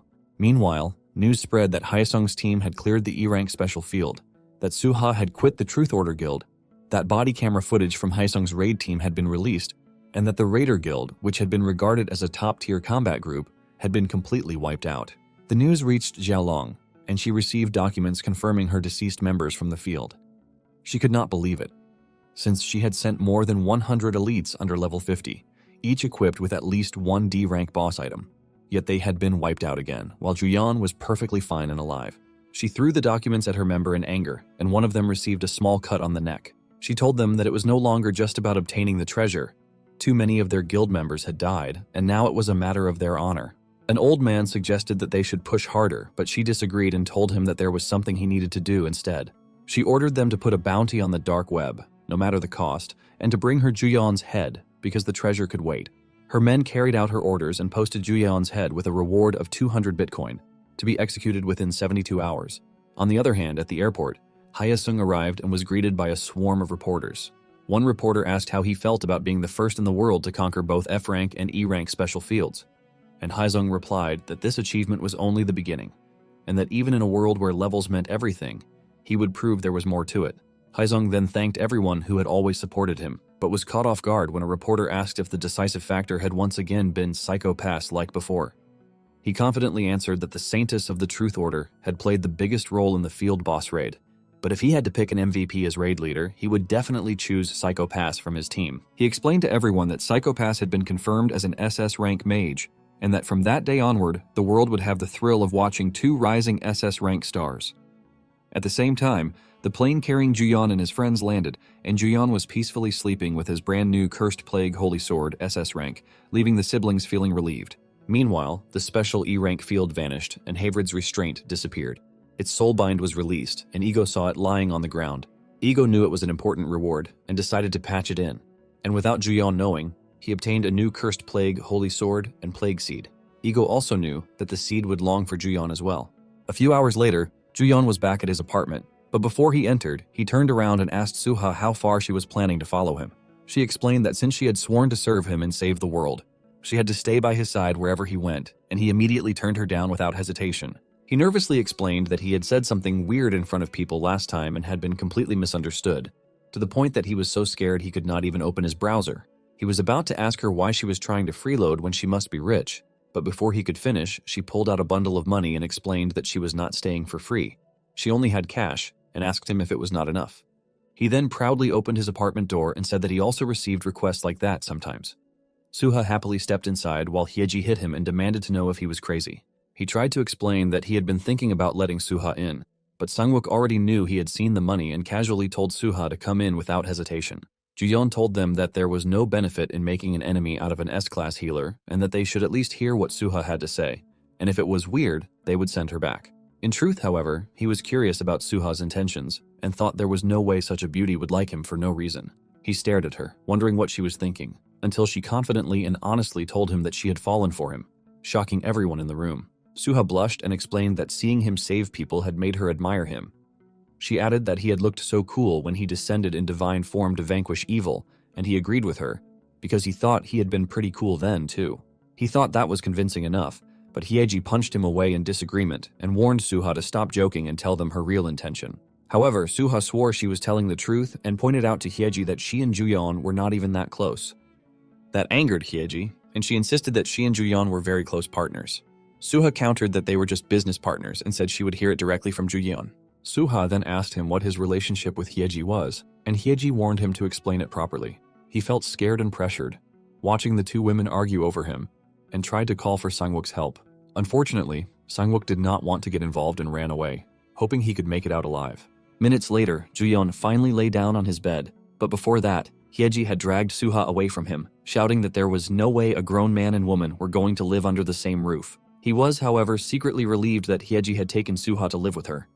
He then sat down, knowing it was time for settlement, and opened his status window. He saw that he had 150,000 skill points and wondered which skill he should raise first. He remembered that he had already used the quest rewards, the detailed trait upgrade ticket, and the random skills detailed trait enhancement ticket, which had been useful. He then took something out of his pocket. It was the Seed of Plague, a seed imbued with the power of plague. If planted and raised well, something containing the power of plague would sprout.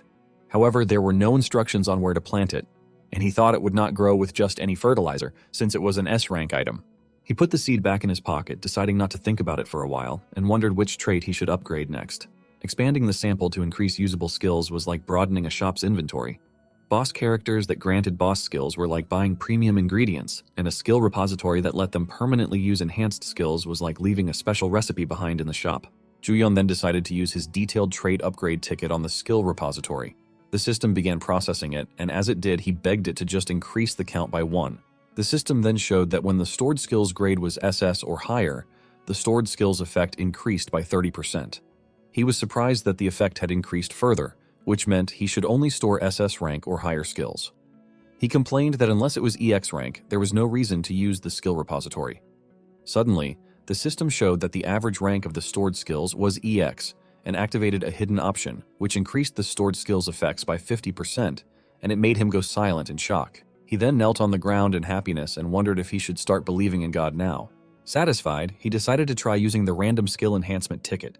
He used it immediately, knowing it did not matter which skill was enhanced, since he only had skill copy and advent. The system enhanced his advent skill, and he wondered what exactly had changed, since it looked the same, until the system showed that its cooldown time had been reduced from 30 days to 10 days. He decided to let it slide since the skill repository was amazing, and wondered what he should do with his remaining 150,000 skill points. Then the system showed his daily quest level 4, which required him to obtain 2 quests of F rank or higher every day at midnight, and another quest, Blue Wise level 2, which granted 1 random option of rank E to copied skills. The next day, in the Inshin Fish farm field, B rank, the water splashed out strongly, and it powered Juyeon up. He planned to test out the new weapon he had obtained, and a huge monster fish leaped out of the water to attack. Hyeji rushed to cast a fireball, but before she could, Juyeon swung his sword at the fish, surprising her. She wondered when Juyeon had gotten so fast and thought he had focused his stats on magic. Suddenly, Suha excitedly shouted that she would support Juyeon and activated her prayer of recovery, prayer of healing, prayer of life, and prayer of strength all at once to help him. He felt his body grow lighter and thanked Suha for it. He then continued to slice through the fish with Suha's support, without noticing that Hyeji was growing angry. On the other hand, the men on the boat were surprised that Juyeon was using a sword when he was supposed to be a mage. Even so, they assumed his defense was still paper thin and decided to execute their plan to lure him in and finish him off. They also thought it would be best to use the truth order to separate Suha from Juyeon. Later, in the reward claiming office, they were all confused about why the field loot settlement was not going through. The employee explained that there was no separate settlement amount for the healer, and that the contract stated the amount was to be settled to the Truth Order Guild, to which Suha belonged. Suha argued that she had clearly requested to withdraw from the guild through the user association. However, the employee informed her that the Truth Order had not processed her withdrawal yet, and the paperwork had not even reached the agency.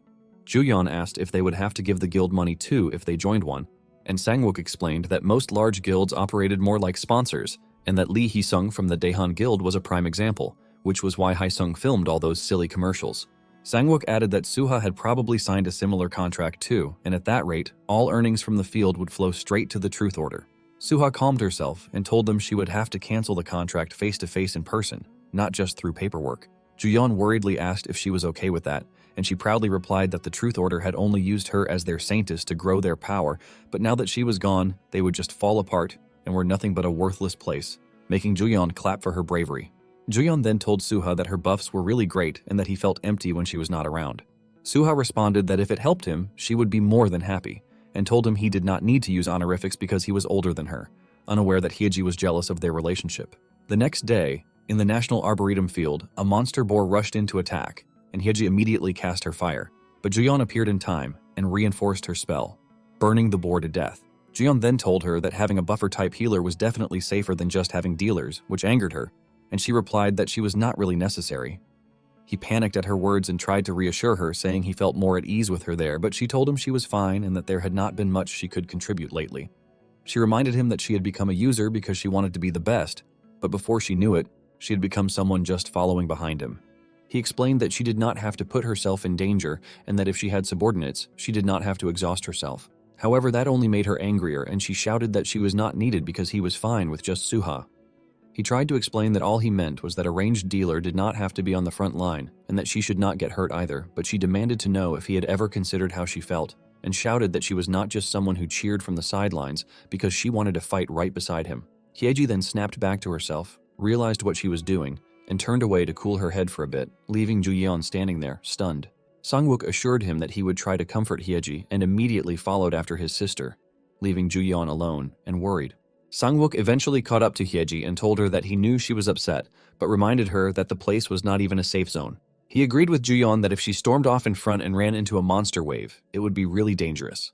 She looked back at her brother with tears in her eyes and asked if she was pathetic. She knew she was an S-rank dealer, but the one really helping was Suha's buff, and she admitted she had never wanted to say something like that. She then felt embarrassed by her outburst, and Sangwook reminded her that dealing damage in battle was not everything, and that Juyeon was clumsy, which meant he could not do without her. She asked her brother what was wrong with her these days, and Sangwook patted her back and answered that it was because she was human. He explained that it was not so bad to be the best together, rather than being the best alone. She wiped her tears away and asked where Juyeon was. Sangwook answered that Juyeon was off thinking by himself, which worried her, and he tried to assure her that a B-rank field should not pose any real danger to Juyeon. However, she told him that the real danger to Juyeon was not the monsters, but the other users, because Juyeon had been marked on the raiders' list. That fact began to worry Sangwook as well. At the same time, Juyeon was busy thinking that he had failed to notice Hyeji's feelings and assumed it was about the last hits. He figured that Hyeji needed to feel like she had a clear role in the fight to feel fulfilled and wondered what would happen if she got so angry she asked to cancel the contract. Juyeon felt uneasy and noticed that the surroundings were getting darker. He was then startled when the area actually dimmed, even though it had been bright midday just moments earlier. The system notified him that it was the effect of extra-cost fog, which generated fog within a 50-meter radius and applied debuffs to his magic power, mana recovery, and mana consumption. He was trying to figure out what was happening when he heard a laugh nearby and someone telling him that wielding a sword was pointless when he was a mage, and that even Muhammad Al would struggle to survive the extra-cost fog skill, so he should consider it an honor. He asked if they were raiders, but they replied that they did not like belonging anywhere, and that someone about to die did not need to know. Suddenly, a man appeared with a huge hammer and tried to smash his head. Fortunately, Juyeon managed to block it with his sword and push the man back. The man felt the repelling force and was confused because a mage should not have invested points into strength. Suddenly, another man appeared, holding a sword, and shouted at Juyeon to die. Juyeon forcefully shoved the first man away and blocked the second man's attack. He then knocked the sword from the man's hand and struck him under the chin with the back of his own blade. The men retreated in shock, now certain that their intel was wrong, because Juyeon fought like a swordsman, which only left him even more confused as he stared at his own hands in surprise. Juyeon then tried to stab one of the men, feeling as if he had been holding a sword for a long time, and remembered that the memories he could not recall had been surfacing more often lately, making him wonder if he was a genius. The first man jumped back to put some distance between them and tried to calm himself, telling himself that Juyon being a swordsman did not change anything. The man then dashed toward him again and shouted that he would have to squeeze some extra pay out of the client, yet when Juyon swung to slash him, the man narrowly avoided the attack and escaped, leaving Juyon startled and confused. He knew that if those men had used a skill, the status window should have popped up. He turned around and realized it was the illusion veil skill, which created illusions within a fixed radius of 20 meters around enemies, reducing their attack accuracy by 30%. He had not expected a debuffer and knew there was no time for him to copy a counter skill, so he decided to simply attack in a way they could not dodge. He released a powerful burst of flame around himself and successfully hit the debuffer, who had been hiding at a distance. However, he knew the mana consumption was high and he could not use it often, so he decided to target another enemy. At that moment, the debuffer appeared behind him and used mana reflux, which gave a 50% chance to inflict reflected damage. Juyon turned around and saw the attack closing in on him, and he knew he was completely screwed. Luckily, Sang-wook appeared in time and blocked the attack for him, and the siblings stepped forward to protect him. The first man was frustrated that the others had noticed them and decided to kill all of them. He dashed at Juyon and swung his hammer down, but Juyon blocked it with his sword. Hyeji began casting her flames, but before she could release the spell, Juyeon warned her that the debuffer bastard had a damage reflection skill. She replied that she might be lacking in raw power as a mage compared to him, but her experience was on another level. Hyeji then pointed her staff at the debuffer, causing the second man to panic. He asked the debuffer what they should do, and the debuffer replied that Hyeji was weaker than Juyeon, so they could stop her with the defensive gear they had. Hyeji heard the debuffer and called him rude. She then wrapped a tornado of flame around him and explained that it was different when they were facing people, because she did not need to hit them directly. She just had to burn the air they were breathing. The debuffer began choking as he struggled to breathe within the flames, and both men were shocked by the sight. Before they could react, Juyeon rushed in and slashed them down with speed, and when all of them were on the ground, Sang-wook pinned the debuffer with his heavy shield. Juyeon learned that in battles against people, overwhelming damage alone was not enough, and as he had expected, experience created a completely different way of thinking. Hyeji angrily asked Sang-wook if he really thought she would be gone that long, and how he could leave the kid alone, no matter how strong Juyeon was. While Hyeji was busy scolding her big brother, Juyeon watched them. It was a new scene for him, because usually the roles were reversed. Juyeon then thought about their situation and called out to Hyeji to get her attention, but she was still fuming with worry and shouted that he was going to get an earful too, so he should just wait his turn. Juyeon apologized for interrupting her scolding but said he had to speak before he missed his chance. He then informed her that he wanted to switch classes to swordsman, which left Hyeji both surprised and confused. Meanwhile, in the user company's meeting room, the representative informed the superiors that the detection from the DMZ side indicated a treasure dungeon. A senior superior suggested handling it as a private commission, since it could lead to conflict if nations got involved.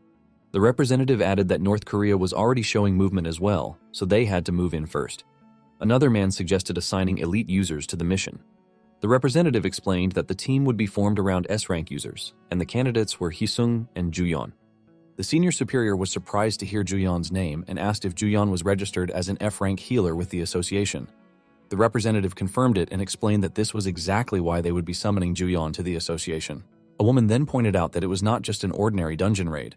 If they lost the international competition, their entire user industry would fall behind, which meant they had to recruit Juyeon to act as an SS rank user for the association. At the same time, Suha happily informed Juyeon that the Truth Order Guild issue had been fully resolved and that she now belonged completely to him. But he told her that was a dangerous way to phrase it in many ways. Suha then told them that something suspicious had happened. After they visited the E-rank special field, an anonymous sponsor had made a huge donation, but the sponsor had threatened to cut funding unless the Saintess stayed. Because of that, Chilman had kept dragging things out to continue receiving money, and she guessed they were trying to separate her from Juyeon on purpose to weaken them. Suha was sure that bad people would soon invade, but Juyeon calmly told her that they had already come and gone, which amazed her even more. However, he went on to say that most of the credit belonged to Hyeji, because after adjusting his skill setup, he realized that magic relying only on pure damage had its limits, and that experience made all the difference. Hyeji blushed at his compliments and asked if he wanted her to buy him something, since he had been flattering her so much. Juyeon then said they should clearly define their party roles. He clarified that Sang-wook was the tank, Hyeji was ranged DPS, and he was a melee swordsman. Suha liked the division and told him that he had been amazing with the sword, even back at the fish farm, which he agreed with without hesitation. Hyeji noticed him blushing, but instead of feeling jealous like before, she felt happy for him. Hyeji told everyone that they should avoid any suspicious contact for the time being because of the recent attack, and since Juyeon still needed time to get used to the sword, Sang-wook agreed. Just then, someone called Juyeon, and he answered. The caller introduced himself as Han Chanjung, the head of Awakener Management at the association headquarters. A few hours earlier, one of the men had warned Chanjung that Juyeon was really psychopath and asked him again if he was sure it was okay to summon Juyeon to the association. The man told Chanjung that Juyeon had quite an extreme personality based on the posts he had read online, and asked what they would do if Juyeon refused to follow orders or disobeyed the association. Yet Chanjung assured his subordinate that since Juyeon had falsely reported himself as an F-rank healer, that alone gave the association enough leverage. Chanjung confidently said that Juyeon was just a rookie who had awakened recently and that putting a leash on him would not be hard. However, Chanjung was left speechless and nervous when he saw 3 S-rankers gathered in one place. He knew that Sang-wook was the unbreakable shield, Hyeji the Witch of Scorching Heat, and Suha the SS rank healer who had recently taken a bold step away from the Truth Order. Chanjung informed them that they had requested Juyeon come alone due to the sensitivity of the matter, and when Juyeon was about to explain, Hyeji cut in and introduced herself as the one holding Juyeon's management contract. She explained to Chanjung that the contract included confidentiality and agency clauses. Therefore, she could guarantee there would be no issue sharing information at the association level, and she could provide copies of the relevant documents immediately if he needed them. Hyeji then introduced the other 2 as Juyeon's fixed party members and told him that she and Juyeon could resolve the matter on their own. However, Suha disagreed and insisted that Juyeon was everyone's hope and that Hyeji could not exclude her from such an important matter. Hyeji teased Suha by saying it was just policy, no contract, no deal, but Suha refused to back down. Sang-wook then told Chanjung that they understood the association's position, but Juyeon had only recently awakened, so it was too early to leave him alone. Sang-wook pressed Chanjung to understand their situation, and with no other choice, Chanjung decided to begin by confirming a few things as part of the procedure, with all of them present. Chanjung asked Hyeji if she was aware of the major discrepancy between Juyeon's registered rank and his actual field performance, but she replied that it was already being coordinated and would all be covered through the official contract and party records. Chanjung was pushed back a little by her answer, but tried again to persuade her, saying that once Juyeon officially registered with the association, he would receive support and protection. Hyeji responded that support was not an issue because Juyeon was already under personal protection clauses. Chanjung accepted that, but then asked if it was not true that Juyeon's own wishes should come first. He tried to convince Juyeon that if he joined hands with the association, it would not end with just support. He would gain access to S-rank rare equipment, priority for dungeon raids, and even national-level legal protection, meaning he could obtain things he would never be able to get on his own. However, Juyeon was not interested. As he casually picked his nose, he asked Chanjung if the association just gave away S-rank gear like that. Chanjung hurriedly clarified that he had explained poorly and meant that if Juyeon was affiliated with the association, he would be given first purchasing rights for equipment. Juyeon still found it bothersome and immediately turned Chanjung's offer down, shocking him to the core. Juyeon was already focused on boss items with stars, and what he needed more than gear was good skills. He also noticed that Chanjung had other plans, so he stood up and asked if that was all he needed to say. However, Chanjung stopped him and asked if he could issue a request directly to Juyeon, not as a representative of the association. That confirmed Juyeon's suspicion that there was more to it.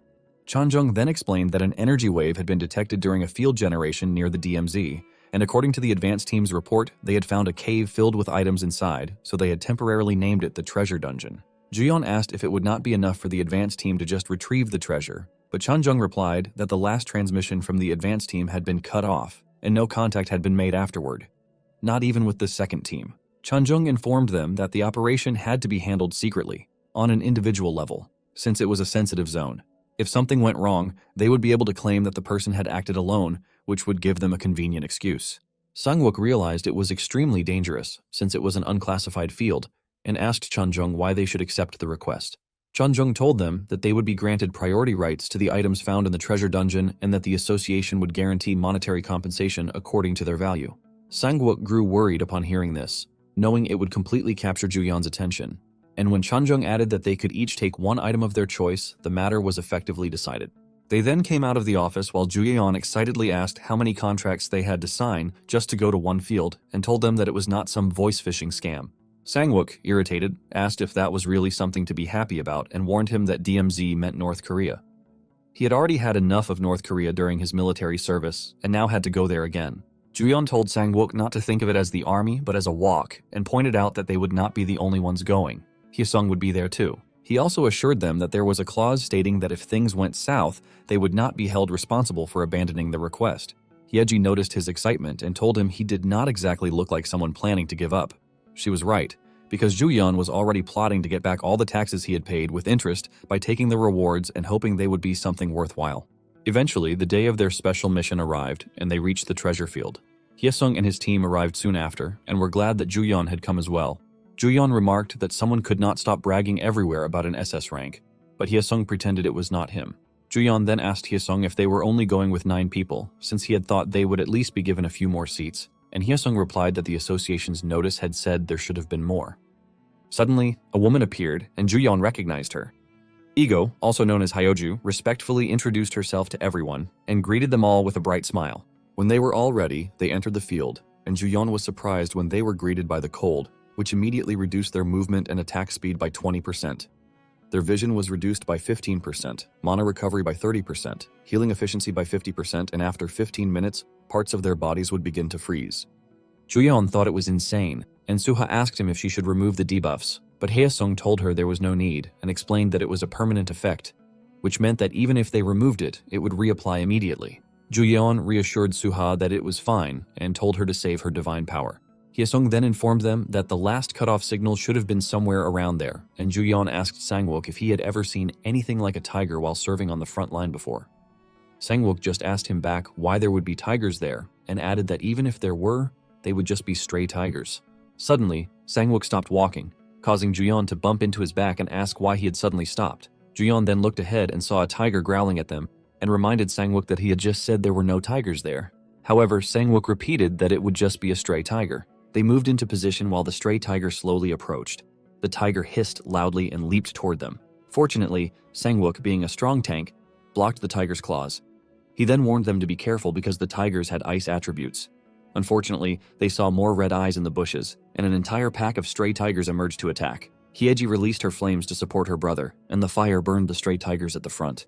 Hyesung shouted that hunting monsters was not their goal, and warned them that if the fight dragged on longer than 10 minutes, it would turn into a battle of attrition, so they needed to get out of the area. Everyone followed Hyesung's command and ran away from the stray tigers.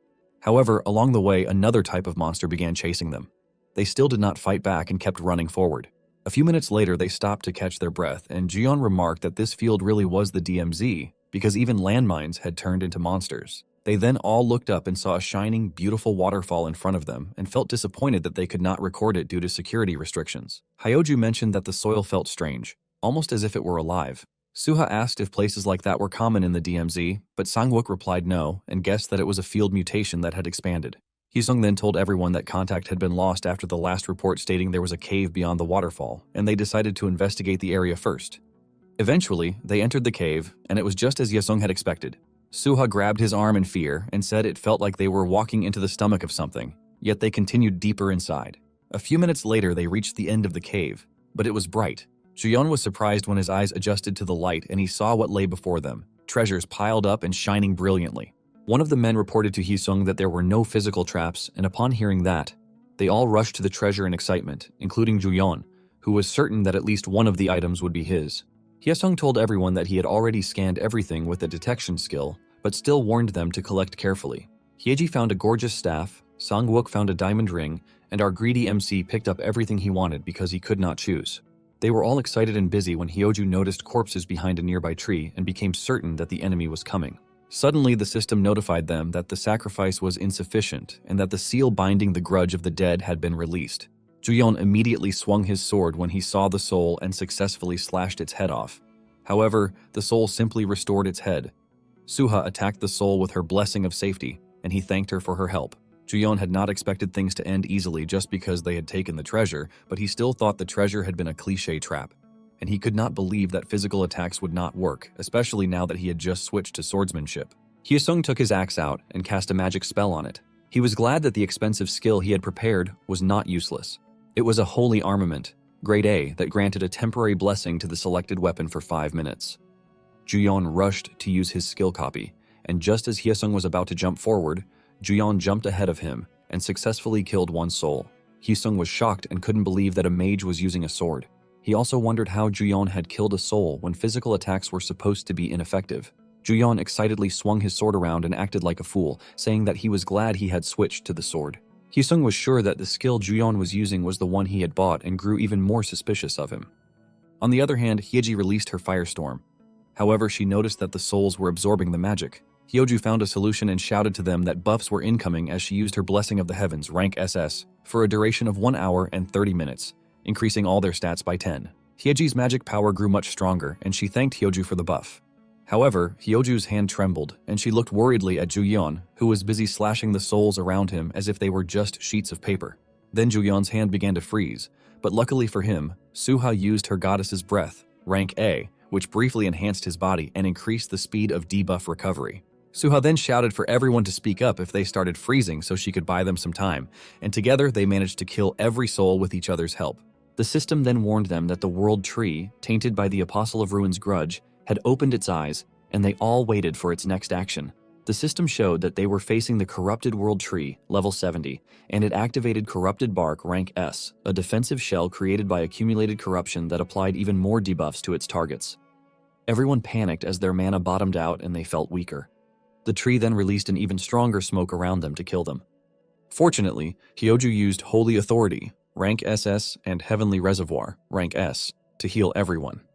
Juyeon was surprised that all his stats had increased dramatically, but he knew that the skill Hyeju had just used was supposed to be a non-area skill, and he confirmed he was right when he saw Hyeju stumbling in exhaustion. He rushed over to her, and Hyesung shouted to everyone that killing the tree was not their main objective, and that they needed to retreat before exposing themselves any further.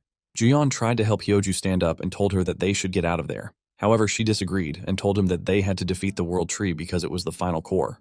He was confused and asked her what she meant by that. She explained that there was a child who truly longed for her older brother and was begging him to help her with it. Suddenly, Juyeon saw himself, much older, with a cat rubbing its head against his foot. Ego then called him hero and told him that she would wait for him, no matter how long it took. Sangwook called his name in worry and shouted at him to get a hold of himself. Juyeon snapped back to the present and stutteringly asked what that was, but before anyone could answer, the tree's branches moved and lunged toward them.